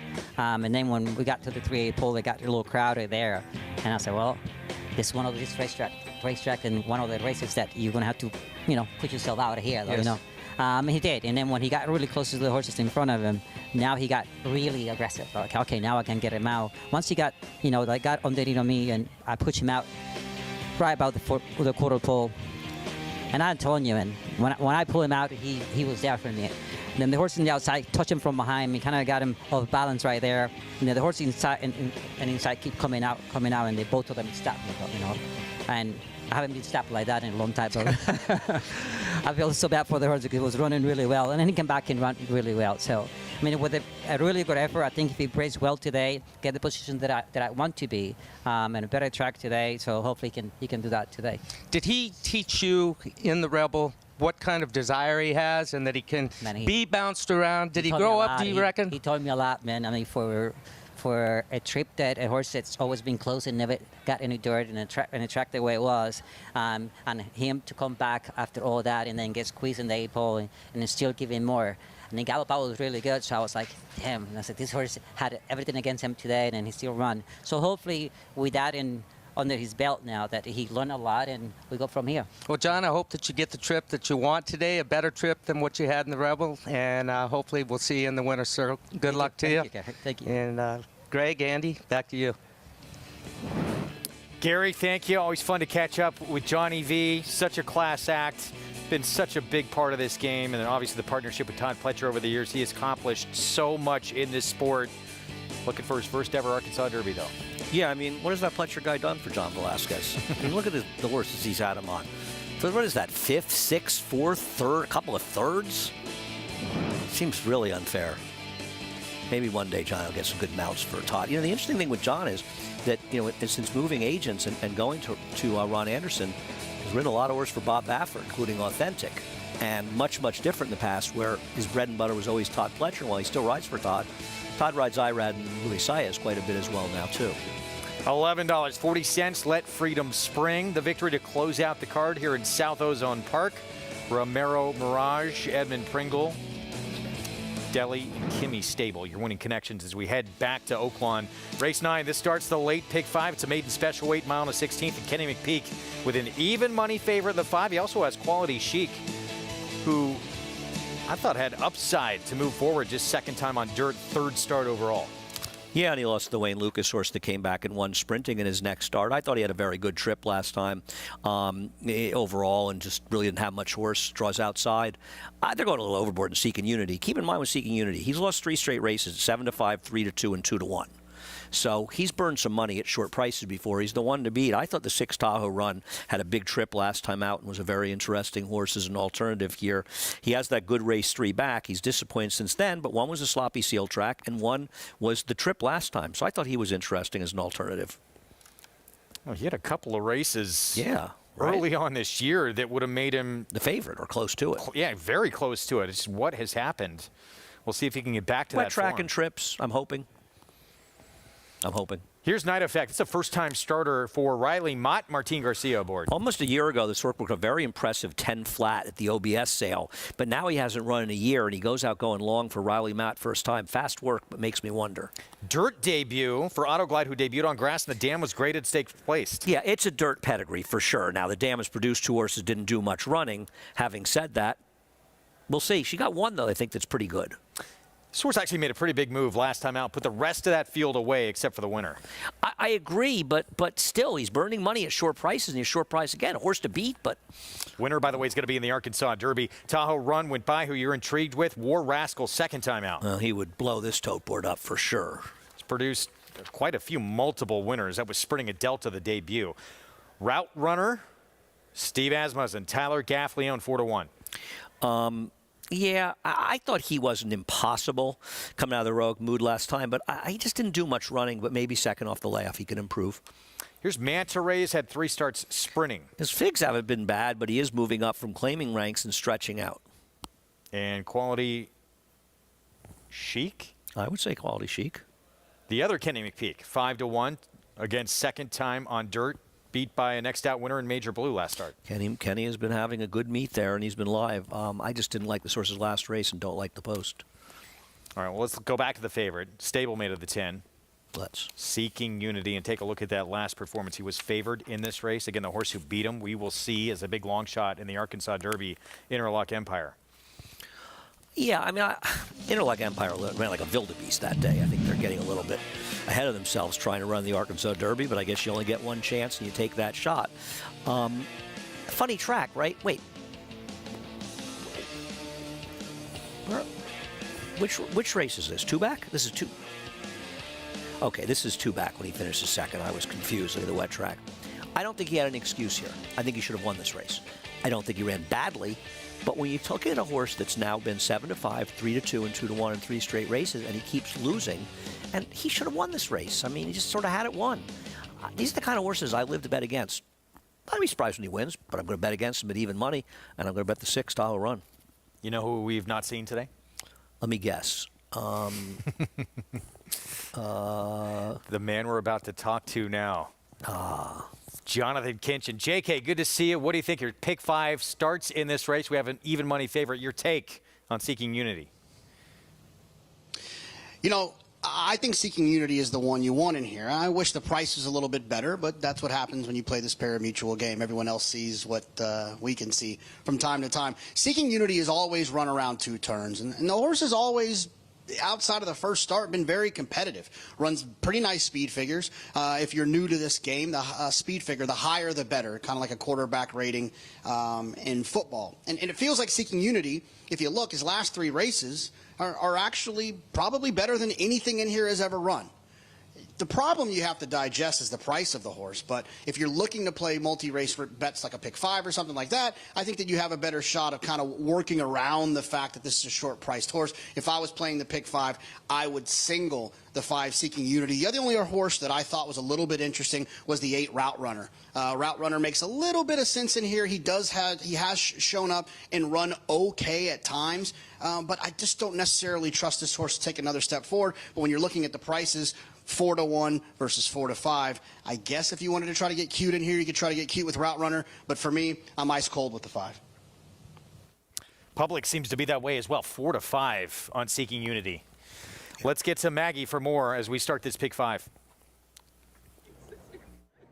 Greg, I'm being cute in here. I too like Route Runner. Very good looking son of Gun Runner. He actually looks identical to his sire, just a bit bigger. Now, he is out of a dam who's a multiple graded stakes winner with wins on the dirt and the turf. So you can see the turf experiment 2 back. But his last start in February, he was coming off of a layoff. And as I always say with these big, stuffy type of horses, they do tend to need a race. The thing with him, though, is that he just kind of runs evenly. He's not a horse that has a lot of gears. So in that respect, I think the longer he gets to go, the better. He gets an extra half a furlong here. We'll see if that improves his run anymore. But he was by far the best looking of any of these contenders in this maiden special weight. Let's take a look, though, at the inside runner, a first-time starter for Riley Mott. The dam, she was 0 for 6. She's only had 1 winner out of 3 foals, but she is a half-2 greatest stakes winner, Dreams Galore, who won the Mother Goose and the Honeybee. So right here. And he's a good-looking sort. They kept him very quiet in the paddock, didn't let him leave the stall, but he seems to be a very classy, laid-back individual. You can see he's just kind of taking in the sights, looking at everything. He gives me the impression that he's probably one that needs a race for that proverbial light bulb to go off. And 2, it's tough to win going around a 16th first time out. It's the right distance given his physicality, given his pedigree, but I just think he'll need one, but is taking some nibbles on the board, Greg. Maggie, thank you. 3-5 favorite, Seeking Unity for Kenny McPeak. Really getting hammered on the board right now. Yeah, I mean, listen, I live to bet against horses like this. This horse could certainly win this race. It won't surprise me at all. But right now at 3-5, you're saying he's got to win over 60% of the time to make money, and I don't think that's a good gamble here. You're talking about horses like the 8 and 10. Maggie's talking about the 8. The 1 is an unknown who worked well as a 2-year-old, obviously sales a long time ago, some pedigree. I'm interested in the 6. There's a lot of things going on here. Will I be shocked when he wins? No. This horse is burning a lot of money, and he is potentially on the cusp of being a true money incinerator. There is a chance, though, in that last race when we saw him make that move, the horse that did blow by him is pretty good, no? There is. I mean, he's running. I don't think he'll do anything in the Arkansas Derby, but yeah, no, he ran it very impressively last time. And listen, he was taking advantage of a pretty quick pace that day to get it done. Seeking Unity was relatively close to it, so I do give him some credit for that. And he ran a little better than it looks. But still, 83 buyer, 77 buyer, 69 buyer, losing at short prices, now 3-5, up to 4-5. To me, there are too many other possibilities. Winner? Sure, he could win, but not for me at that price. Pick 5 starts here, includes the Grade 3 Fantasy on the Road to the Oaks. That is up next. And, of course, the Grade 1 Arkansas Derby. Jim Byers with the call. Race 9 from Oaklawn. Tahoe Run. And now, Quality Chic. They're in the gate.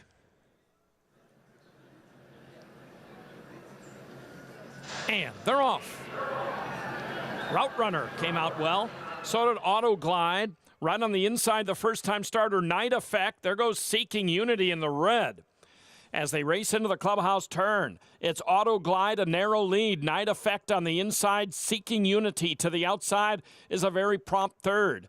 And then a gap of some 2 lengths, and Route Runner has secured a good spot toward the inside. He's racing in 4th. Quality Chic making an early bid to 5th from the outside. Then Manta Ray, War Rascal in a little tight there from between, and Tahoe Run on the inside.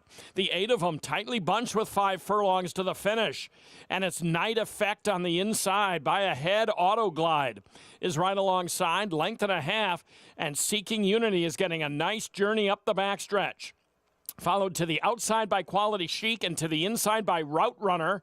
That pair is only about 3.5 lengths off the lead. Then Manta Ray and Tahoe Run.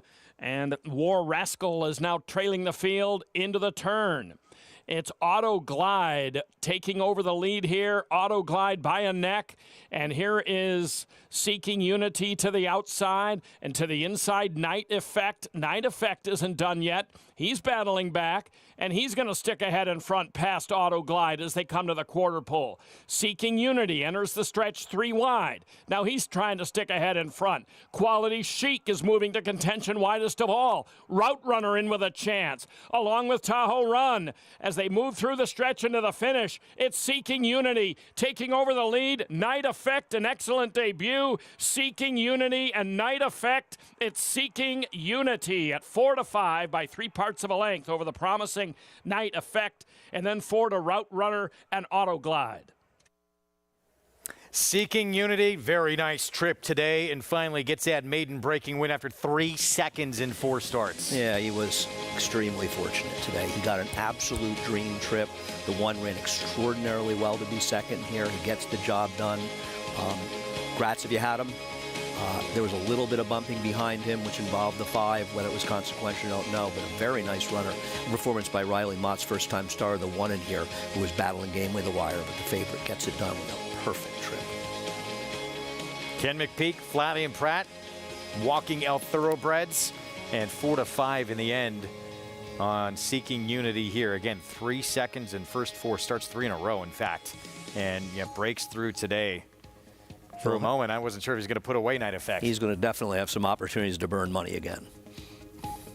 Gets that victory here. We'll have the prices when we come back, and then it's time for the Road to the Oaks with the Grade 3 Fantasy. And still to come, of course, the Grade 1 Arkansas Derby on the road to that first Saturday in May. And this man with a big, big chance, maybe the horse to beat in that race in Reincarnate, transferred from Bob Baffert's barn to Tim Yakteen. Slow start out of the gate in the Rebel. If he's more forwardly placed, can they catch him? We'll be back. Stay with us.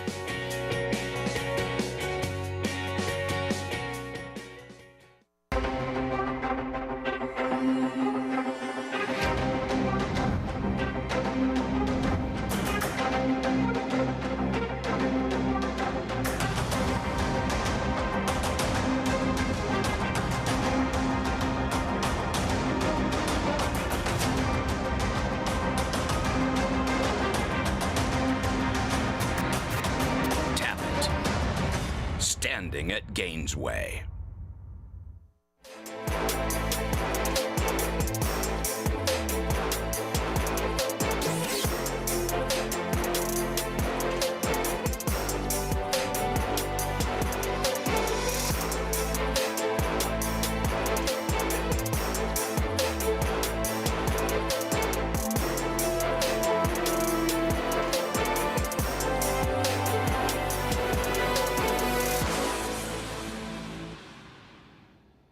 Charlatan now a quarter mile from Arkansas Derby Glory, and he leads by 4 lengths. Basin continues to run in second. Governor Morris is third. Then to the outside and Anno Door, final furlong. Left-handed whips for Charlatan. And Charlatan is going to run them off their feet and win the Arkansas Derby. We will see you in September, young man. Wins by 6.5. Charlatan, ultra impressive. Racetrack Television Network brings you every race, from every track, on every screen, every day. With monthly packages starting as low as $5, RTN gives you great value and access to more live HD streaming and race replays than anyone. Visit RTN.tv today to sign up and watch on almost any device, including Roku and Amazon Fire. RTN has packages that start at $5 per month.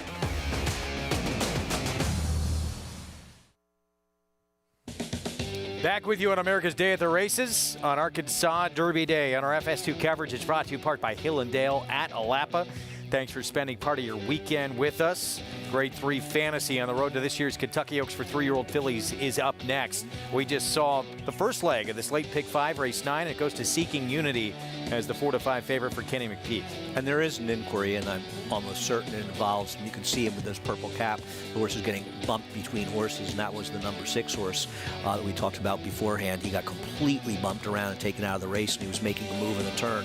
Hard to know if he would have been effective or not, but I do not believe it involves the winner of the inquiry. So Seeking Unity finally breaking through, and yes, got a perfect setup, perfect trip, but in the end, Got the money. When he W's matter, and he'll move on. He's going to face a lot tougher next time out. Grade 3 Fantasy is next. First time on a fast track for wet paint. She's been very good on wet tracks. She has.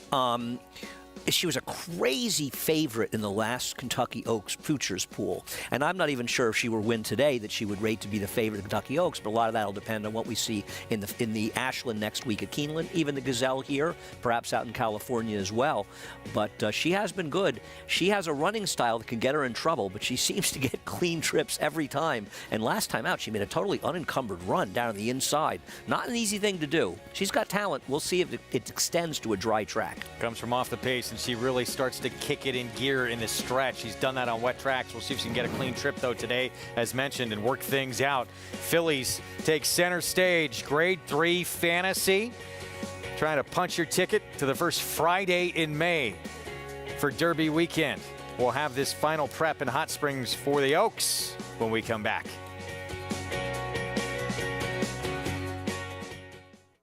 Would you believe that champions weren't measured by rings, but by a crown? That the history books were written on dirt?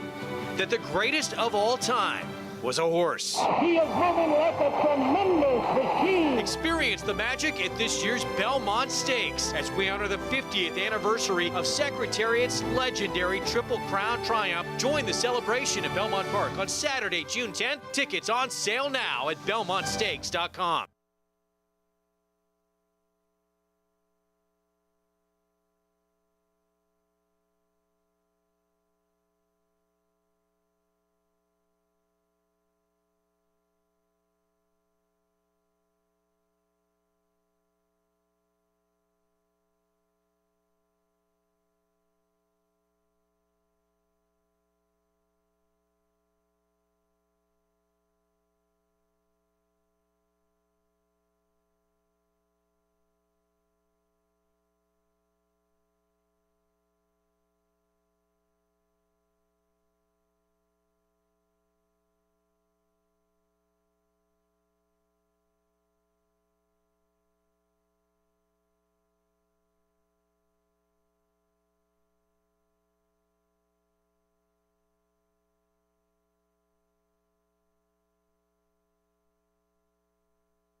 Getting closer and closer to the main events. Welcome back to Oaklawn Park, America's Day at the Races on Fox Sports 2. Packed house at Oaklawn, more than 60,000 on hand.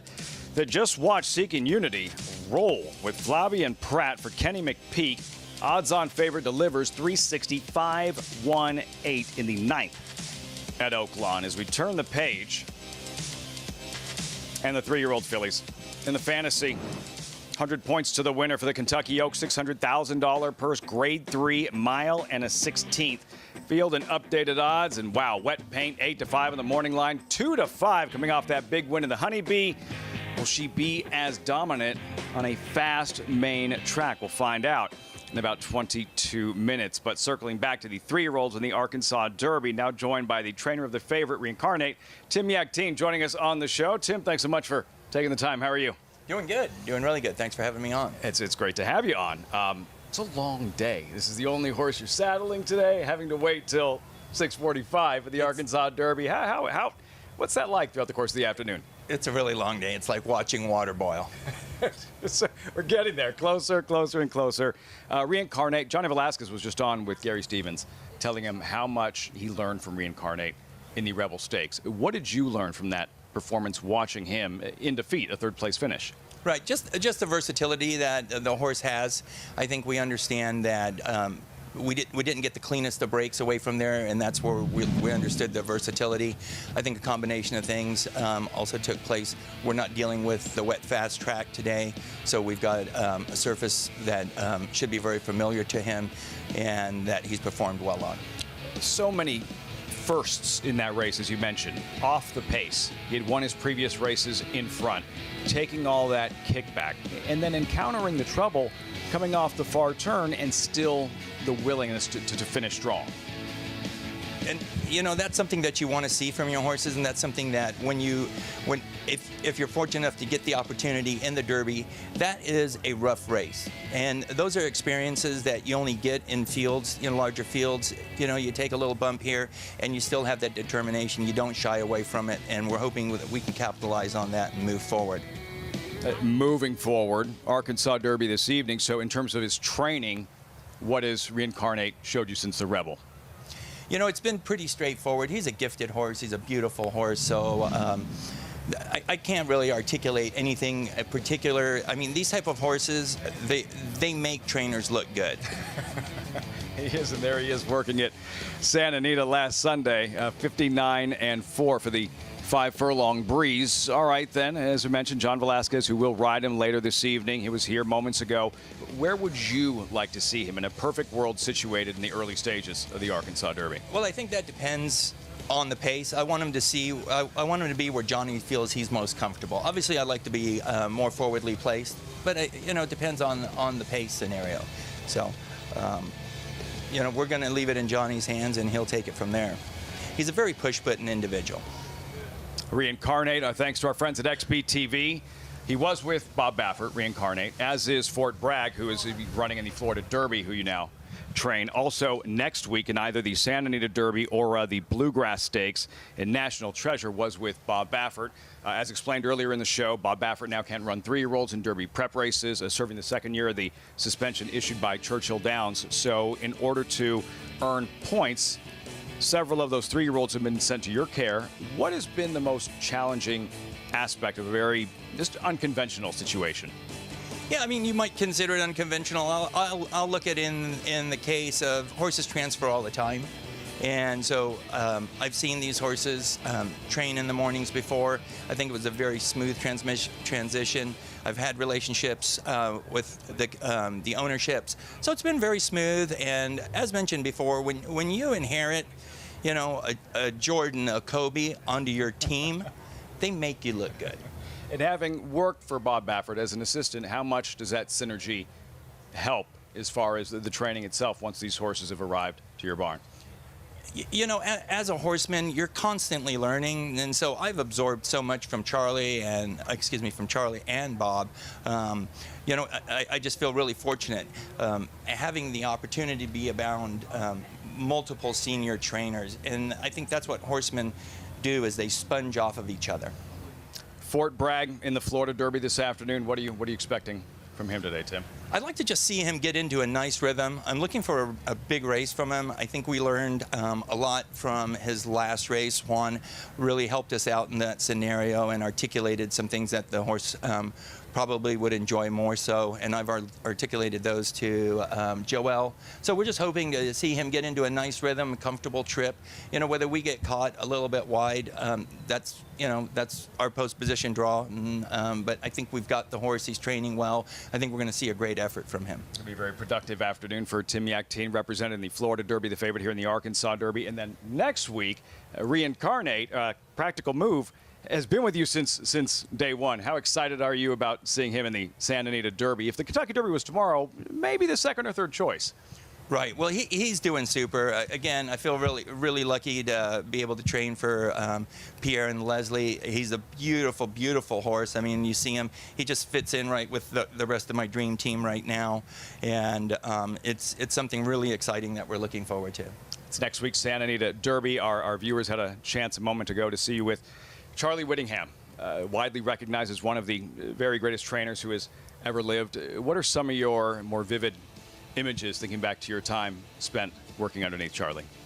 No, you know, there are so many great fond memories. I remember actually shipping all the way back to Laurel to run Golden Pheasant in order to get a prep race into him with Gary Stevens, and that was quite the experience. So there you got a shot at me. Ivy League education for a trainer learning underneath the great bald eagle, Charlie Whittingham. Tim, thanks so much for the time. Best of luck this afternoon in Florida and here in the Arkansas Derby with Reincarnate. Thanks a lot, Lafitte. Tim Yakteen, everyone. Reincarnate a little bit later on in the Arkansas Derby. Of course, Practical Move next week in the Santa Anita Derby. Those are the boys. We have 3-year-old fillies in the paddock getting ready for the Fantasy. Local prep leading up to the Run for the Lilies in the Kentucky Oaks. Wet paint. Odds on 2 to 5 coming off that brilliant performance on a wet track in the Honeybee. What will she do in the Fantasy? We'll find out in about 25 minutes. We'll be right back.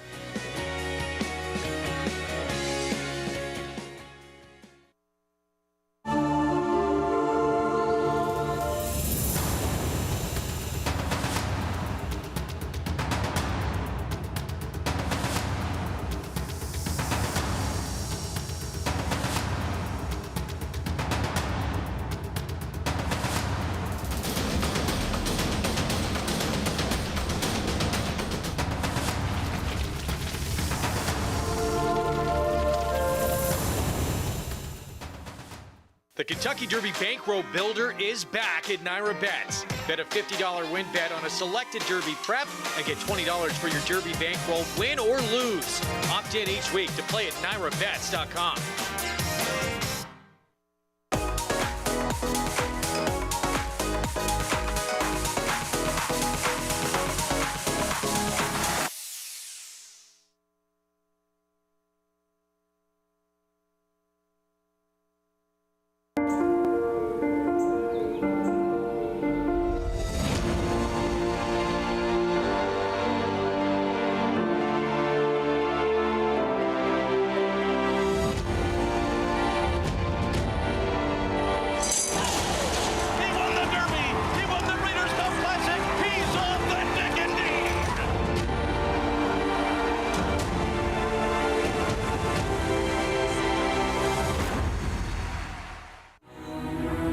This season at Oaklawn, we've got more of everything. More of the top thoroughbreds in the world. More days of live racing.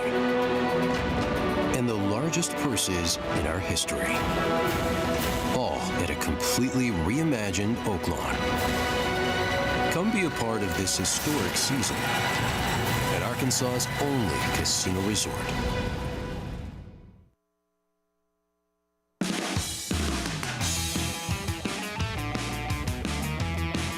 Taste of New York in Hot Springs, as described. DeLuca's Pizza. 2.5 hours left in show. You guys are showing us DeLuca's. You guys are wrong. Thanks a lot, team players. A must-stop. Check it out, DeLuca's, if you happen to be in the area. DeLuca's Pizza. On this road to the Kentucky Derby through Hot Springs, getting closer and closer for the Arkansas Derby. The Fantasy in about 23 minutes.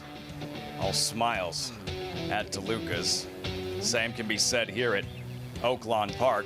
And here's what we've seen thus far. It all got underway New Year's Day. Smarty Jones, victory formation. Arabian Night, brilliant to the southwest, but now on the sideline injured. The Rebel confidence game might just train up to the Kentucky Derby and today's Arkansas Derby Race 12 on today's program. And in honor of the Final Four taking place this evening, Gary, wanted to get your top four Kentucky Derby prospects 35 days out for the Run with the Roses. You guys are really putting me under pressure because it's tough to do this far out, and a couple of my top 4 are running this afternoon. So confidence game, who won the Rebel so impressively. I liked what I saw with this horse. You know, listen, Reincarnate had the trouble. Red Route won. He was a long ways back, but they really weren't gaining on him at the end. James Graham said that, you know, this horse, he said he started idling. I might have hit the lead a little early with him. He was just doing enough. But I loved what I saw, and I think he's versatile, and he's going to be a player. Devil's advocate, little pushback. Keith DeSormer was trainer, exaggerator, Preakness winner. He said it took him a really long time to rebound from the effort in the Rebel Stakes. That's why we're not seeing him today. Might train up to the Kentucky Derby. That's a big ask. Well, it is a big ask. but he's great at what he does. That he is. Keith DeSormo, he's been there, he's danced the dance, he's going to get there the best way he can. Listen, then we're going to go to Reincarnate, who finished that troubled third in the Rebel Stakes. I thought he was impressive. I think he learned a lot. You heard the interview earlier with Johnny B. He's got confidence in him. And we just heard Tim Yakteen say, you know, the Derby is a rough run race. He already proved he could handle a rough run race, and I think he learned a lot from it. And we'll go to my number 2, Practical Move. Tim's going to love that. I didn't want to put any pressure on him. But why Practical Move? Look, he's done everything that's been asked of him.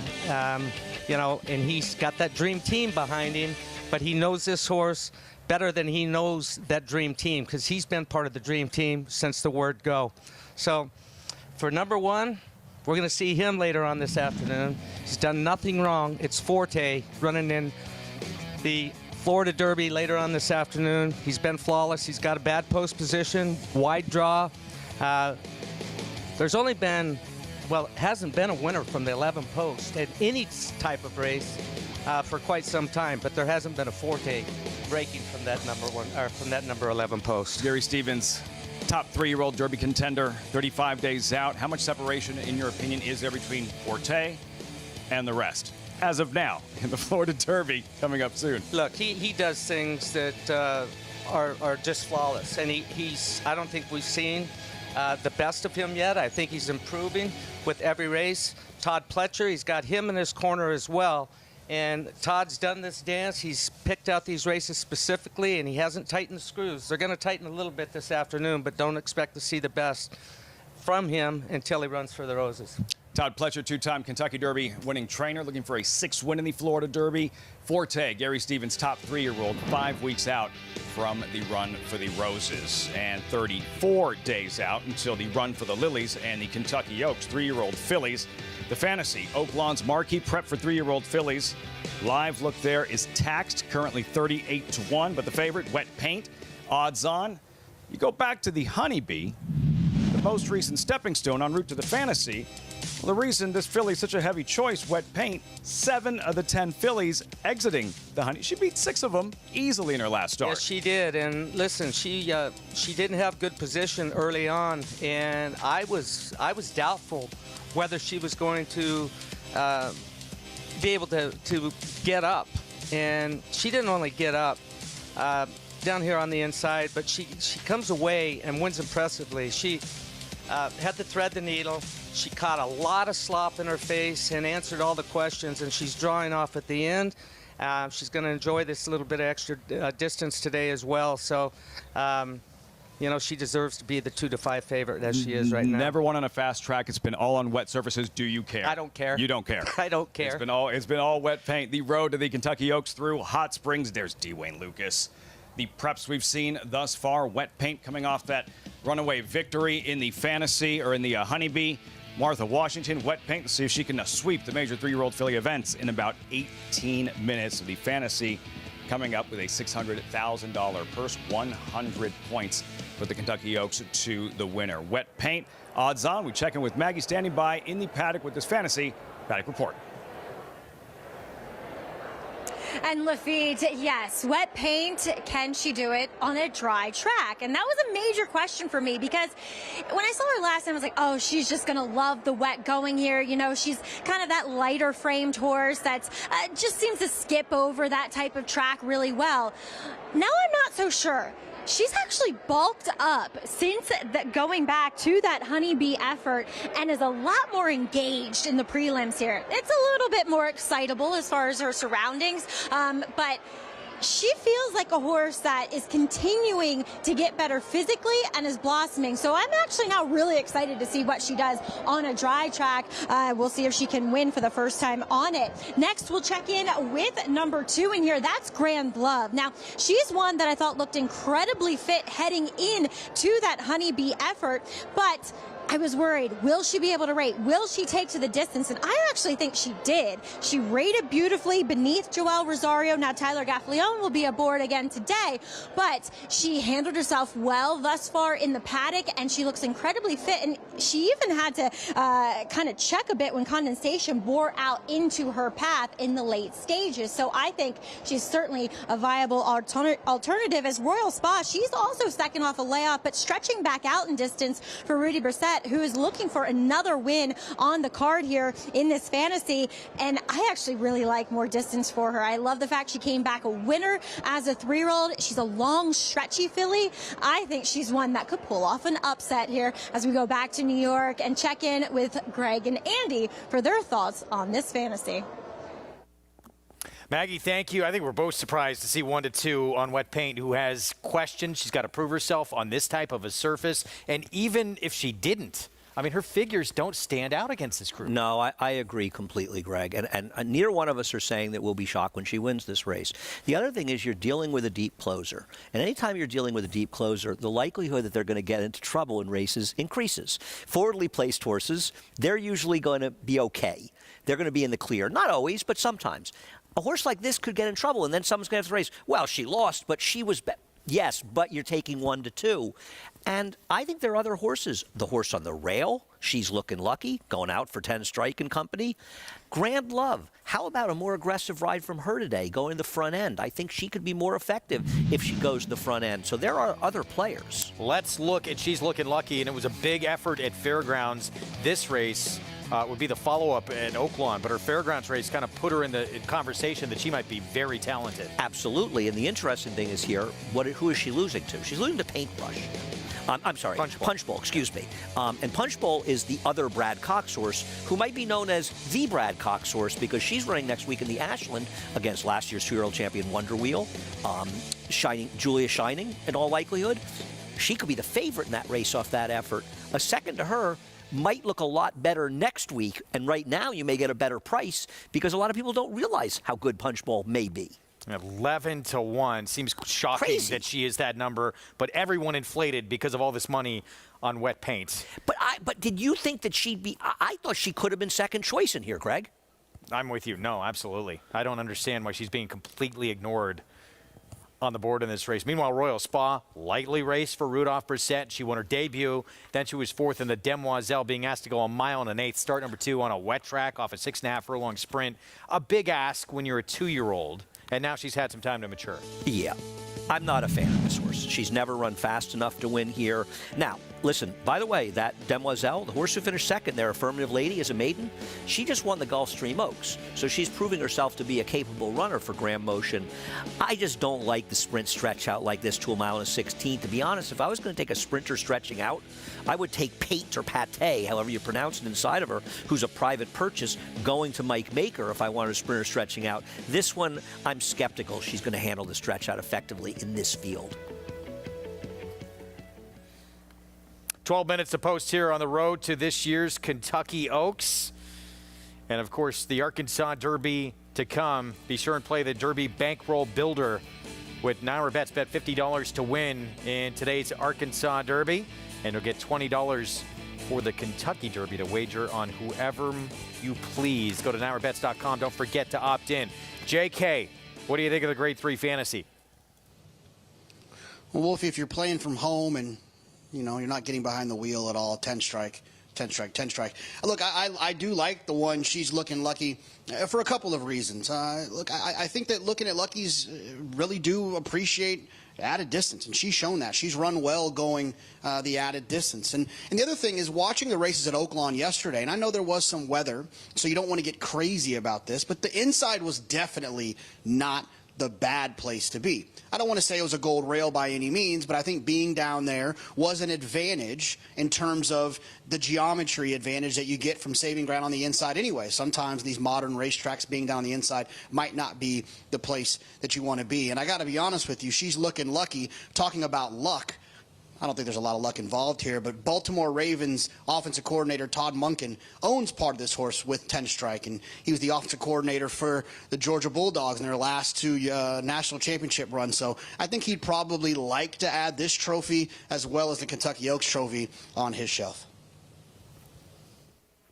Oh, anyone would love to have this trophy in their mantle. This is a big one, and certainly the biggest in this division in Hot Springs. Just shocking that we're seeing this kind of attention to wet paint, obviously undefeated on dirt, but all on wet tracks. But that's the attention two of these connections get. Brad Cox in particular. And people love ones. And they see her wins. And listen, she won by 3 lengths. She won by 2 lengths. I get it. She's run well. And I also think people get a little bit excited by closers. They don't, normally in dirt races, speed does really well. And they see these deep closers. And there have been some very great deep closers. You talk about Zenyatta. But I think one of the great appeals of Zenyatta was that she was this deep closer. It was thrilling, because you watch the races, you go, they're not going to get, think about Tappet Trice. They're not going to get there. They're not going to get there. They get there, you go, oh my gosh, they were so good. So I think that she sort of captures the imagination.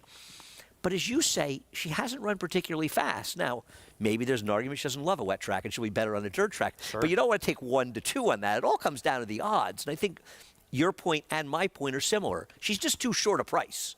Meanwhile, Dwayne Lucas, take charge Brianna. I didn't think out of the mix, but she is coming back very quick for this return. She'll add blinkers today. This could be her 11th career start. Well, Wayne runs them. So he's a racing secretary's friend. She should have beaten Effortlessly Elegant last time out.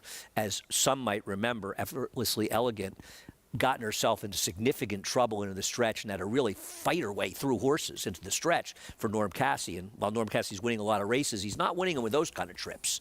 And she should have won Take Charge Brianna. And I say it having bet her last time. So I don't know if she didn't win that race. Is she really going to win here? On the other hand, is she really supposed to be almost 30 to 1? No, no question. Right. Too big a price. 12-day turnaround, though. You can bet any on a horse. Race, too, where she ran. Right, I don't love her, but you can bet any horse the right price, and she's a big, big price at 30 to 1. Certainly usable underneath somewhere.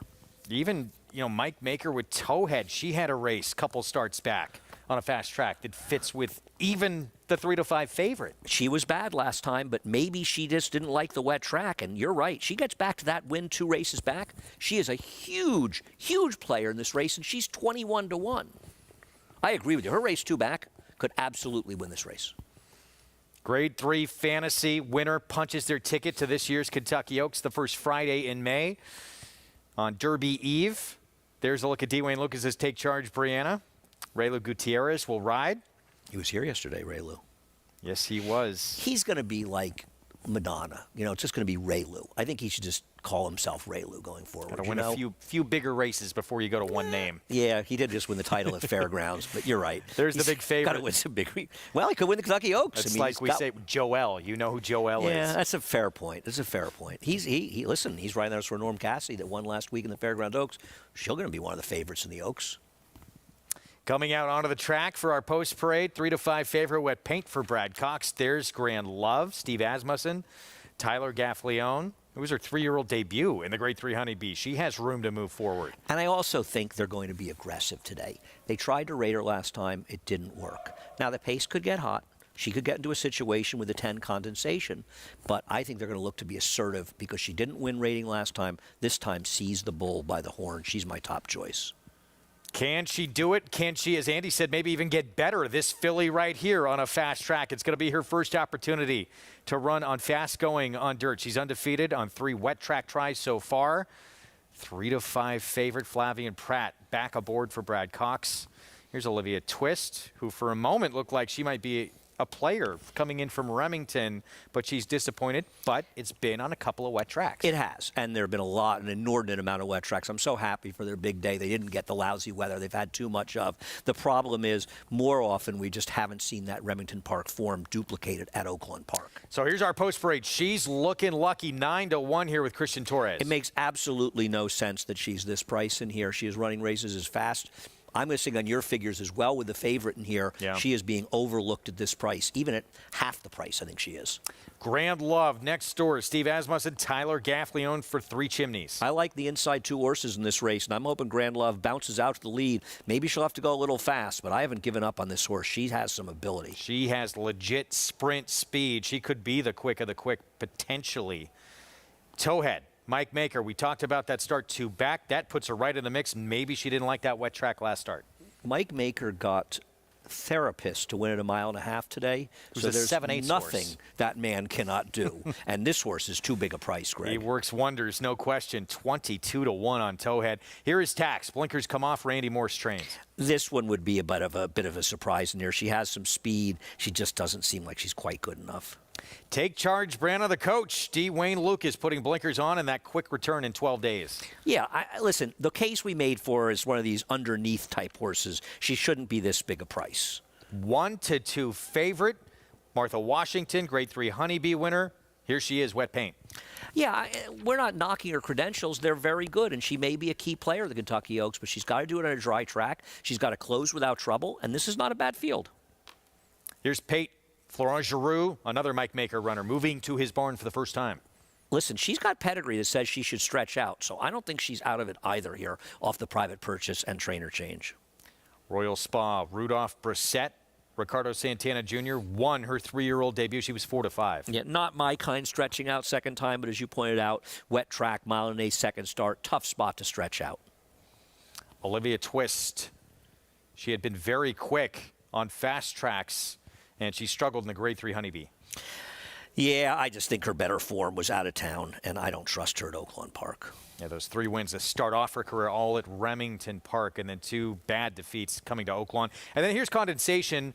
Should get speed from her for Chris Hartman. But she has an outside post today. I don't know that she'll clear Grand Love like she did last time, but she's certainly at worst a possible pace player. Well, she's looking lucky. Has the rail. She was beat by a very good stablemate to the favorite in here, Wet Paint, last time out. With more, let's go to Maggie Wolfendale. That's right, Greg. Punch Bowl headed to the Grade 1 Ashland in her next start, but trying to get some graded stakes wins. Well, she's looking lucky as well as this guy right here, Matt Shire. You would be looking for your first graded stakes victory here, but in this fantasy, talk a little bit about this filly. She's come to hand quite quickly for you. Yeah, I mean, you know, she's definitely matured physically a lot. I got her back in, I think it was middle of January. She's just kind of, you know, it took a little bit time to develop, and I think now, you know, with these 2-turn races, you know, stretching her out on the dirt, obviously that's her game right now. So running against Punch Bowl, you know, in that last race, I thought she was really impressive, and I thought, you know, Punch Bowl is probably one of the best, you know, 3-year-old fillies in the country. So we figured we'd take a shot here, you know, so here we are. Rail draw, tactical speed. What are you hoping for with Meets leading rider Christian Torres aboard? Obviously, I just hope she breaks good, and I don't think we want the lead or anything right now. I think there's a lot of speed in here, so hopefully she'll break sharp and break clean, and he can find, you know, a little pocket or something somewhere, maybe a little bit off the rail. If he was 2-3 wide, that'd be great. But that would be ideal. But you know, it rarely goes like that. Always need some racing luck. Talk a little bit about what you saw from her in the prelims. I said, wow, she's being quiet until Christian got aboard her. You said she's a little bit of a fiery character. Yeah, she can be. She can be a little bit tough sometimes back of the barn, especially walking the shed row and stuff. She'll let you know when she's feeling good. She's chestnut filly. Yeah, she's yeah, exactly. Yeah, that's good. Best description. But once we got in the paddock and everything, she was good, and then she was good in the infield here, and then yeah, like you said, once the rider got up, she's ready to go. So yeah, we'll see what happens here. Well, Matt, wishing you the best of luck here. Appreciate it. Thank you. She's lucky. She's looking lucky, if I could get her name right. She's looking good out on the racetrack, Lafitte. We'll see if she can pick up Matt's first greatest stakes victory in this fantasy. What an achievement that would be for Shire, and not just the greatest stakes win, but a spot in the Kentucky Oaks starting gate. Gary, there is. She's looking lucky. He was discussing where he'd like to see her early. Look, the pace is there that should enhance her late kick and that cozy inside draw saving ground throughout. Yeah, she should get a great trip from that one post position. Whether she can get into the 3-path, I don't know. And I don't think she really needs to. Christian Torres, our Meets leading rider here, I got to fill this filly last time out with the second place finish to Punch Bowl. So I see him laying just a couple lengths off of the lead, sitting in the pocket there, biding his time, and hopefully making that big move inside the last quarter of a mile. And unlike so many others, she's looking lucky. Was not just drilled by that filly, Wet Paint, the odds-on favorite, trained by Brad Cox. Brad Cox, already a 2-time Kentucky Oaks winning trainer. Monomoy girl, and she dares the devil. All smiles as he gets set to watch. Wet Paint, odds-on favorite in the fantasy. We check in with Paul LaDuca.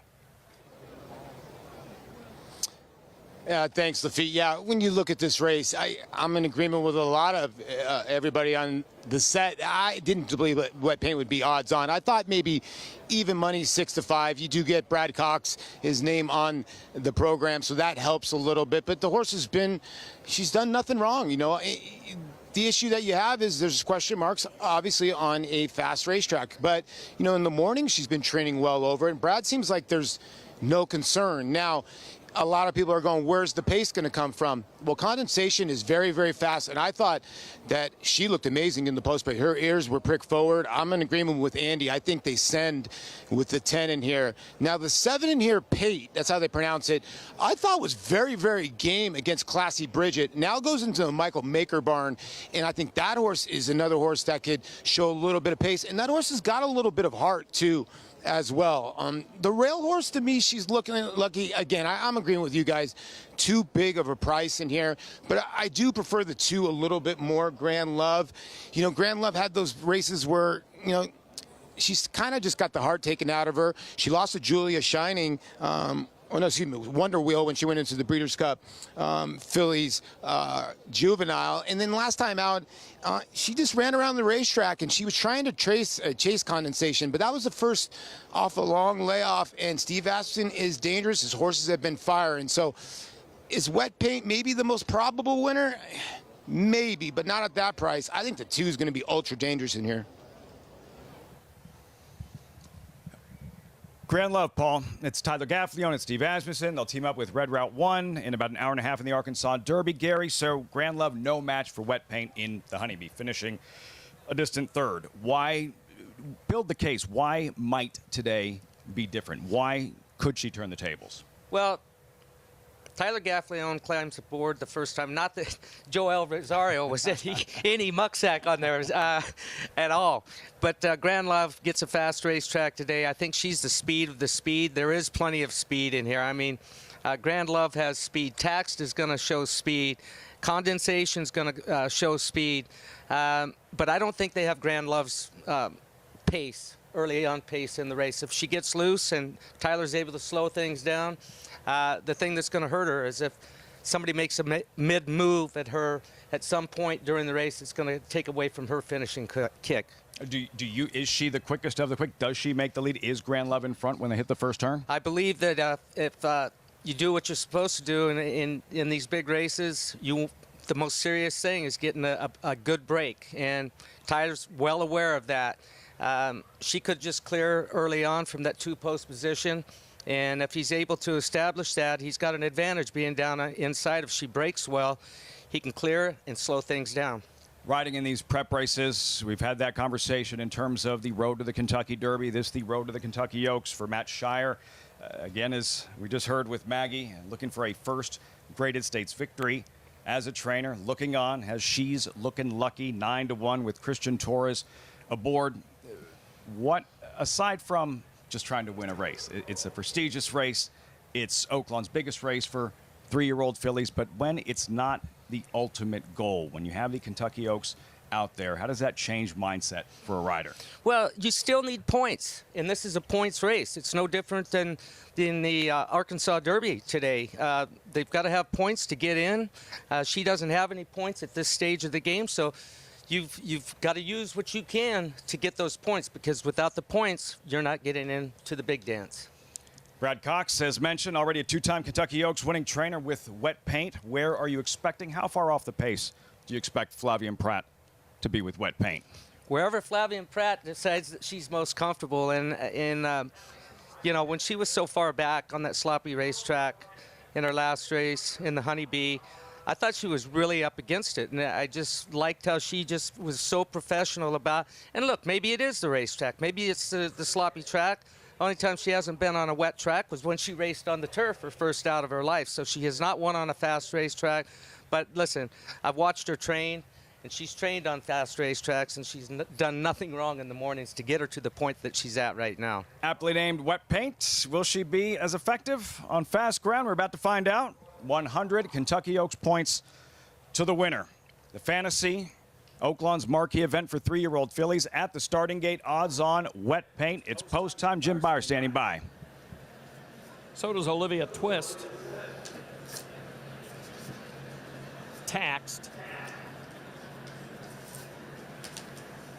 Take Charge Brianna.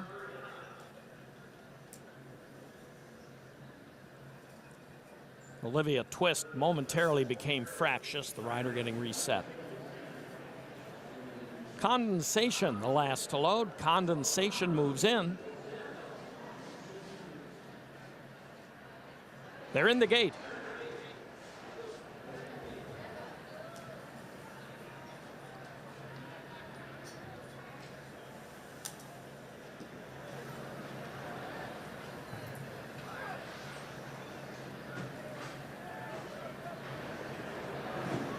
And they're off. In the fantasy, Condensation gunning hard for the lead from the outside. Right on the inside, Grand Love. Olivia Twist was away sharply. Inside of her is Taxed. And then right to the inside, Towhead is racing in 5th. Pate is following in 6th. Royal Spa is next and followed 2.5 lengths back. She's looking lucky on the inside is alongside Royal Spa. Then 2 lengths back, and it's Take Charge Brianna. And Wet Paint is trailing the field. 3/4 to go. Wet Paint is 11 or 12 lengths off the lead. A solitary trailer as Grand Love leads the way up the backstretch a length and a half. And Condensation has been relegated to sitting outside now in 2nd, and Towhead on the inside 3rd. From between horses, it's Taxed. The gray filly, she's racing in 4th ahead. Olivia Twist is outside of her, a length and a half then. She's Looking Lucky is at the rail in the maroon sleeves. She has some fillies to get by.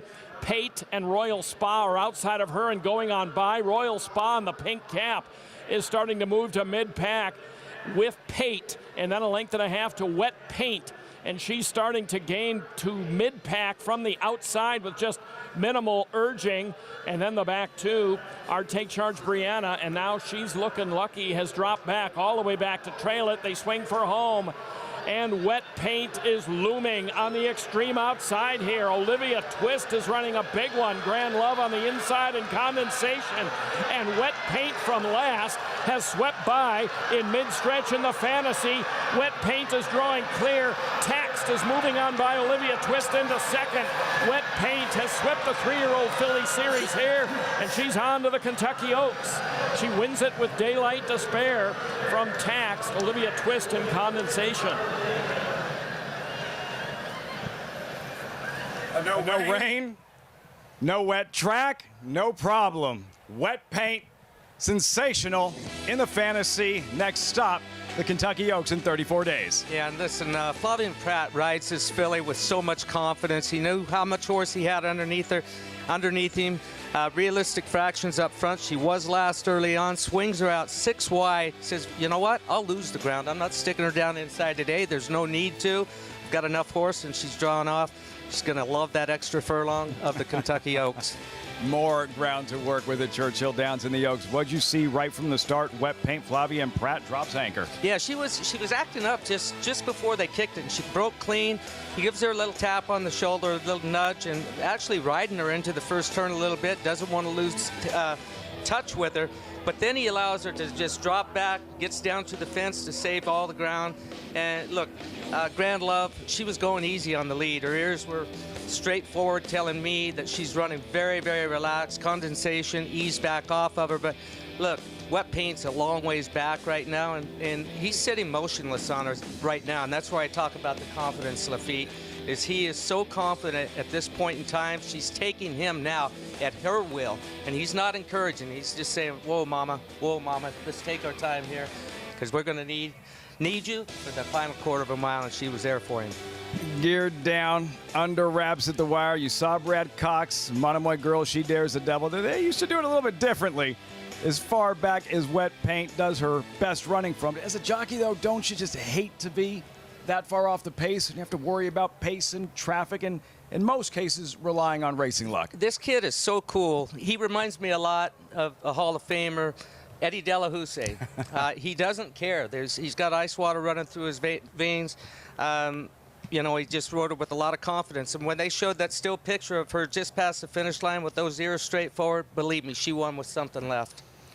Greg and Andy, Wet Paint, good as advertised on this afternoon. And I guess the question is where this puts her in the mix in terms of the top 3-year-old fillies in the country, pointing at the Kentucky Oaks. Well, as you always say, Andy, you want to come back and you want to see the figure and everything. But now, obviously, she proved she can run on a fast-made track. She answered a huge question. She's now 4 for 4, perfect on dirt, heading to the Kentucky Oaks. Right. That's absolutely huge that she did that. And she's made it clear that she's just better than the horses she's running against at Oaklawn. But let's just put it into perspective. And I'm not knocking her. She's good. She'll be one of the favorites in the Oaks. Obviously, it depends, though. What do we see out in California in their big races next weekend? What do we see in the Gazelle here? What do we see particularly in that Ashland at Keeneland? All big races yet to be run. What kind of figures does she get?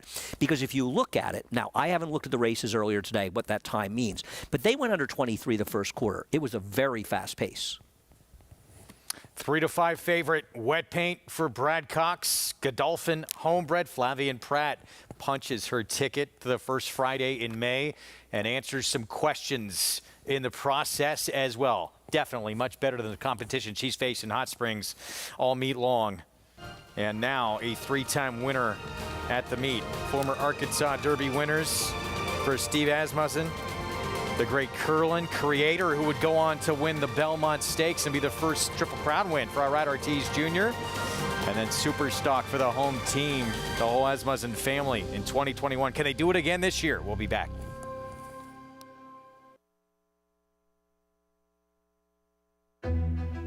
Union Rags, a proven Grade 1 sire. He has 3 Grade 1 winning juveniles, including Dancing Rags and Union Strike, and standout older horses like Express Train, Paradise Woods, and Catalina Cruiser.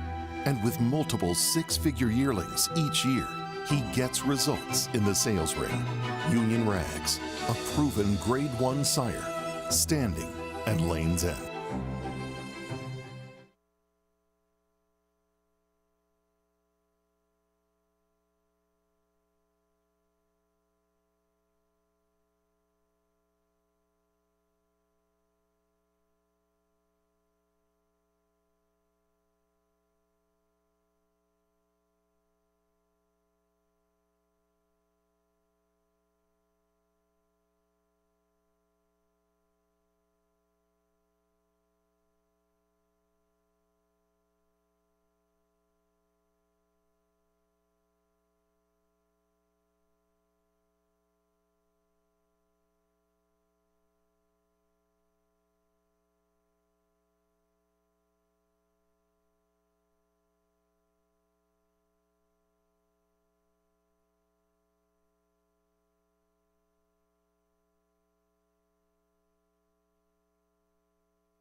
Back with you on America's Day at the Races on our FS2 coverage. It's brought to you in part by legendary Claiborne Farm. 100 years of doing the usual, unusually well. Wet Paint punches her ticket to this year's Kentucky Oaks the first Friday in May. Our Winter Circle lead-in brought to you by Fasig-Tipton Digital, North America's #1 digital auction platform for thoroughbreds. Fasig-Tipton Digital, the newest from the oldest. Learn more at digital.fasig-tipton.com. Let's go to Maggie Wolfendale. Here with winning trainer Brad Cox, second stakes win on the card. And Brad, she's just been sensational here at Oaklawn. If anything, this may have been her best performance yet on a dry track. I agree. That was a question mark. She'd been training awfully well on a dry track, so we felt confident she'd make her run. But Flavian started picking up the half mile, and she cruised up to him so easy between the half mile and the 3/8. I thought, wow, she looks like she's going to dominate, and she did. Very, very proud of her. She's a really nice filly. She's really easy keeper, and a really nice filly to be around. And I want to congratulate the Godolphin team, and she's a very special filly. Brad, you've won 2 Kentucky Oaks already. Is it straight to that race from here for wet paint? Yeah, no doubt. It was 5 weeks from yesterday, so I think we've got a good base in her, a good foundation, and she looks like she'll handle a mile and eighth based off what we've seen all winter. So we'll see. I'm excited about getting her back home to Churchill and starting to prepare for the Oaks. Well, congratulations. She's such a promising proposition. Thanks, Maggie. Brad Cox here, looking to win his 3rd Kentucky Oaks in just 6 years, guys. And he looks loaded for bear with punch bowl and wet paint. Yeah, let's not forget the stablemate, who, as you talked about, is going to be in the Ashland, which we touched on earlier. But wet paint looks like, obviously, she delivered on a fast track today. Right, and maybe apples and oranges, but wet paint. I mean, but Punch Bowl was not flattered by She's Looking Lucky, who was out the back door in there. I was looking at some times during the break of the earlier races, and comes up a pretty good race looking at the times. A raw judge by, probably the best figure she's ever run. But you were saying to me, look at the horse that ran 2nd and 3rd behind her, was closing into it. It makes it seem as though the race was falling apart. And did those horses run big lifetime bests? We're not trying to knock the winner. We're just trying to figure out where she stands, because this Oaks is wide open. And, of course, Brad Cox, sort of his rise to prominence was a super filly, the great Monomoy Girl. He's got 2 really good ones this year. I don't know if they're in that kind of level. She was special. No, but listen, Brad does a remarkable job. I'm a huge fan of Brad, and we're seeing it chalking out basically in our pick 5. But when they've come up with short prices, the payoffs have been good.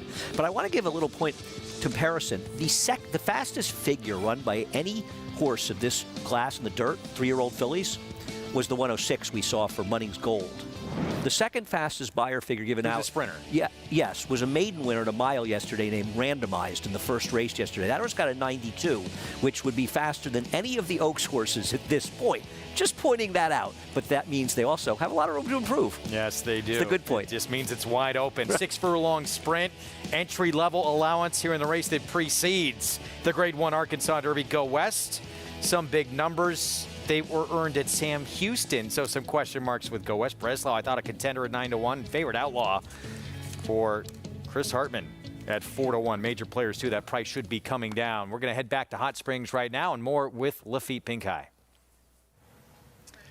Yeah, Greg, so the fantasy dominated by a closer, wet paint. Could we see the same in the Arkansas Derby? Red Route 1 certainly comes to mind. He's trained by Steve Asmussen. Asmussen, who has won just about every major horse race under the sun, North America's all-time leading trainer, but he's still yet to win a Kentucky Derby. So close last year with Epicenter, defeated by Rich Strike at 80-1, almost a year later, and still, understandably, a very difficult pill to swallow for Steve Asmussen. I don't believe that I was ever as confident in the Derby as I was last year walking into the gates. Epicenter just, loved his chances until about the last 7 jumps. Just coming down to the wire. Epicenter's ended. Rich Strike is coming up on the inside. Oh, my goodness. Yeah, that record, right? We're very proud of several of the records we have, but that is not on the top of the list. For the circumstances in which we were second last year, as improbable of, horse scratching in at the 13th hour makes you feel like it's fate more than anything else. And they're into the stretch, and it's Nyquist, Gunrunner, second in the rail. Having some of the greatest horses of all time in Gunrunner and in Hurlin, and having them get beat in the Derby, and it'll just make it all that much more special when we do win it. And the level of success that we've had, the Winchell family, Vern before Ron, and it's not something that either one of us will duck how much we want it. And the beautiful thing is that with him and Three Chimneys owning Gunrunner, I feel like we're going to have several chances in the years to come. And to think that when we do get over that hump, most likely it's going to be with the Gunrunner. How fitting that'll be. Steve Asmussen, Ron Winchell, they've been to the Derby together on several occasions. A couple of names jump off that screen, Gary. Gunrunner third in 2016. I don't think anybody would argue he was the best of that crop in the end. Epicenter last year second to Rich Strike. Ron Winchell on hand, getting ready to watch Red Route 1 in the Arkansas Derby. You won the Kentucky Derby very early in your career. For Asmussen having to wait this long, like he said, if they're able to win one, perhaps together, yeah, they're going to really, really appreciate it. Well, I don't think there's any question. It's just when it is. And he basically just said that in that piece right there. He said when we do win it, not if we win it, when we do win it, it's going to be that much more sweet. And that's how his work ethic is. He's going to stop until he gets it done. And there might be multiples. So could it be with Red Route 1? What do you make of his progression, the deep closer? Still only won one race. One race on grass. Second in both of his starts this year in the local preps leading up to the Arkansas Derby. The thing about a horse like him, he needs setup. And they've added blinkers on today. And perhaps that will keep him a little bit more focused early on, a little bit more push button. What I noticed in the Rebel was that he was a little on and off the bridle, meaning go, stop, go, stop. But when he put in that rally, it was relentless. So if he can lay just a bit closer, I'm not saying he's trying to change his style today. There's plenty of heat in this race. I think he'll get realistic fractions to run into. And I loved what I saw in the finish of the Rebel. I didn't like so much where I saw him early on. I thought he was hopelessly beaten with no chance of getting up and winning. And he ran a winning race if you take the winner out of it. That image right there, Steve Asmussen with mom and dad, his dad who owned Superstock, the Arkansas Derby winner a couple of years back. Maybe not the best Arkansas Derby winner we've ever seen, but one of the most memorable and an incredible story of father and son. Steve Asmussen looking for a 5th Arkansas Derby win this afternoon. Coming up a little bit later on, a break in the stakes activity. Race number 11 coming up next. Horses are in the paddock as we continue to march towards the 88th Grade 1 Arkansas Derby. Coverage continuing from Oaklawn Park. Biggest day of the year. We'll be right back. The 11th in 19 minutes. Then the Arkansas Derby. You're watching America's Day at the Races on Fox Sports 2. Good magic in a good-looking performance. Cruises home in the Pascal Invitational. And it's a vintage performance by Vino Rosso in the Breeders' Cup Classic. Nest, much the best. Elite Power on the far outside, and Elite Power gets up to win the sprint. On the outside, it's Malafat coming to the wire. Who's it gonna be? It is Malafat. Experience the adrenaline-pumping, suspense-filled action of the Sport of Kings no matter where you are with Naira Bets. It's fast, easy, and secure. Download the app today and start winning with our lucrative weekly promotions, thrilling handicapping contests, and a one-of-a-kind VIP rewards program. Don't just watch horse racing, be a part of the action with Naira Bets.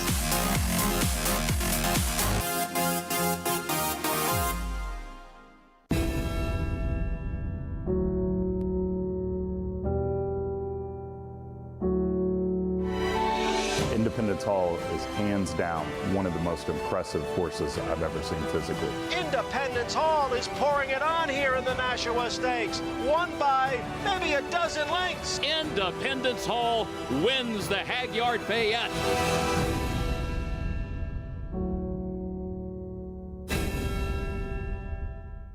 Racetrack Television Network brings you every race, from every track, on every screen, every day. With monthly packages starting as low as $5, RTN gives you great value and access to more live HD streaming and race replays than anyone. Visit RTN.tv today to sign up and watch on almost any device, including Roku and Amazon Fire. RTN has packages that start at $5 per month.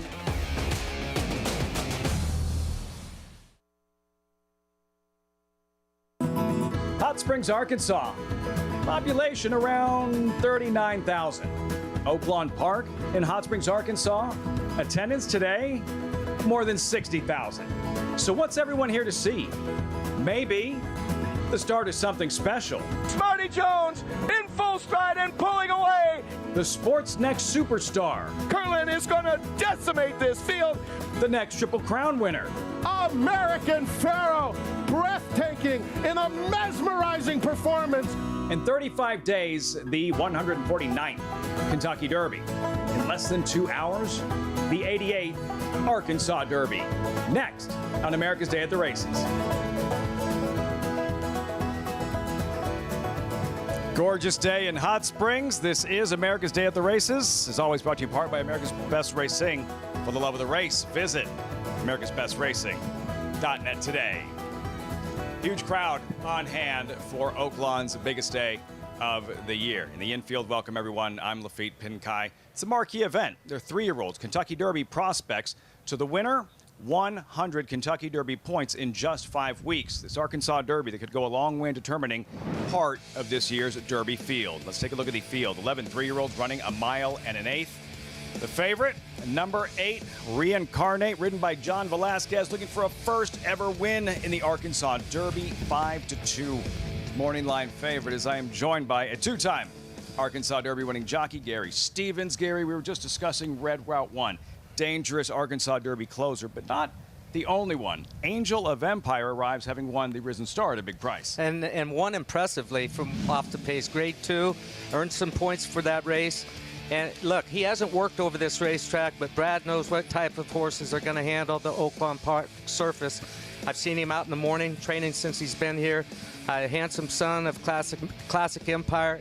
He definitely looks the part, Lafitte. Why the lack of respect? Like 18-1 when he was second in the Smarty Jones, 13-1 when he won the Risen Star. Louis Saez opted to stay in Florida today before he had a mount for the Florida Derby, but he picks up Flavien Prat, who just teamed up with Brad Cox to win the Fantasy, and look what Prat has done in the Kentucky Derby. 4 of his 5 mounts have hit the board, 2 of them huge prices. Country House, the winner by disqualification, in third last year with Zandon. In a short period of time, he's made his presence felt. Yes, he has, and he's going to get his Kentucky Derby. He got that first by DQ.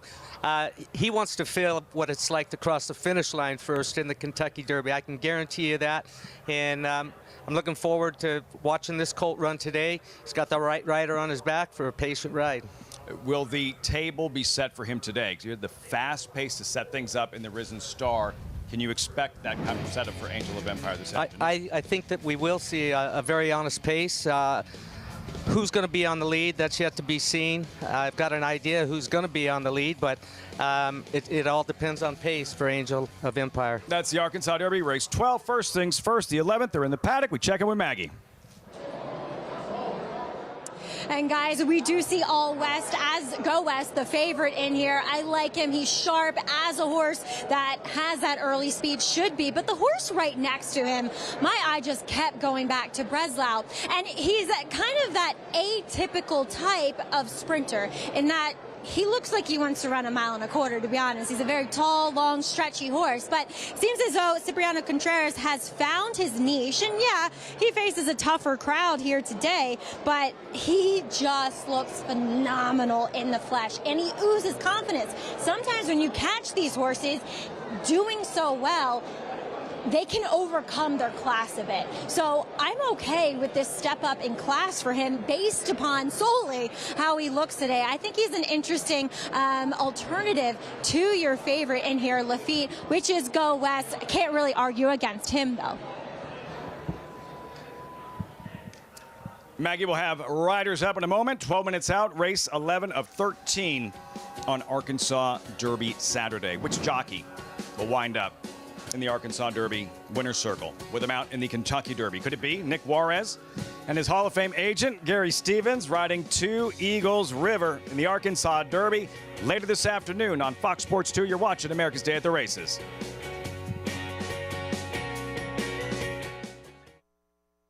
Eclipse champion Blaine, a proven sire with over 15% lifetime stakes horses.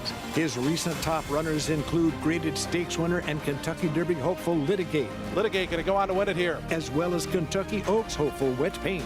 Also an emerging broodmare sire. His stakes-producing daughters include the dam of Eclipse champion and Kentucky Derby favorite Forte. Forte to win the Breeders' Cup Juvenile. Blaine, standing at Claiborne Farm.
We're back on America's Day at the Races, our FS2 coverage. Grade 1 Arkansas Derby still to come. So much to do in Hot Springs. Destination not just for the racing, but such a great town that obviously during racing season, much like Saratoga, really perks up. You can play it all by getting signed up started with Naira Bets. $200 deposit match sign-up bonus for new members when you punch in this code bonus200 at sign-up. Again, at NairaBets.com. Bet any track, anywhere, anytime. Race 11 is next. First allowance condition 6 furlong sprint, and it's Go West, who put together 2 just sensational efforts at a lower level racetrack at Sam Houston. Did come to Oaklawn on a wet track and ran a very credible second behind Skelly, who'd come back to win again. And here he is. And he was helped by the Scratch the 9 Absolute Chaos, who really could have put pressure on him. There are other potential speeds. How much will he be under the gun? Breslau, I'm surprised at a big price here at 9-1. He's won 2 in a row. Well, he got a big buyer figure last time of 91, and I don't disagree. He's a speed presser type. Summer in Malibu, John Court rides. Would need this race to fall apart, and he's probably not fast enough. Dr. Perry, Steve Asmussen has Tyler Gaffley on 4-year-old debut. Yeah, he hasn't run in 4 months. He had a couple of races that were okay, but he'd probably have to get a little bit better. Maybe he'll improve for Steve. Meets leading rider Christian Torres showing up on Ultimate. And it's an interesting rider change. I think a good rider change for a horse that could take advantage of the pace. Not out of it at all. Big long shot. This is Tapit Spirit, who will cut back in distance. He's 35-1 for a reason. David Cabrera will ride for Martin Villafranco. Next door, Emerald Forest, Robertino Diodoro, some big numbers out in New Orleans at Fairgrounds. And this is a trainer change. Flying P, who owned this horse, had this horse in New Orleans, but he ran some good races, and it's a trainer switch to Robertino Diodoro, but his trainer switch numbers are not that good. Rider special another Steve Asmussen, runner off the bench. Hasn't raced since June 4th of last year. His son rides. Too slow. Here's the 10, Ignitus. Another horse that just appears to be slow. Hard to make a case, and that's why Excel is 40-1. Agreed. These horses are outliers. This is a competitive race. Too big a number, though, outside on Favorite Outlaw, isn't it? 4-1? I'm surprised. Now, I will point out that last time, he was like 5 or 6-1, and Corona Bolt was like 1-2, and then he ended up going off at 2-1. He took all this late money, and I'm kind of wondering if we're going to see late money. I didn't look at the doubles, but maybe he's a late money horse.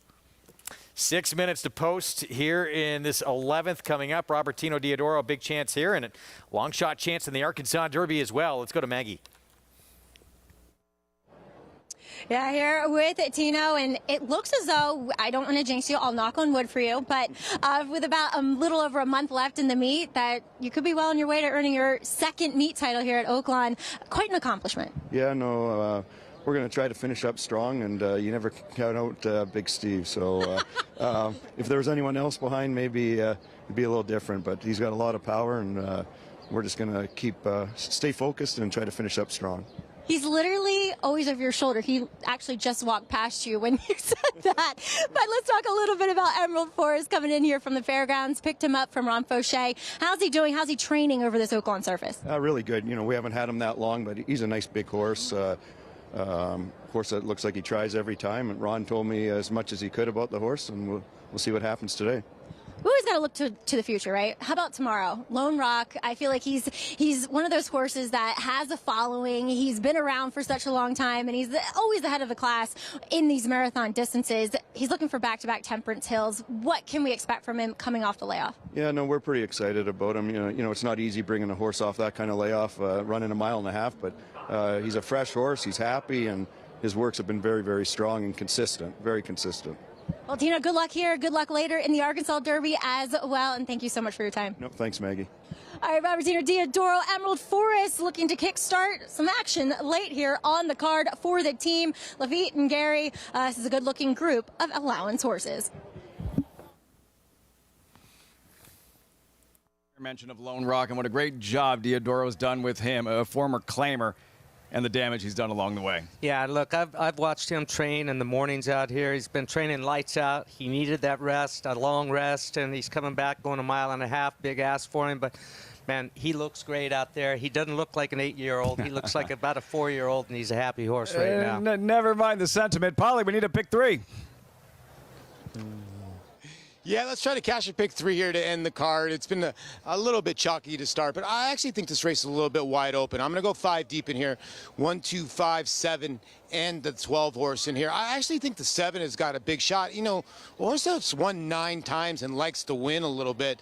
I think, you know, you're getting right now 7-1, so I included that horse. Go to the Arkansas Derby, 3, 4, 6, and 8. Age of Empire, obviously. I did not use Red Route 1 just because he's the kind of horse that just runs second and third. If he wins this race, he wins this race. I think Harlow Cap could be an upsetter. And I also think Two Eagles River can run a big race. And then in the last, I thought it was a 3-horse race in there too as well, Lafitte, the 1, the 2, and the 11. So $30 ticket for 50 cents, and hopefully we can make a little bit of money and then maybe go to DeLuca's afterward. Not LaDuca's, DeLuca's. This could be the best $30 investment you ever made. Best of luck, Paulie the Late, pick 3 here at Oaklawn. JK standing by. JK, Arkansas Derby, race 12. What'd you come up with in this 11th race, 3 minutes out? Look, I know a little bit about Italian food, as some of you might know, and DeLuca's pizza is actually very good. I'm going to go with the 10, Red Route 1 run in here. Excuse me, Red Route 1 in the next race. And this race, I'm going to go with the 12, Favorite Outlaw, excuse me. This horse has some speed, right? And drawn towards the outside, should be able to find position moving forward, right? Popping away from there. I don't think this horse is going to get hooked wide. There is speed to the inside, but that horse, to the one horse, Go West, is going to take a lot of pressure from a lot of horses. They're going to have 10 horses coming over on top of Go West. I just feel like the outside getting that clean trip, which is always the trip that seems to do extremely well at Oaklawn Park. I think the 12, Favorite Outlaw, because of the post position, will win. If Go West was drawn outside, I would pick Go West. But because of the way they drawn, I'm going to go with Favorite Outlaw. I think he's going to be able to work out a wonderful trip. Sensing some synergy, Gary, between yourself and JK in terms of who you see winding up at the winner's circle in this 11th race? Well, he's reading the race exactly like I'm reading it. I like Go West, but because of post position with Favorite Outlaw joining the outside, I think with his speed, he is going to be able to slot over and set a good trip. Go West is the speed of the speed, but how fast is he going to have to go to make the lead? He's fast, plenty fast, but if for some reason out of that one hole, and look, I've seen a lot of horses that just don't break well from the inside here on this racetrack. Not saying that he won't today, but if he hesitates at all, that wave of horses comes over. It's a big field, full field with one scratch out of here. The 9-horse, absolute chaos. But it's a big wave that's going to come over. Because of post position, I'm liking Favorite Outlaw as well. And strategically, you revisit Favorite Outlaw's last race. First start for Chris Hartman right here March 5th. As you mentioned, an advantage where he has an outside draw today. On this afternoon, he was drawn towards the inside in a bang-up second-place finish. Yeah, and he was laying second the entire way that day, just shortly off the lead, getting pressure from the outside. And today, switching back to the outside, and he ran a game race. He gets beat a length and a quarter here, and he's expected to improve second time off the layoff, second time for Chris Hartman. It's a mechanics thing. Doesn't help that he never switched leads on his left throughout the length of the stretch. On days like this, we have a lot of viewers who don't typically follow horse racing on a day-to-day basis. They want to see which horses are going to qualify for the Kentucky Derby and the Arkansas Derby. Going back to post, during your career, why in a field like this, in a sprint, with a field of 11, why would you rather be on the outside as opposed to drawing from the rail? Horses tend to... You can get them to relax easier and save something for the finish. When you're getting pressure from the outside, it tends to make your horse want to go a little bit faster than you want to go as the pilot. You can sense that you're maybe going a little bit too fast, but when you're trying to get them to settle, if you give the advantage to the outside horse going into that turn, you're giving up something that came free to you, but it's not free. It comes with a price, if that makes any sense. And listen, the mechanics of not switching leads, and that's when a horse gets tired. They run around the turns notoriously on the straightaways. They run on their right lead. When they hit the turn, they move to their left lead and then swap back, and they've got a fresh leg. One of the fastest race horses that I ever rode, set a track record on him at Santa Anita. You're going to remember his name. His name was Sunny Blossom for... He could fly. Eddie Gregson. First time I rode him, he says, do not try and make him change leads. please, whatever you do. That horse never changed into his right lead, and he ran 107 and 4 in the Palos Verdes at Santa Anita. So there you have it. Affirmed essentially won a Triple Crown on his left lead. Correct. Is it funky mechanics? Clayton Kershaw, funky mechanics. Hasn't seemed to bother him throughout his Hall of Fame career. So we'll see about the outside post and favorite Outlaw, Gary and J.K.'s top selection. Another look here at Go West. All right, so if you're Raylu Gutierrez, what do you want to establish from the start? You've got to get out clean, establish the lead. He did not make the lead in his last race. That was on a sloppy racetrack. It was only the second time that he's run on a sloppy racetrack. He's hit the board 4 out of his 6 races here, but it's essential that he gets away clean. He can lay second, but that outside pressure is gonna take its toll, or it may take its toll. I think he's the quickest horse away from the blocks here. We'll see how he breaks from that one post position. Gary, you've ridden on so many days like this, and then you won 3 Kentucky Derbies and rode in several others. The atmosphere in the jocks room right now, it's post time for the 11th. The Arkansas Derby is next. What's it like when you get closer and closer to the marquee event? Not a lot different than the Kentucky Derby. I can guarantee you it's been very talkative all day long, though we have had several other stake races, but not a $1.2 million one. The closer they get to post time, the quieter things get in that jocks room. Everybody gets very, very focused and keeps to themselves. A little bit later on, we're going to learn more about the jockey you represent, Nick Juarez, riding for Chris Hartman in the Arkansas Derby on 2 Eagles River. That's the 12th race Arkansas Derby. Post time, start of the late pick 3 for the 11th. Final check of the toe board. Look at the money pouring in on favorite Ally. It was 4-1 5 seconds ago, 6-5 at post time. All set for the 11th of 13 on Arkansas Derby Saturday. Here's Jim Beyer. And the last one to load is favorite Outlaw.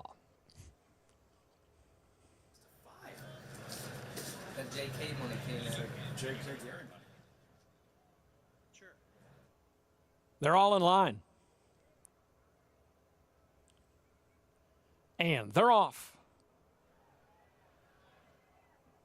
Emerald Forest came out well. So did Ultimate, Tappet Spirit, Excel, favorite Outlaw from the outside. And from the inside, Go West is forwardly placed, and the very light gray Dr. Perry is just behind him. The back group as they race into the far turn are Ignitus, and Breslaw is caught in behind horses along the inside. Then Summer and Malibu, and Rider Special is trailing the field. Into the turn they go. And favorite Outlaw has crossed over to the inside. He has the lead and the rail by a half length here. And right to the outside is Go West. And then it's a length and a half. And Excel is tracking that top pair and racing in third, followed 2.5 back by Dr. Perry. And then Emerald Forest in the pink enters the stretch in 5th, followed to the inside by Ultimate, and they're in the stretch. And here is Go West on the outside. He sticks ahead in front past favorite Outlaw. Now it's a half length. Go West is getting the better of favorite Outlaw as they come to deep stretch. Excel is racing in third. It's Go West. Raylu Gutierrez draws off 2.25. Over favorite Outlaw, Excel, and Ultimate finished 4th.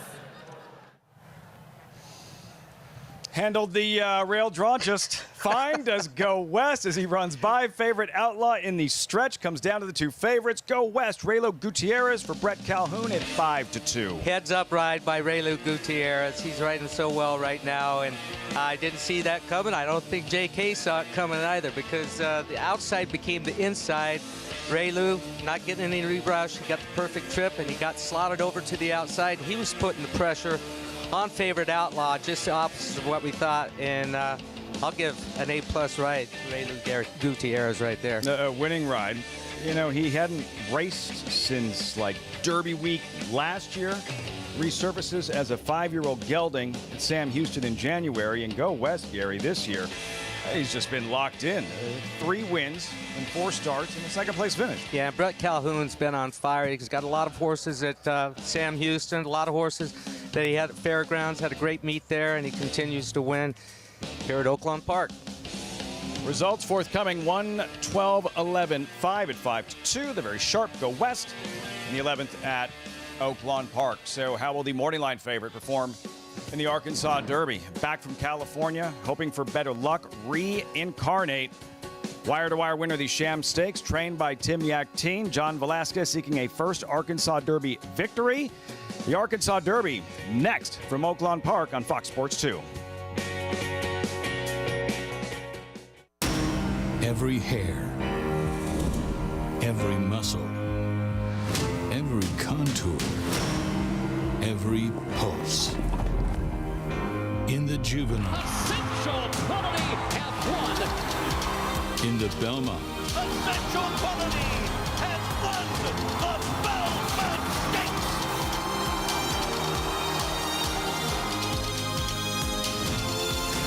Well named. There's a big, bold, beautiful world waiting to be explored by you and your friends, of course. But not just any friends, the best of friends. The kind of friends who let you do you. Because in this world, it's positive vibes only. And when you get in the zone here, you stay a while. These aren't just good times, they're the best of times. And your time is now. So come explore. Resorts World.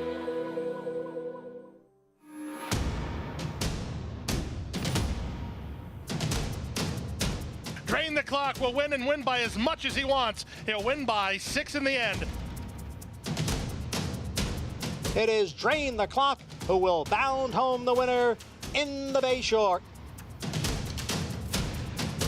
Drain the Clock, Jackie's Warrior, a terrific finish in the Woody Stevens that goes to Drain the Clock by a head. Now more than ever, it's time to get with the program. When shopping for your next race prospect, consider that New York breds start with an advantage. Our New York breds run for serious green. At Saratoga Race Meet, New York bred maidens run for up to $88,000. New York bred allowance horses run for up to $100,000. And New York bred owners can collect awards of up to $20,000 per horse per race. So get back with the program.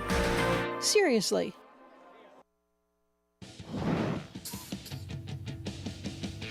We're back on America's Day at the Races.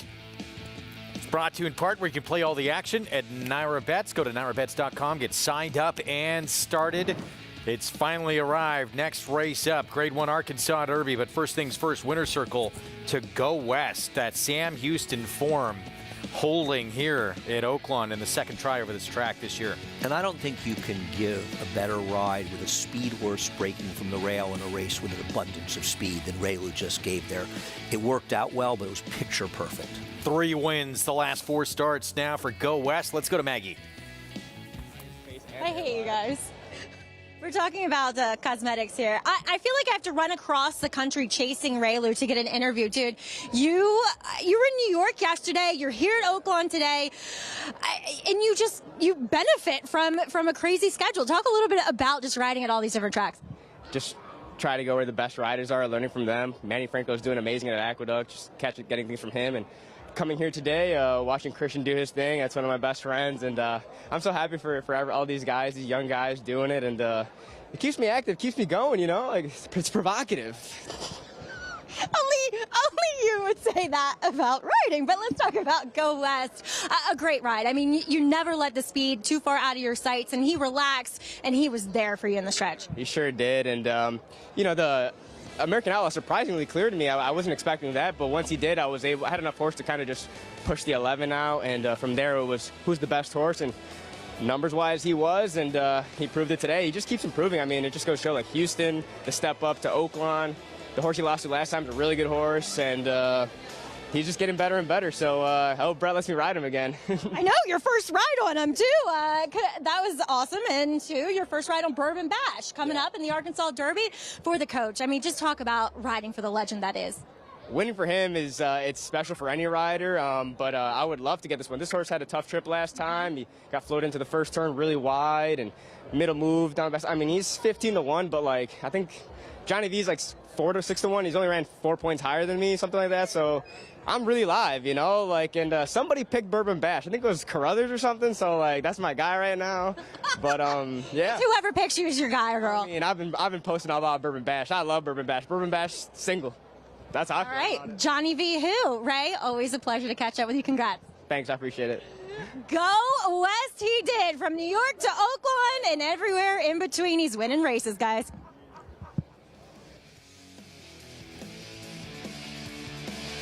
Raylu Gutierrez on Go West. He'll be on Bourbon Bash. Big long shot up next in our ABR Race of the Week. Grade 1 Arkansas Derby. Final stop in Hot Springs on the road to that first Saturday in May. Guy wins one race and suddenly he thinks he's Gary Stevens out there. I mean, come on, Raylu. Take it while you can get it on a big day to be in that winner's circle. It's special in the race right before the big one, too. Rocket can right now for Belmont. I know it's early in the wagering. Opens up as a 9-5 favorite. I think people see Forte in his past performances, and they're going a little haywire. He's a contender, but he shouldn't be the favorite. And here, haven't looked at doubles, don't know if he's ultimately going to be the favorite. Yeah, you check to make sure those odds are right? Sorry. Grade 3 Holy Bull winner, and then runner-up to the 2-year-old champ, Forte, in the Fountain of Youth. Last time out, Junior Alvarado, Belmont will team up. Certainly looks like Reincarnate, Angel of Empire, Red Rot 1. Those are kind of the big three in this race. Red Rot 1, Reincarnate, they met in the Rebel. And for Reincarnate, again, just slow out of the gate, and then he had some trouble in the stretch. Yeah, it was his lack of speed that was the most surprising thing, especially because we're just so used to these horses. And yes, he's Tim Yakteen, but he wasn't Baffert horses. They always have speed. But the fact that he adapted to that, and maybe he just was a little confused by the wet track and it threw him off his game early and he made this run. Now, it was a race that was falling apart. Even though the winner was stalking, the winner was best. And he was interfered with the stretch. It's not inconceivable he could have been second and he'd not been interfered in the stretch because he was actually coming after Red Rock West. 6-horse here, back of your screen. So there are a lot of things to like about him. And I think one of the reasons that I like him, not so much is just in this race, but in general, and a lot of people like him, is that he showed some ability to overcome adversity. And that's something you really love to see on this Triple Crown Trail. Here he is, second start in the barn of Tim Yakteen, former Bob Baffert horse, who broke his maiden at Del Mar. He wheeled right back and won the Grade 3 Sham very, very early on the road to this year's Kentucky Derby. That was in January. Shown a lot of talent. We expect to see a very different race from him today, regardless, win or lose, just that he's more forward. I totally agree with that, and he is not the favorite, by the way. Rocket Can's favored in doubles, quite strong favorite. It's coming up, Grade 1 Arkansas Derby, the big one in Hot Springs.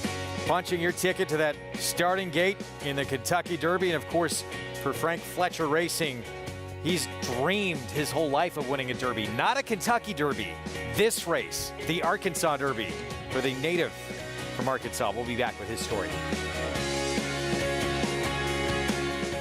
These are the trainers and teachers, the cooks, carpenters, and clockers, grooms and gardeners. These are the hard-working people who show up every day to keep horse racing running across the state. Good-paying jobs that support New York families, along with the thousands of local businesses that depend on Belmont Park. Modernizing Belmont Park would generate $1 billion in economic activity and protect and create thousands of jobs. Albany, create New York jobs. Modernize Belmont Park.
2.5 to make up Conquest, Mo Money, and Malagasy. They are right together to the outside in on trap. Here comes Classic Empire trying to run down the new leader, Malagasy. Malagasy, Conquest, Mo Money. Here's the champ, Classic Empire.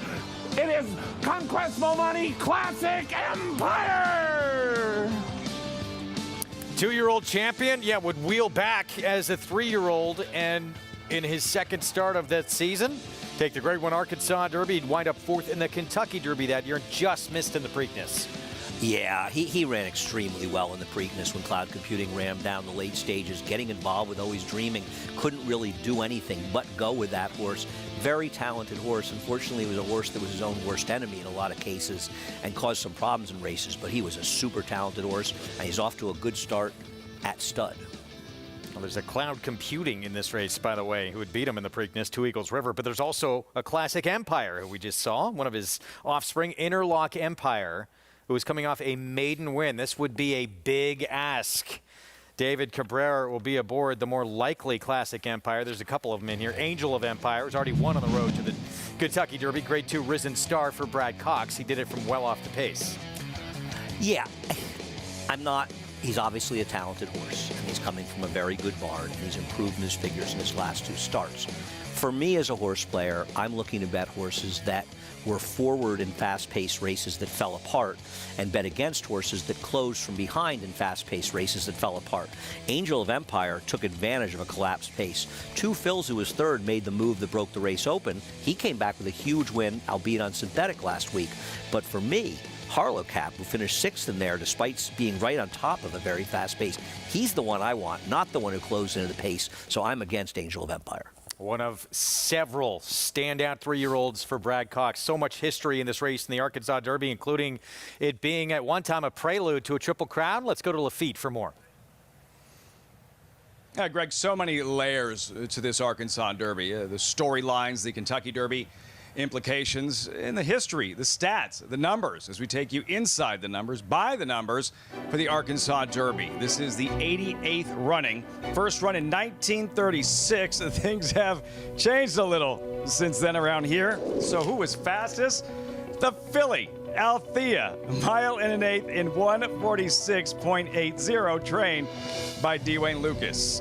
This gentleman learned from Dwayne Lucas. Todd Pletcher, most wins by a trainer. 5 Arkansas Derby victories from 2000 to 2018. He's busy in Florida this afternoon. Arkansas Derby winners to capture the Kentucky Derby. Sonny's Halo 40 years ago. The Smarty Party, Smarty Jones, and eventual Triple Crown winner, American Pharaoh. Arkansas Derby winners to win the Preakness Stakes. 7 of them. Curlin, most recent, 2007. From Hot Springs to the Big Apple, 5 Arkansas Derby winners have passed the test of the champion. Creator, the great closer, 2016 Belmont Stakes winner. And then there was one horse, Ears Up, American Pharaoh, the only Arkansas Derby winner to secure the Triple Crown 2015, the Arkansas Derby by the numbers. Will Rocket Can's name be added to the list? His owner, Frank Fletcher, would love nothing more. He has owned horses since 1989, but as much as he loves the thoroughbreds he owns, his love for his dogs actually goes back a lot farther. I fell in love with a German Shepherd. He lived 11 years, but I got another exactly like German Shepherd, long hair, and he lived 11 years. This is Rocket 3. He's about 8 or 9 years old. So 30 years ago, we started naming horses Rocket. So probably several hundred Rockets. Well, when we first got this horse, we were told by the riders that he was going to be fantastic, and we were all pumped up. And then he lost his first 2 starts. And after the first start, kind of accepted that, you know, that was just the first start, don't worry. And he lost the second start. We were just like down in the dumps. And then, and I think the light bulb came on. He figured out what was going on. He grew a little bit. They come to the finish. It's Belmont. It's Junior Alvarado again. It's Rocket Can to win the Holy Ball. Junior really wanted to dive into the first turn and try to get down low, and he couldn't. He was forced to the outside about 5 or 6 lengths in the first turn, and then he luckily went down the backside, what I call in the open, and he pushed the gas, and he moved into a turn and got the lead, and of course they came after him, but he had plenty left, so he did great with a mile and a 16. Mr. Mott's a pretty quiet man. He tells other people more than he tells me that he thinks that Rocket Can is very strong and developing as every day goes along. And I think he's pretty confident. Give me a kiss. Well, I grew up here. I went to school at the University of Arkansas, so I'm in Arkansas all the way through.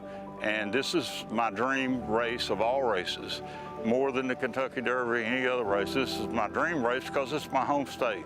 And so we have what we hope are thousands of supporters and friends that are going to be here Saturday. We don't know if we can win this race or not, but I tell all my friends we're going to do the very best we can. Let's see you run Saturday.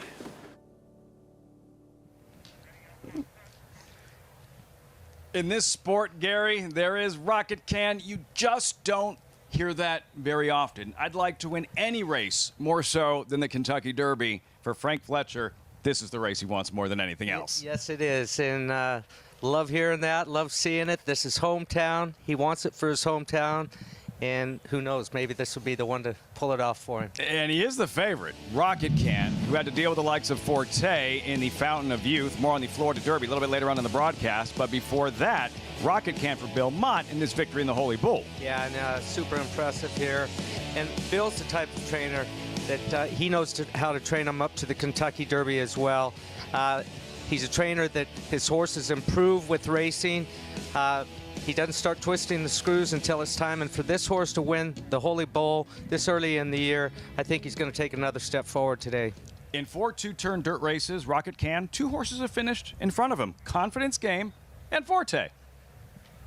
Impressive resume, and he is the favorite.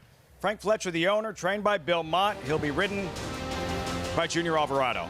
Rocket Can, the 2-1 favorite. Alvarado seeking a first Arkansas Derby victory. Tyler Gaffleone, how far back off the pace will he be with Red Route 1? And Flavia Pratt looking for the Fantasy Arkansas Derby sweep with Angel of Empire 16 minutes out. The Arkansas Derby coming up.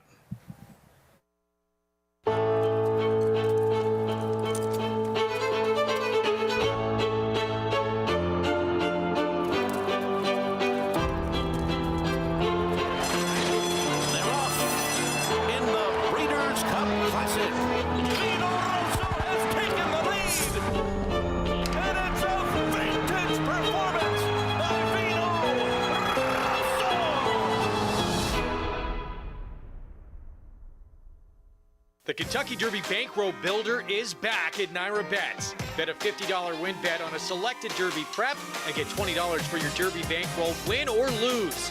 Opt in each week to play at NairaBets.com.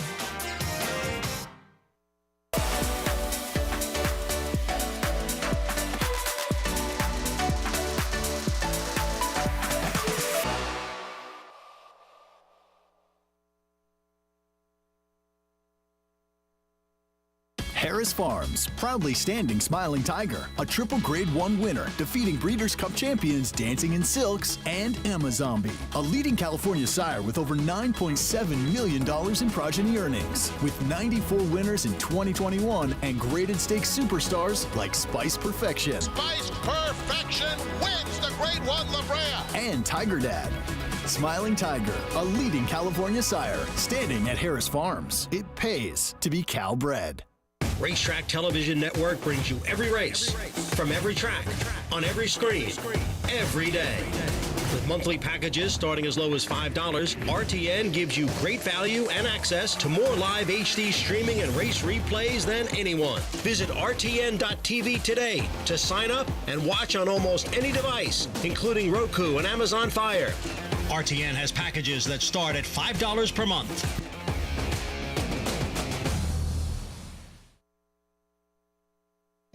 He was born and raised here. Owned horses since 1989, but he's never won this race. The one he wants the most. Maybe that changes today. Rocket Can responding. It's Rocket Can to win the Holy Bull. Believe it or not, He's never won this race, and he's won everything.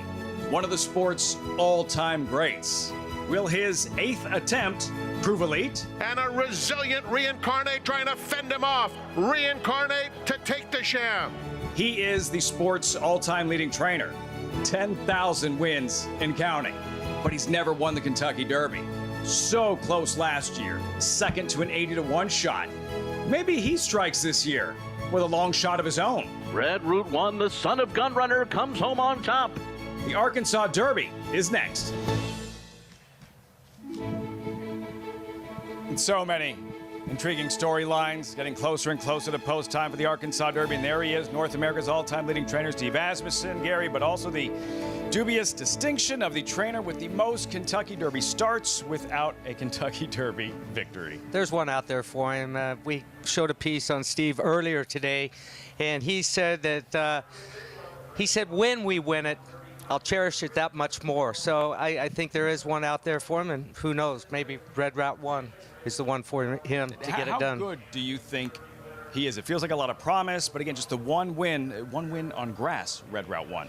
Yeah, and they're putting blinkers on him today to hopefully get him a little more focused. He's been on and off the bridle in the race. I mean, stop and go, and he was so far back in the Rebel, I didn't think he had any chance of hitting the board. He came with a big run, so if he can stay a little bit closer today and be more focused, and he gets the right pace scenario, he can get the job done.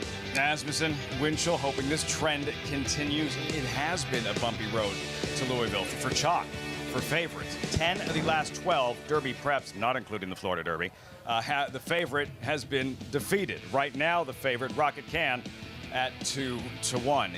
An upset, perhaps. There's an outsider in 2 Eagles River.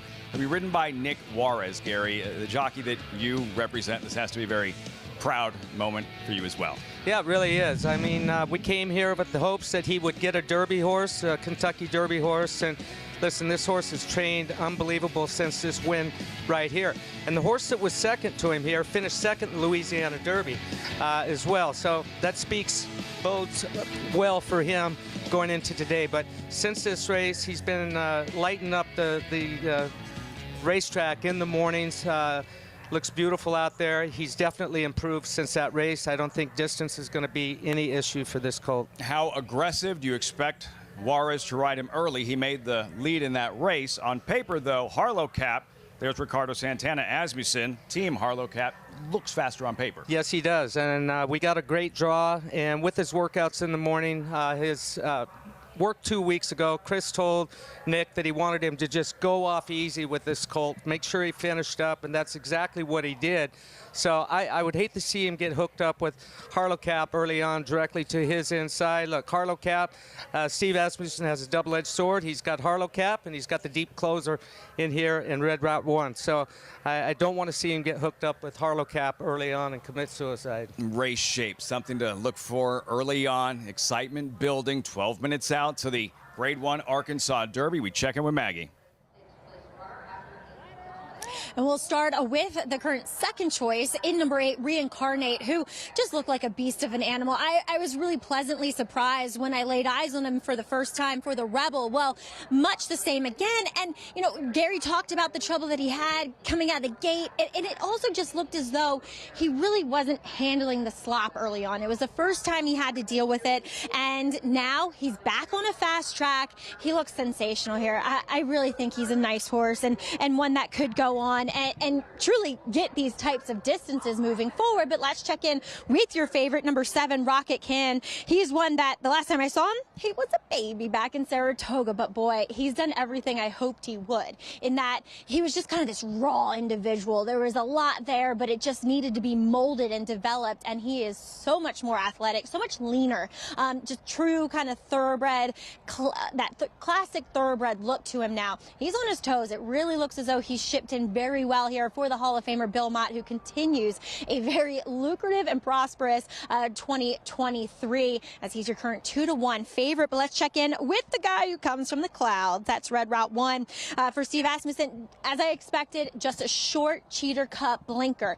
And the other thing that's a bit different from last time to this time, this horse is awake today. You know, when you want a horse to show a bit more speed, and it's kind of relative when you're talking about Red Route 1, but when you want him to show a bit more speed, you freshen them up, you sweeten them up, and they come in bouncing. And that's exactly what he's done here today. So we'll see, not that they're completely changing his running style, but I think he will be intact with the field at least this time around. Greg?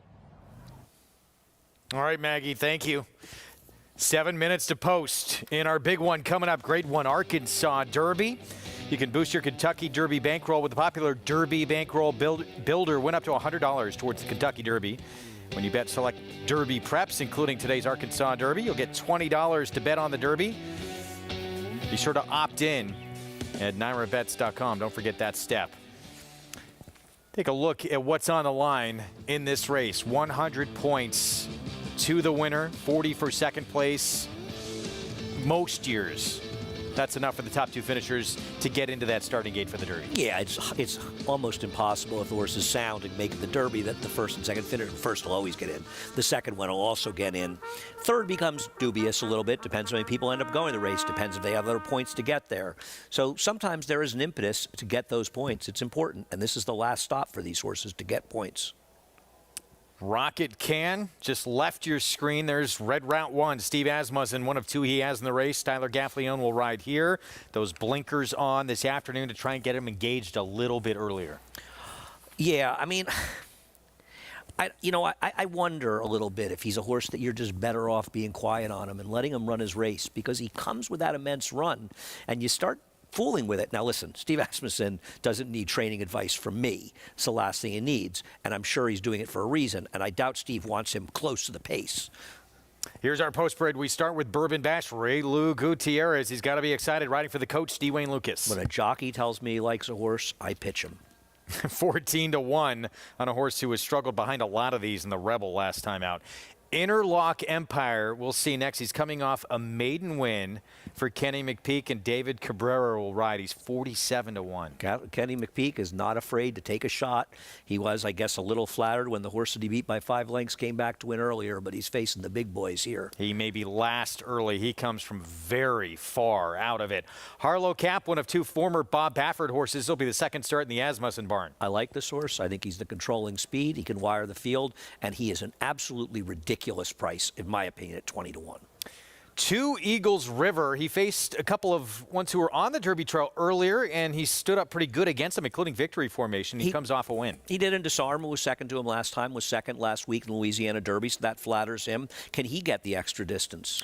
Robertino Diodoro, we don't really think Triple Crown with him. This horse, though, coming in a sharp form. Yeah, he is in good form, but this is a much tougher spot than he's been in. 21-1 on airtime, looking for his third win in a row.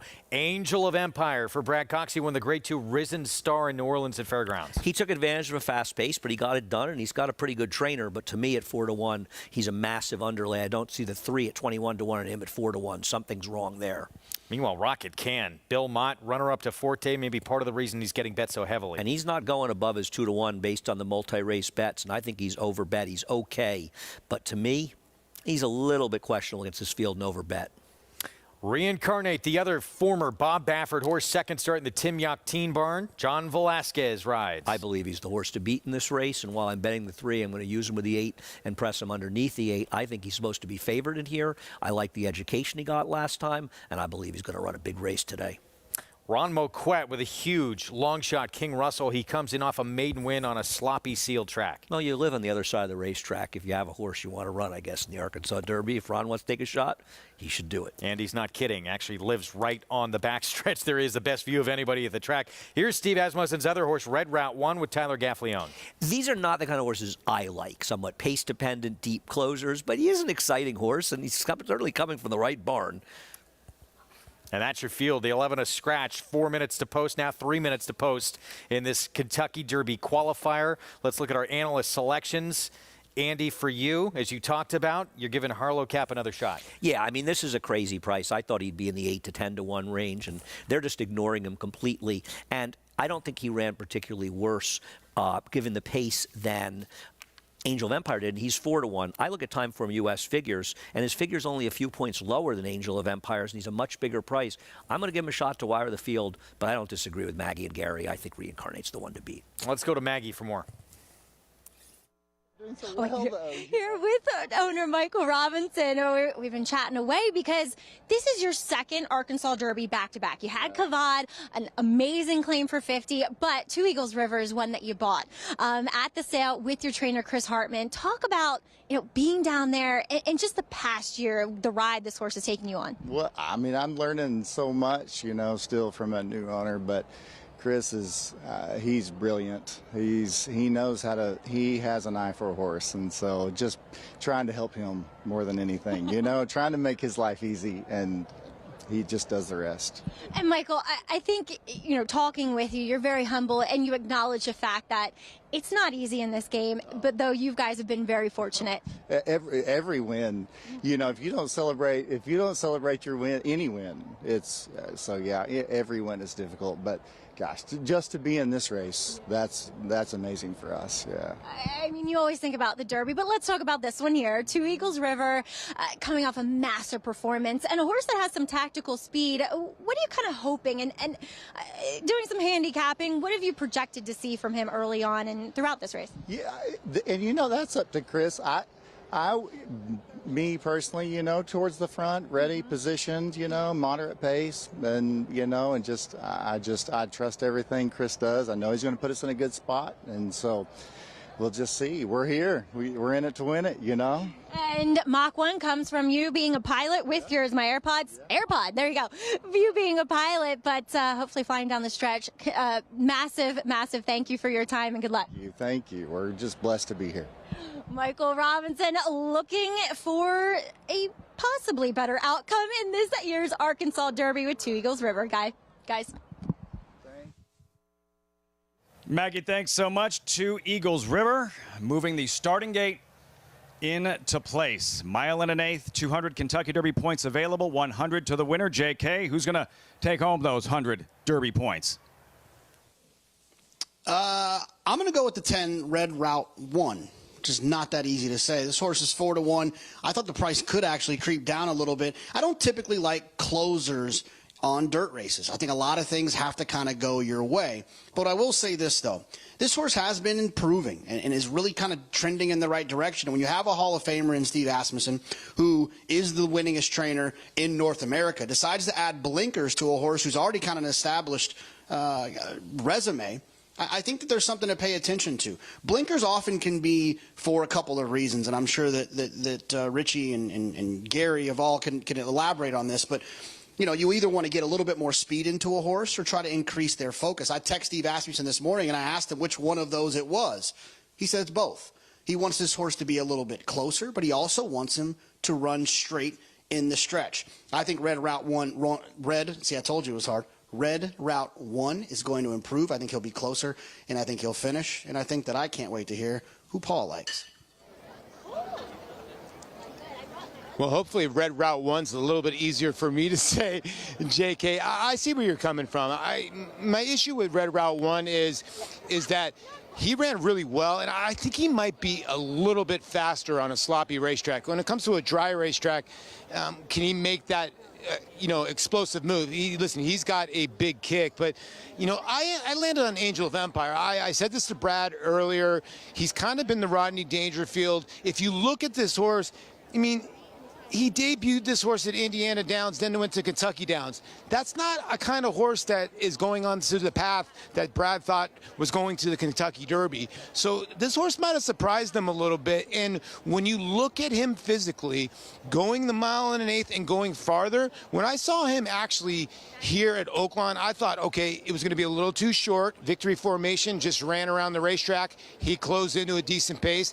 He got the mile and an eighth, and he beat 13 horses. I don't care what the number came back or not. He beat 13 horses. And I think he's more of a Belmont horse because he's a grinder. But I think he's got a very, very big shot here. And Brad Cox has got a very big shot to have a triple here. Lafitte? And what would be a fantasy Arkansas Derby sweep. Wet paint about an hour ago. Pratt Cox trying to strike again with Angel of Empire, currently 4-1, directly to his outside. Couple of stalls over. Gary Reincarnate, Johnny Velasquez, who knows how to deliver in these Derby preps. Over the years, the 2 Louisiana Derby wins, all-time leading jockey in the Florida Derby, the Bluegrass Wood Memorial, has never won the Arkansas Derby winless in 7 tries. I wouldn't say it's the racetrack. I'd say he hasn't had the right mount yet. just fluky. Just feels fluky. Only ridden in 2 Santa Anita Derbies. He's finished second in both of those. We'll see about Reincarnate in that first potential Arkansas Derby win. Jason Louch looking on. Co-owner, Angel of Empire, as Paulie was just mentioning, continues to outperform expectation. 18-1 when he was second in the Smarty Jones, 13-1 in the Risen Star. Is he underestimated, undervalued in your opinion? I think any horse that Brad Cox is leading over there at 4-1, I think it's a fair price. I mean, as a prospect at this point, not so much in this race in particular, but as a 3-year-old developing potential Derby prospect. Look, I think he's a horse that is going to enjoy more ground at the end of the day. He's already showed in the Risen Star that he could handle the mile and 8th, winning that race. So I think that it's in his wheelhouse. The anticipation for Frank Fletcher, Arkansas, born and raised, lived here his entire life with Rocket Can, as he mentioned, more so than the Kentucky Derby. This, the race he wants to win, the Arkansas Derby. And for Fletcher, regardless of what Rocket Can does, a weekend he'll never forget. Arkansas is everything to him. This is in Little Rock yesterday. A tornado touching down. 10 lives were lost. And again, for Fletcher, who spent his entire life here, and that taking place just 24 hours ago, about 45 minutes of drive from Oaklawn Park, and now here back at Hot Springs, his home track, and hoping to win an Arkansas Derby. Yeah, I think it would mean even that much more for him if they could win it today. Listen, after the national anthem today, they had a moment of silence for the people that perished yesterday in this unforgettable event the day before the Arkansas Derby. So I think it would mean even more to him to go to the hometown hero. Rocket Can 2-1 as we've reached post time. If you witness a Triple Crown win this year, it'll be right here. The Belmont Stakes on Fox, the third and final leg of the Triple Crown, June 10th. Belmont Stakes on Fox. Post time Arkansas Derby. Ron Winchell looking on, owner of Epicenter, second last year to an 80-1 shot, second biggest upset in Derby history. And he and Asmussen, again, having been to the Derby together on 7 different occasions. See what Red Route 1 does for Winchell here in a few moments. Yeah, look, they've won every big race that there is, except for the Kentucky Derby, and I believe that there is one out there, not just for Steve, but I think for Mr. Winchell as well. So who knows? I mean, this race on paper is wide open. You can make a case for pretty much every horse in this race if they get the right setup. How would you feel in terms of the blinkers as far back as we've seen Red Route 1? Those were his best races.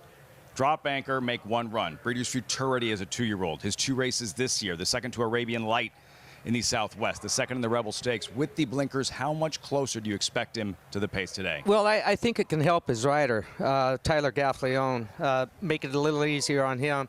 If this horse gets into the bridle and is at least taking him and not having to be encouraged to stay closer, it's going to make Tyler's job much easier and make things easier on if Red Route 1 responds to it the way that Steve wants him to respond to these blinkers. I don't think they're going to change his style totally. He said that the blinkers are going on for one reason, so he runs straight through the stretch. Moving into line, 2 Eagles River. Rocket Can, the favorite at post time, 100 points to the winner, all set for the Grade 1 Arkansas Derby. Post time from Oaklawn Park. Jim Byer standing by. Post 10. They're in the gate. And they're off. A perfect start to the 87th Arkansas Derby. Toward the inside, 2 Eagles River, as expected, heading toward the lead. Harlow Cap is with him on the inside in second. Airtime got out well in third. Reincarnate is fourth. Bourbon Bash on the inside, fifth. And Rocket Can sits outside in sixth. He's only about 4 lengths off the lead as they head to the backstretch. And then comes Angel of Empire. He's off the rail by 1 path. Interlock Empire, the bright gray, is inside of him. King Russell is next to last. And that late running Red Route 1, blinkers on and all, is still trailing the field here. He's a good 12 or 13 lengths off the lead as they move up the backstretch. 2 Eagles River and Nick Juarez set the pace in the Arkansas Derby, and Reincarnate is his companion right to the outside. Harlow Cap on the inside is racing in third and is just a neck to the good of Airtime. Followed to the outside by Rocket Can. He's going to be 4 wide into that turn, but he is in the clear and is only 3 lengths off the lead now. Bourbon Bash hugs the inside into that far turn. Angel of Empire is within range if he's good enough on the outside. And he is starting to move now. Angel of Empire is racing with Rocket Can toward the outside. And then comes King Russell and Interlock Empire. Dropping back and out of it is Bourbon Bash. Red Route 1 enters the stretch 10th and last as they straighten away in the upper stretch. And Angel of Empire has ranged into the lead here. 2 Eagles River drops back on the inside. Toward the outside, King Russell is running on. Reincarnate in the second flight with Airtime and Rocket Can. Angel of Empire and Flavian Pratt. Angel of Empire wins the Arkansas Derby and wins it clear. King Russell was up for second. It was tight for third between Reincarnate and Rocket Can. Jason Louch, owner, Angel of Empire, victorious in this Arkansas Derby and a fantasy Arkansas Derby sweep for Flavian Pratt, trainer Brad Cox. Yeah, look, he was in the garden spot and made that big move coming into the stretch. Risen Star winner, comes back, wins the Arkansas Derby today and does it impressively and did it with ease. Running away from this field late, Angel of Empire, it was more of a slow grind in the Risen Star, more acceleration, more dynamic, an emphatic Arkansas Derby victory, Gary. Yeah, 100%, very impressive, and the 9-horse getting up there. King Russell at a big price as well to round out the exacta, but no, this was a huge race by Angel of Empire and definitely stamped himself. He's going to be betting the Kentucky Derby off this victory. As competitive as the race looked on paper, I'll follow up with you in just a moment. Gary, let's get down to Paul LaDuca. Yeah, I'm with winning owner here, Jason Lau. Jason, you're going nuts right now. The smile on your face. This is unbelievable. Angel of Empire, Arkansas Derby winner, and you're getting emotional. Yeah, it's a dream come true. I'm just so thankful. We've been putting a lot in this game, and to win a race like this, it means a lot. And my father-in-law was at the Grade 1 Florida Derby, and we just got third. And days like this are just unreal, and we're so thankful and humble, and we're excited to get to Churchill. At what point did you think you were home? I saw at the 3/8 pole he was really moving. I was like, holy cow. I was with my brother hugging him. I'm like, he's going. Here he goes. Let's find out what we got. And he just kept on going. I just can't thank Brad Cox and the team enough. What a great Pennsylvania bred, bought for $70,000. We're going to Kentucky Derby. Yes, next stop, Louisville. Congratulations. Lafitte, shout-outs everywhere. Angel of Empire, a horse that maybe Brad Cox didn't think was one of his best ones earlier in the year, is now starting to blossom. Silencing critics, Angel of Empire, dividing and conquering. The third place finish in the Florida Derby, the victory here. Jason Louch watching Angel of Empire dominating in this Arkansas Derby. Again, such a competitive race on paper. How surprised are you that he did that to this field and make it look that easy? I'm extremely surprised. I'm not surprised that he was able to win, but the way and with the authority that he did it. Listen, when I saw him on the racetrack the other morning, about 3 mornings ago, he's handsome colt, and he ran to his looks today. And I mean, he does this with such ease. Flavian hadn't really asked him the question until right here in the acceleration. You pointed it out. Risen Star is sort of a grinder. Not today. that acceleration you're going to need in the Kentucky Derby, but he was in the perfect spot, and Flavien was able to get him to the outside at the 3/8 pole with no straw in his path. Again, a lot of confidence and one with something left. Andy and Greg, Angel of Empire, sensational in the Arkansas Derby, and that fantasy Arkansas Derby sweep. Flavien Prat, Brad Cox. Wow. Thank you, Lafitte. Gary, what a performance. And can a Pennsylvania bred go on and have success in the Triple Crown? Well, yes, they can. Smarty Jones, of course, won the first couple legs of the Triple Crown. He had been, as the guy said, a bit of a grinder. Today, he looked like a polished athlete. Yeah, I mean, when you and I watched the race and you point out, you said, here comes Angel of Empire. I said, yeah, making a premature move. Well, it wasn't premature. He just ran by the field. And this is a horse I didn't like at all, and I couldn't have been more wrong about him. He was a dominating winner of this race. There is no other horse in this race I would want to even consider for the Kentucky Derby. Now, whether or not he ultimately proves to be good enough, probably comes back a mid to 90s figure, somewhere in that range, sort of like Louisiana Derby, which puts him in the mix at this point. And you have to like this performance today. He laid a hurt on this field. He really did. And he was doing it wide, moving just so easily, really just inhaling the field coming around that turn. Yeah, those kind of premature moves, you know, those can blow up in your face. And he just ran by the field. Now, the fact that about 6 of them finished ahead of the part for second does not bode well for the others, but he beat them so conclusively that I don't think you want to knock him just because a whole bunch of horses were in a big clot behind him. He buried the field. Son of a 2-year-old champion, Angel of Empire, certainly the best we've seen of him, and you want to be peaking at the right time, going to the biggest race of your life, the one everybody wants, the Kentucky Derby, and it certainly looks like that is the case with this horse. Yeah, I mean, Brad Cox, it was quite a day for Brad. You can say that a lot of time for him, and he's going into this race in a good position.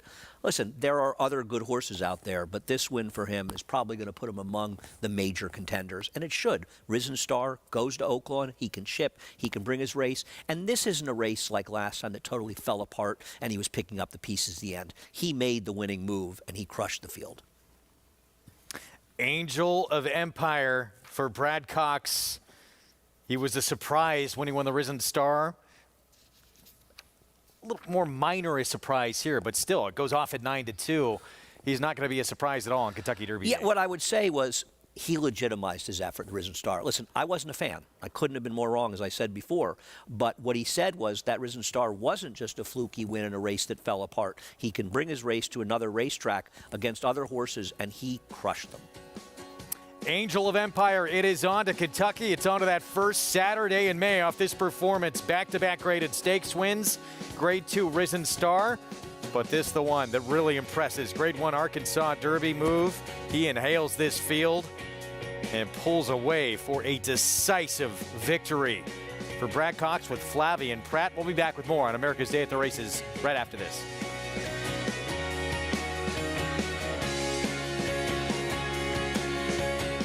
Grade 1 winner and track record setter Lee. Like their sire, his runners have excelled on both dirt and turf, including these standout performers. Poppy Flower is kicking in. Poppy Flower with the momentum. Nagarok, they come on for the finish, and it is going to be Nagarok. Out of a Galileo mare, this dual surface star has sired juvenile stakes winners on both dirt and turf. Lee, standing at Claiborne Farm.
Back on America's Day of the Races on our FS2 coverage. Tremendous Derby prep we just witnessed. We have another one coming up next Saturday, the Wood Memorial. Final stop in New York on the road to the Kentucky Derby. It'll be on Big Fox next Saturday afternoon. We hope you join us in the Big Apple. Angel of Empire back in Hot Springs punches his ticket to Louisville with this victory here in the Grade 1 Arkansas Derby. $11.40 for the win. Brad Cox, Flavian Pratt, Albaugh Family Stables. King Russell, big long shot, checks in second at 58-1. And Reincarnate winds up third. He was a lot closer to the pace today, but had nothing left in the stretch. Let's go to Paul LaDuca for more. Yes, I'm with winning jockey here, Flavian Pratt, who actually sweeps with wet paint and in the Arkansas Derby today with a giant effort from Angel of Empire. Take us to through your trip, Flavian. He jumped well out of the gate, and then I was really pleased. I was behind Reincarnate and the gray horse of Mr. Mudd, so I was really pleased where I was.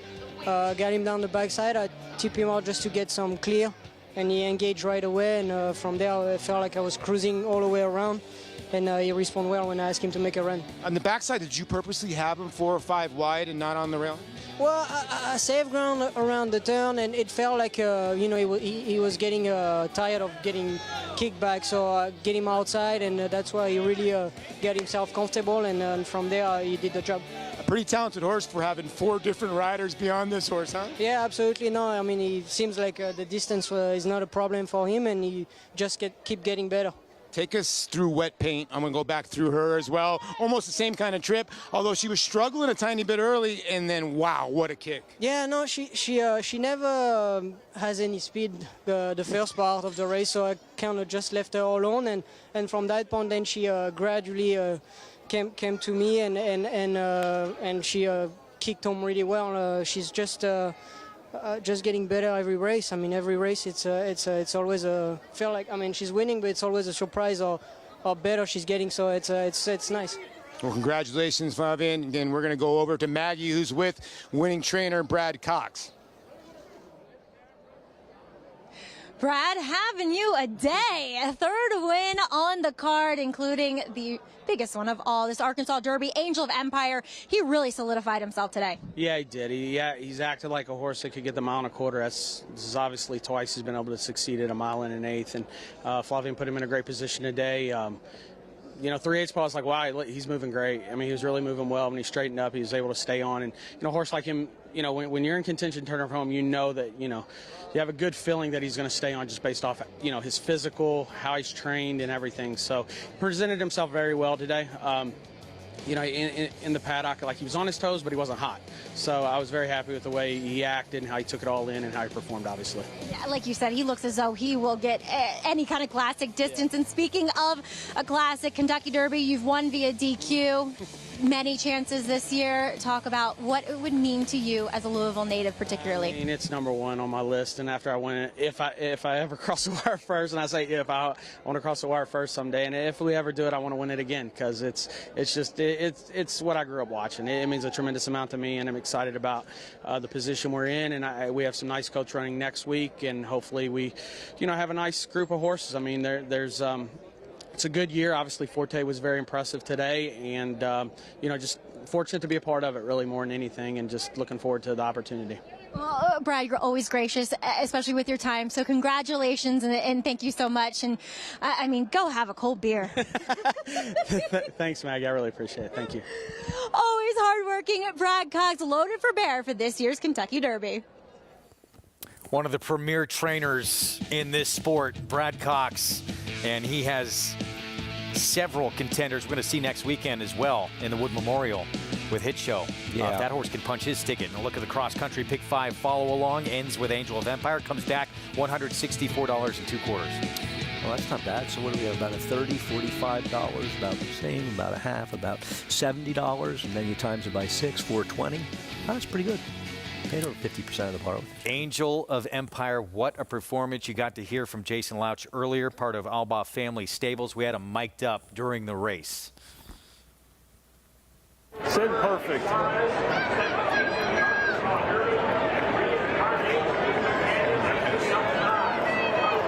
Here he comes.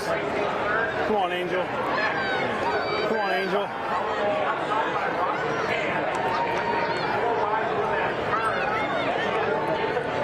Angel. Fall to 7 now. Fall to 7, right behind him. Here he goes. Let's go. Let's find out what we got. Let's find out what we got, Angel. Come on, Angel. Come on, Angel. Come on, baby. Here he goes. Let's go. Come on, Angel. Let's go. Come on, Angel. Come on, Angel. Come on. Come on, baby. Come on, Angel. Step on. Come on. Let's go. Let's go. Let's go. Come on, Angel. Come on, Angel. Come on, John. Let's go. Let's go. Let's go.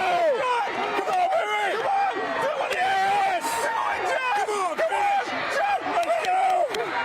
Come on. Finish. Come on. Finish. Finish. Finish.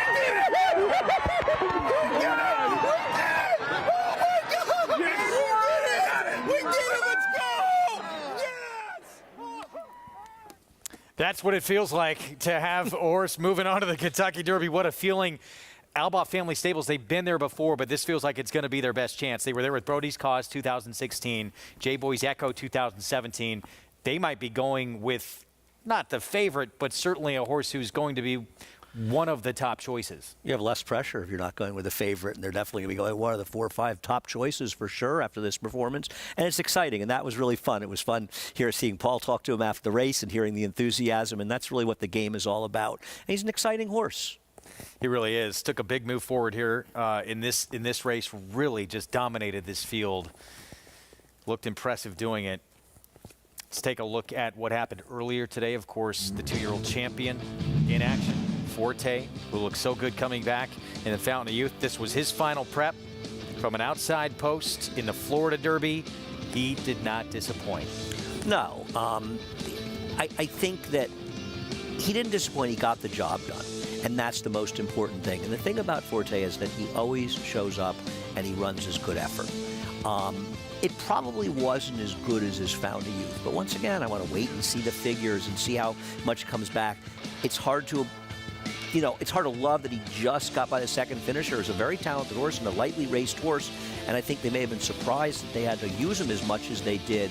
But the thing about Forte is that he shows up every single time, and he's also not a horse that's playing any kind of catch-up. He started his career early last year. He had a couple of stakes at Saratoga. He won the Breeders' Fury, he won the Breeders' Cup. Now he's got the 2 preps. So he's really brought into this race, I mean, you'd have to say almost the right way. There's been no rush by Todd Pletcher with him. He hasn't missed a step. He just keeps running well every time. So I do think at this point you consider him the favorite. It doesn't mean you think he's necessarily the winner of the race, but I don't think there's anything to say right now that he's not the horse to beat. Crowded winner's circle right there with the 2-year-old champ. And he had some questions, too. You never know. But it was his first time going a mile and an eighth. And certainly by the looks of that performance, it looks like he's not going to be slowing down going further. Yeah, we'll have to see it, of course. You have to win the races. Plenty of horses have gone into these races like they weren't supposed to lose and have lost. And then they just sort of fall off go by the wayside. So the fact that he just keeps winning and he keeps delivering, he has that one block. And I would argue the loss in the Sanford and Saratoga, I think it was the opening day stake, and it was the Sanford, the special, it was Sanford, probably helped him. Kind of learned from that race. He ran fine in there, and doesn't have that undefeated thing to worry about, where they're grooming him just keep him undefeated. He's got that loss. He learned from it. He moved on. He's a professional racehorse. We'll wait and see what happens on the 8th. We still have the Wood Memorial, which we'll have live coverage again on Big Fox, but it does seem like he's going to go to the Derby potentially as your favorite. Pletcher also with Kings Barnes, also with Tapit Trice. So he'll be there with 3 horses in that starting gate. Yeah, no, and they're 3 horses that complement each other with their running styles. That's what remains. Going to be an important April 8th. Wood Memorial, Bluegrass Santa Anita Derby at Aqueduct, Keeneland, Santa Anita, and then that last chance in the Lexington. We just saw a very big effort and big improvement from Angel of Empire for trainer Brad Cox, Albaugh Family Stables, Flavian Pratt. Still have the nightcap to come. Approaching the 14-minute mark to post in the finale on Arkansas Derby Day from Hot Springs. Charlatan now a quarter mile from Arkansas Derby Glory, and he leads by 4 lengths. Basin continues to run in second. Governor Morris is third. Then to the outside in Anno Door, final furlong. Left-handed whips for Charlatan. And Charlatan is going to run them off their feet and win the Arkansas Derby. We will see you in September, young men. wins by 6.5. Charlatan, ultra impressive.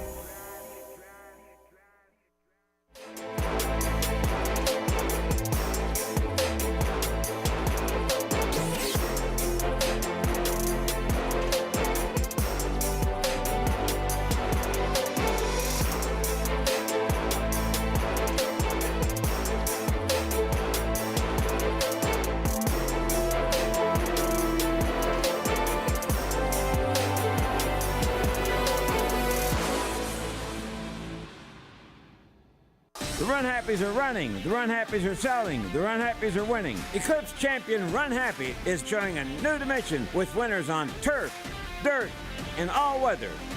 A record-breaking sprint champion, Run Happy is also showing winners at all distances, burning up the tracks.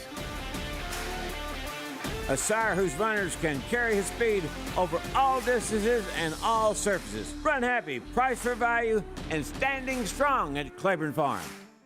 If you're looking into racing partnerships, you should know they're not all the same. When you partner with Bond Racing Stables, you become a member of a growing family of racing enthusiasts, all guided by 3 generations of experience in thoroughbred breeding, training, and racing. Sharing the excitement at Saratoga and Belmont Park, where we've graced the winner's circle with winners like Giacosa, who was bred, born, and raised here at our Song Hill Farm. Get more than just a partnership. Become a member of the Bond Racing family. 3 generations of thoroughbred excellence.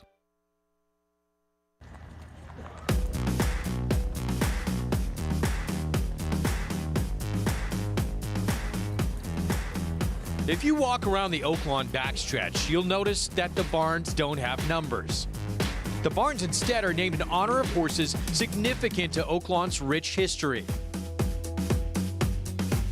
Here come 2 champions, side by side. Heavenly Pride to the outside and Pantheon right there. And Zenyatta flies to the lead in the middle of the track. And it's Spotty Jones, 1 step forward to Kentucky and 1 giant step to $5 million.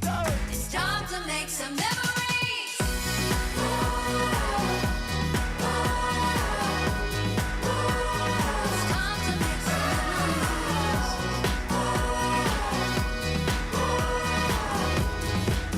American Pharaoh, breathtaking in a mesmerizing performance. The Oaklawn handicap and #1 rating will go to Cigar by 2.5. The champion Azeri, here she comes down the middle, and she does it! 40 barns named after 40 important horses, all who helped to contribute to Oaklawn's rich history in their own way.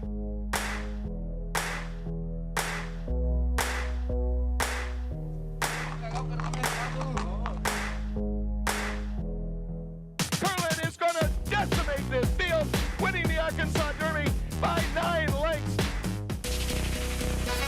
It's time to make some memories. So many racing greats with compelling storylines and ties to Oaklawn. Whitmore win time, Whitmore!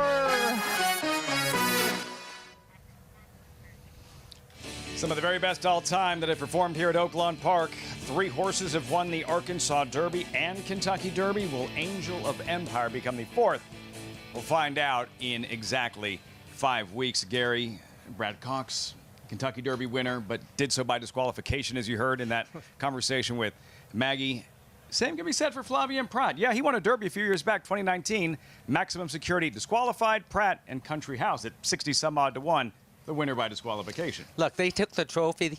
I'm sure that means a lot to them, but crossing the finish line first, whether you're a jockey or I can imagine a trainer, no feeling in the world like it. It's a thrilling day of thoroughbred racing, Maggie, and so much to unpack. But one of the highlights, every time we would talk to you or you were interviewing somebody, just what the crowd felt like on this first Saturday in April. This place never ceases to amaze me, Lafitte, for the energy and the passion that they have for racing here in Hot Springs. Yet again, they have toppled a Arkansas Derby crowd with 65,000 in attendance here today. But what about Angel of Empire? People came to see a show and they got it with this son of classic Empire. And it's kind of funny, looking back through his form, Paul and I were discussing it. He starts at Indiana. Then he goes to a restricted allowance race at Kentucky Downs on the turf.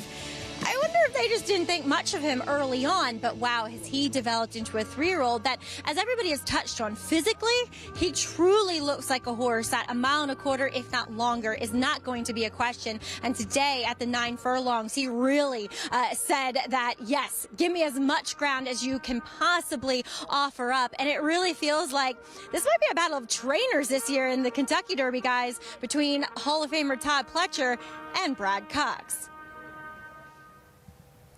And I'm not making any comparisons. Brad Cox wasn't making any comparisons. He would say that Essential Quality felt like a Belmont horse. Not too long ago, he said the same thing about Angel of Empire, that the farther, the better that this could be a Belmont Stakes type at a mile and a half. The way he ran today at a mile and an eighth, Derby, a mile and a quarter, Angel of Empire peaking at just the right time. Yeah, and listen, this reminds me of the blue collar guy, horse named Silver Charm back in the day.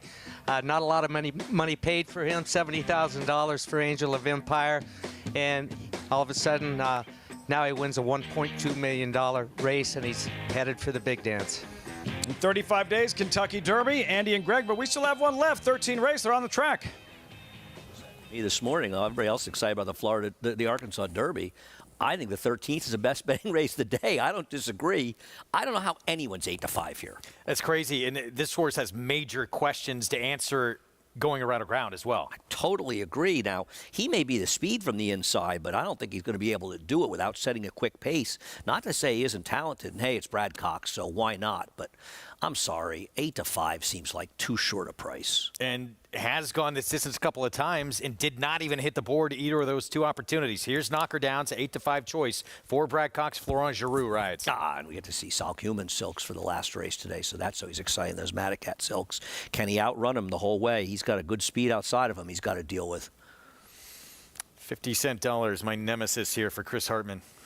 I'm sure there's a pick 5 story somewhere in there. He looks like he has speed, and he looks like he's good, and Chris Hartman's a dangerous man. Mr. Thunderstruck for Kelly Von Hemel. A horse that would take advantage of pace because he has absolutely no speed. He would need help up front. Mamzouge, been off since January 7th. He'd need more than help. Back ring luck at 11-1 Isaac Castillo. I never know what to expect from David Jacobson, who's 1 for 16, shipping down to Oaklawn, but his last figure was good enough to give him a chance. Indeed, 11-1, a big number there. Costa Terra, I thought intriguing too, getting played. He's second off a layoff. He's stake-faced, but he's not fast-figged. He's going to have to improve as well. Asmussen with Tyler Gaffalione there. The 8 outlier for Lynn Cash. Yeah, he is, in fact, an outlier at 37-1. The outlier. Ran on the Cigar Mile last year. Good spot. Here's Tonka Warrior. He had a couple of big moments at this meet. He's kind of tailed off of late. His last couple races at short prices have been disasters. His prior races were good, but you have to ask yourself whether or not you think he's fallen off the map. Here's Flavian Pratt on efficiency for Jerry Hollendorfer. Or started out like he had some talent for Klarovich and Chad Brown. Kind of went the wrong way. We'll see if he can get revived by Jerry Hollendorfer. And 11-1 outside Megan's Honor with Francisco Arrieta. His good figs are at Hawthorne. He did not transfer that form effectively to Oaklawn. Back to the favorite. So here's Knocker Down for Brad Cox. Speed, stretching out, and is the game plan to try and wire this field? I mean, you got the rail, you got to go. It's one of the things I love about Florent Giroux as a rider. Florent is not afraid to use a horse's speed and flaunt it, and I have to imagine his plan is to go. The question is, will the number 2 50-cent dollars or even the 6 back ring luck, will those horses put pressure on him? The 12 probably too far outside Megan's Honor to put enough pressure on him. 5 minutes a post in this finale on Arkansas Derby Day. We're going to take a look at 50-cent dollars, whose shift from the West Coast here to Hot Springs. Debut at Oaklawn was a winning one, and he beat a pretty good one named Mahamel in that performance. Most recent effort, third in a 20,000 starter allowance. But it wasn't a particularly easy field. The winner was a Robertino Diodoro horse in there. We saw Hell or High Water come back with a win yesterday. So these are very live horses they're running against. In fact, I think I was reading Hell or High Water. They're talking about, I think he's the horse bringing back in a long-distance stake at the end of the meet. Improved figure off the victory, too. I think he's a major player. And the other thing is, first of all, Chris Hartman's always a major player.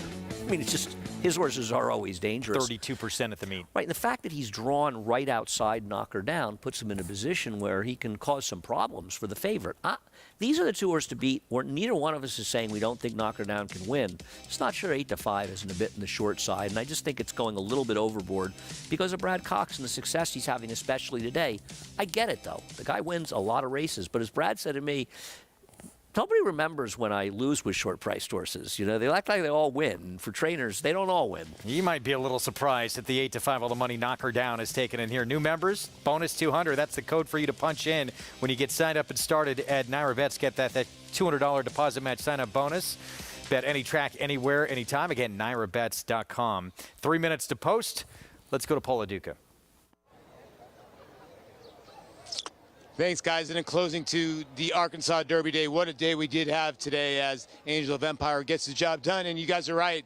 Brad Cox looking for the golden sombrero. If a lot of people don't realize that, if you're a baseball fan, that means he struck out 4 times. But Brad Cox is not striking out 4 times. He's won 3, and he's looking for 4.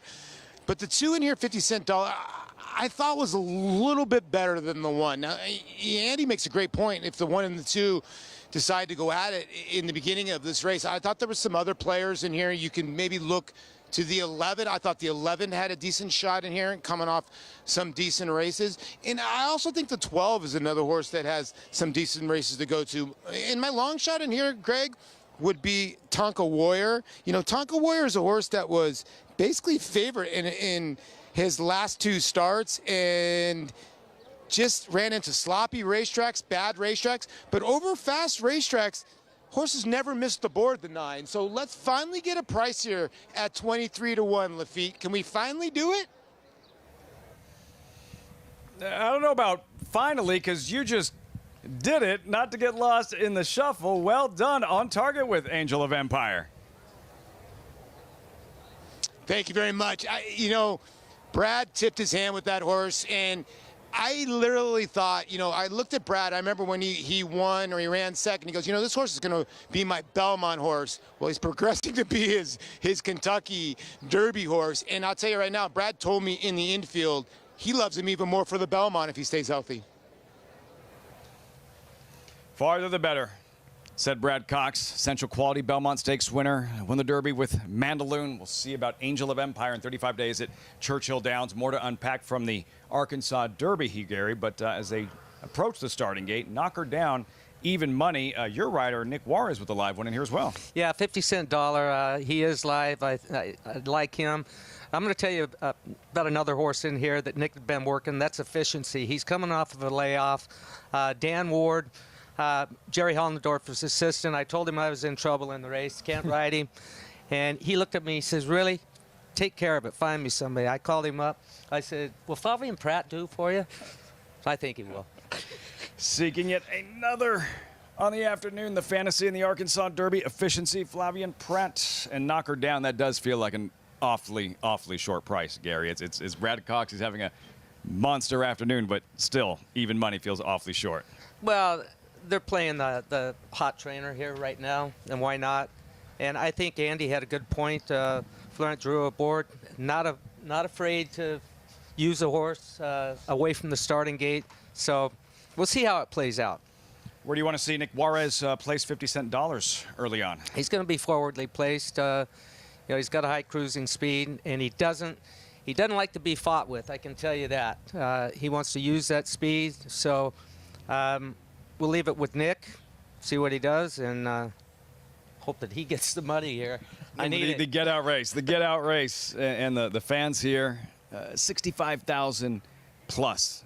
Gary, that feeling of a big Saturday at Saratoga, at a Triple Crown venue, Churchill, Pimlico, Belmont Park, of course, and what these days mean to the fans in thoroughbred racing, and specifically here in Hot Springs, such a loyal fan base. Oh, absolutely. And to have this sort of crowd today after what happened yesterday in Little Rock and the scares that we had here with the sirens going off and everything, to have a turnout today like this is just incredible, and that's what the fans are all about here in Arkansas. The Final Four tonight. We had a chance to see your Derby 35 days out from the Kentucky Derby earlier. I'm curious to see if there'll be any changes as a result of today's races in Florida and here. Forte is definitely staying where he was in the #1 spot after watching the Florida Derby. I thought he was in trouble. He picked up the sticks, and like Andy said, he's a professional racehorse. He knows how to get it done. He's raced hard ever since the 2-year-old year. He's been brought along by the Hall of Famer Todd Pletcher, so he's not moving.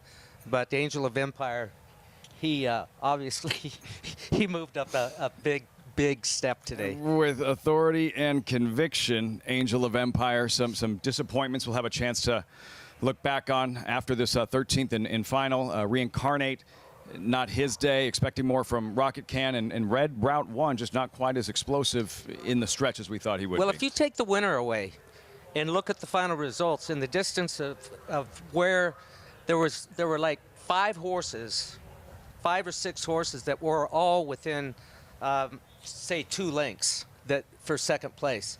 So I think that Angel of Empire made it look much worse than what it was with his performance, if you follow what I'm saying. You take him out of the race, and I don't think any of them were too disappointed. You know, I mean, I know their connections have to be a little disappointed today, but that was an exceptional performance that we saw here today. Wasn't so surprising that he won. It's how he won. The Risen Star, it's like, okay, kind of last man standing, fast pace, and he kind of grinded it. He left, no doubt. No doubt. This afternoon. And going back and watching the replay as many times as we have now, the stretch run, and I was keeping an eye out on Red Route 1. I was keeping an eye out on Ken Man, and listen, they had no excuse. Flat out run today. You know, you could make a small case, but not a large one. Another look back at the Arkansas Derby. First things first, 13th and final on Arkansas Derby Saturday from Oaklawn Park. One final time, Jim Byers standing by. And the last to load is Maiden's Honor. 10 of them, all in line. And they're off. Mr. Thunderstruck a bit slow to get going. Outliers heading out quickly. 50-cent dollars is eager on the inside.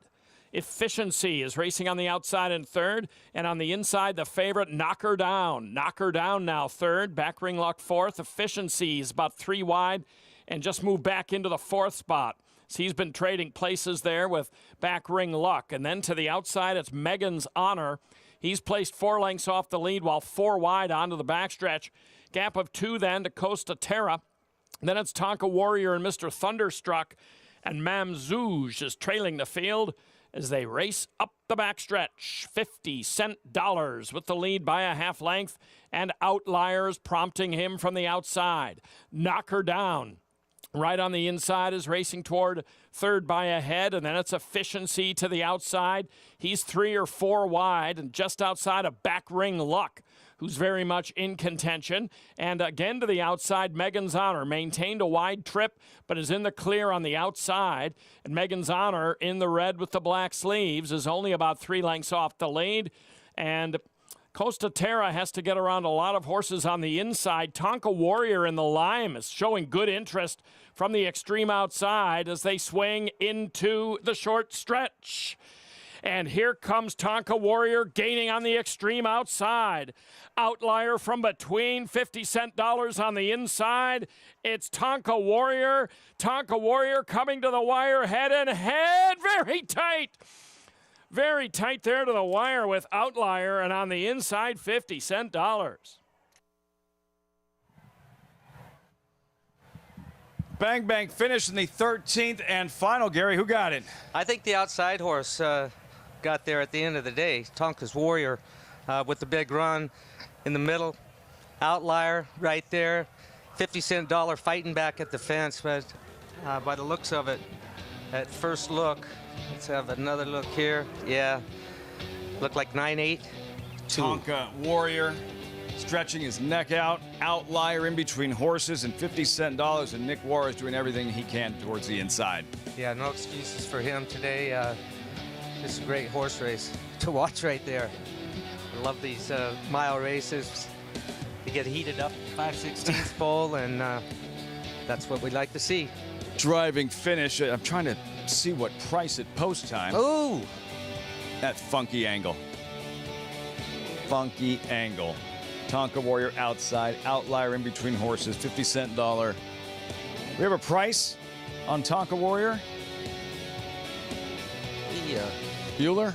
Anyone? No? 21 to 1. 21 to 1 if he was able to get his nose down on time. Still no result. Wow. That is at an angle there. It's not directly in front of us, but Where's the it's master of the photo finish? Paul LaDuca. He doesn't miss. He doesn't miss. Exciting finish.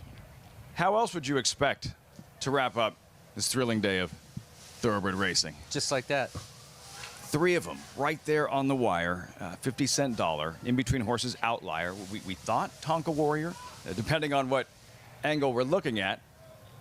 And unfortunately, we have to go to break. Hate to do that, but we have to go to break. The results of the photo when we come back. And the Derby preps continue. Wood Memorial next weekend on Fox. Hit show. He's going to be there. The Withers winner bound for the Wood Memorial. Results following this thrilling 13th and final Arkansas Derby day at Oaklawn Park. The 9 got it at 21 to 1. Tonka Warrior in the nightcap.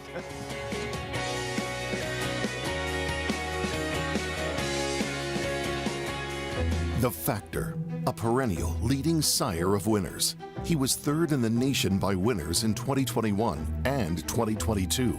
His progeny include Grade 1 winners Sistron and Noted and Quoted, Grade 2 winner Charmaine's Mia, and millionaires Bound for Nowhere.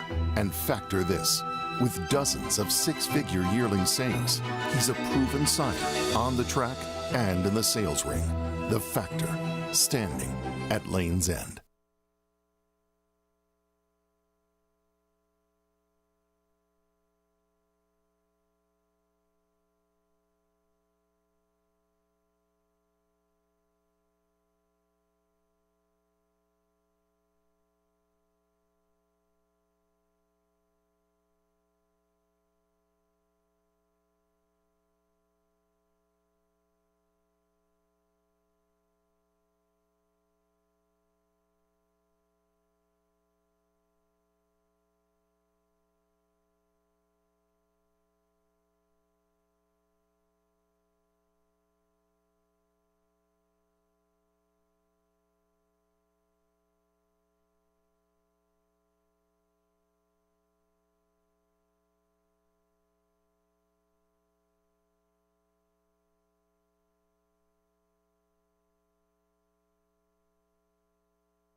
Back on America's Day of the Races on our FS2 coverage. Nightcap in the books and some fireworks to close out. We talked about this potentially being the best betting race of the day. It did not disappoint. Paul LaDuca giving out this winner at 21 to 1. He gives out the late double as well. That comes out over $182.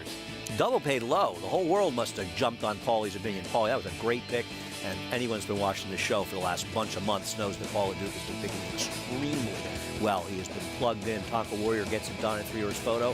Friend of mine's at Oaklawn. He had a 9-2 exacta. He is not a happy man. Road to the Derby. No, he's not. Next weekend, next Saturday, it goes through the Wood Memorial here in New York. We will have live coverage on Big Fox. Our next week's schedule, Distaff Grade 3 Handicap Friday, and then that's Saturday, Wood Memorial Day, just loaded with big races. Join us here. We'll be on the air. We'll also be on Big Fox from 6 to 6:30 covering it. We also love to see it back. Who is coming with the favorite, by the way?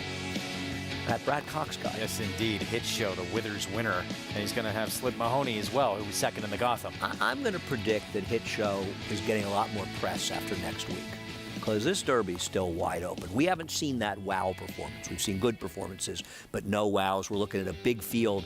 And, you know, last year's Withers winner, early voting, he won the Preakness. Don't discount this horse. Nobody's talking about him because he hasn't run in a couple months. He can run, this horse. Arctic Arrogance. You can make the argument maybe he's hung a little bit his last couple of starts. He was second in the Withers. Hit Show, though, he has done very little wrong in his brief career. No, he's been very good. Arctic Arrogance, a couple of New York breds that are talented. This horse is one of them, and he's very good. But Hit Show, he was impressive here. And this was back in February. And you think about the improvement we just saw from Angel of Empire. And given the kind of performances we're seeing from these Brad Cox horses, I see no reason we're not going to see another good performance by him. Now, listen, there's plenty of other horses running in this race, and I'm not making a pick now, but I don't think this horse, you should fall asleep on him. They're not talking about him now. They might be in a week. He's certainly impressive in this race, and what we saw with what Brad Cox did with Angel of Empire, getting him to peak and move forward, maybe he'll have the same with Hit Show, and if he does, that's a dangerous prospect for the rest of that field. Let's head back to Hot Springs with Lafitte. 13 up and 13 down. Greg, thanks so much. Angel of Empire stealing the show, victorious in the Arkansas Derby. Next stop, of course, the Kentucky Derby, Gary, and this 35-day window that has been so productive since Gulfstream moved the Florida Derby to 35 days out. Arkansas Derby for years and years was a 3-week window, now 5 weeks from now until the Kentucky Derby. And that's certainly good news for Angel of Empire, coming off the I would assume the fastest, best performance of his young career. Yeah, the 5 weeks is perfect. I like that spacing. And listen, my question here, these aren't bad horses that he beat, supposedly, and he made them look average. And if you look at, don't just watch Angel of Empire once he makes the lead. Take a look at the second flight of horses and how closely they were matched. I mean, you can throw basically a blanket over 5 of them. And Angel of Darkness, or Angel of Empire, really hits another gear right here. Or the other horses are slowing down, and I don't think they are slowing down. But we got 1, 2, 3, 4, 5, 6 horses that are within 3 lengths of each other. So there was a ultra impressive performance. Reincarnate, he ran fine. He did was run third, fine. but Angel Event just simply dominate in a different class today. Yeah, I mean, you got to give credit where credit's due. I'm giving all the credit to Paul LaDuca today. Asked him if he knew who won the photo. He said he had the 20-to-1 shot before the race. Great job, Paulie. What a show put on this afternoon. Angel of Empire in the Arkansas Derby for trainer Brad Cox. And, of course, Flavien Prat sweeping the Fantasy and the Arkansas Derby. Thanks so much for joining us here. 65,000-plus stellar day of thoroughbred racing, the biggest of the year at Oaklawn. And in the end, all Angel of Empire, not to be underestimated anymore. The 88th Arkansas Derby winner. Will he become the 4th to win the Kentucky Derby? We'll find out in 5 weeks. Have a great night, everyone. War Dancer. The momentum continues with recent stakes winners on turf and dirt. Dancing Buck going wire to wire in the Grade 3 Belmont Turf. Dancing Buck has opened up on the field. It is Dancing Buck by a half dozen lengths. And 2-year-old filly War Saichi with a wire-to-wire win in the Ladyfinger Stakes. War Saichi asserted her authority immediately out of the starting gate, and she has not relinquished the lead. War Dancer, the #1 third crop turf sire in North America. Proud to stand in New York.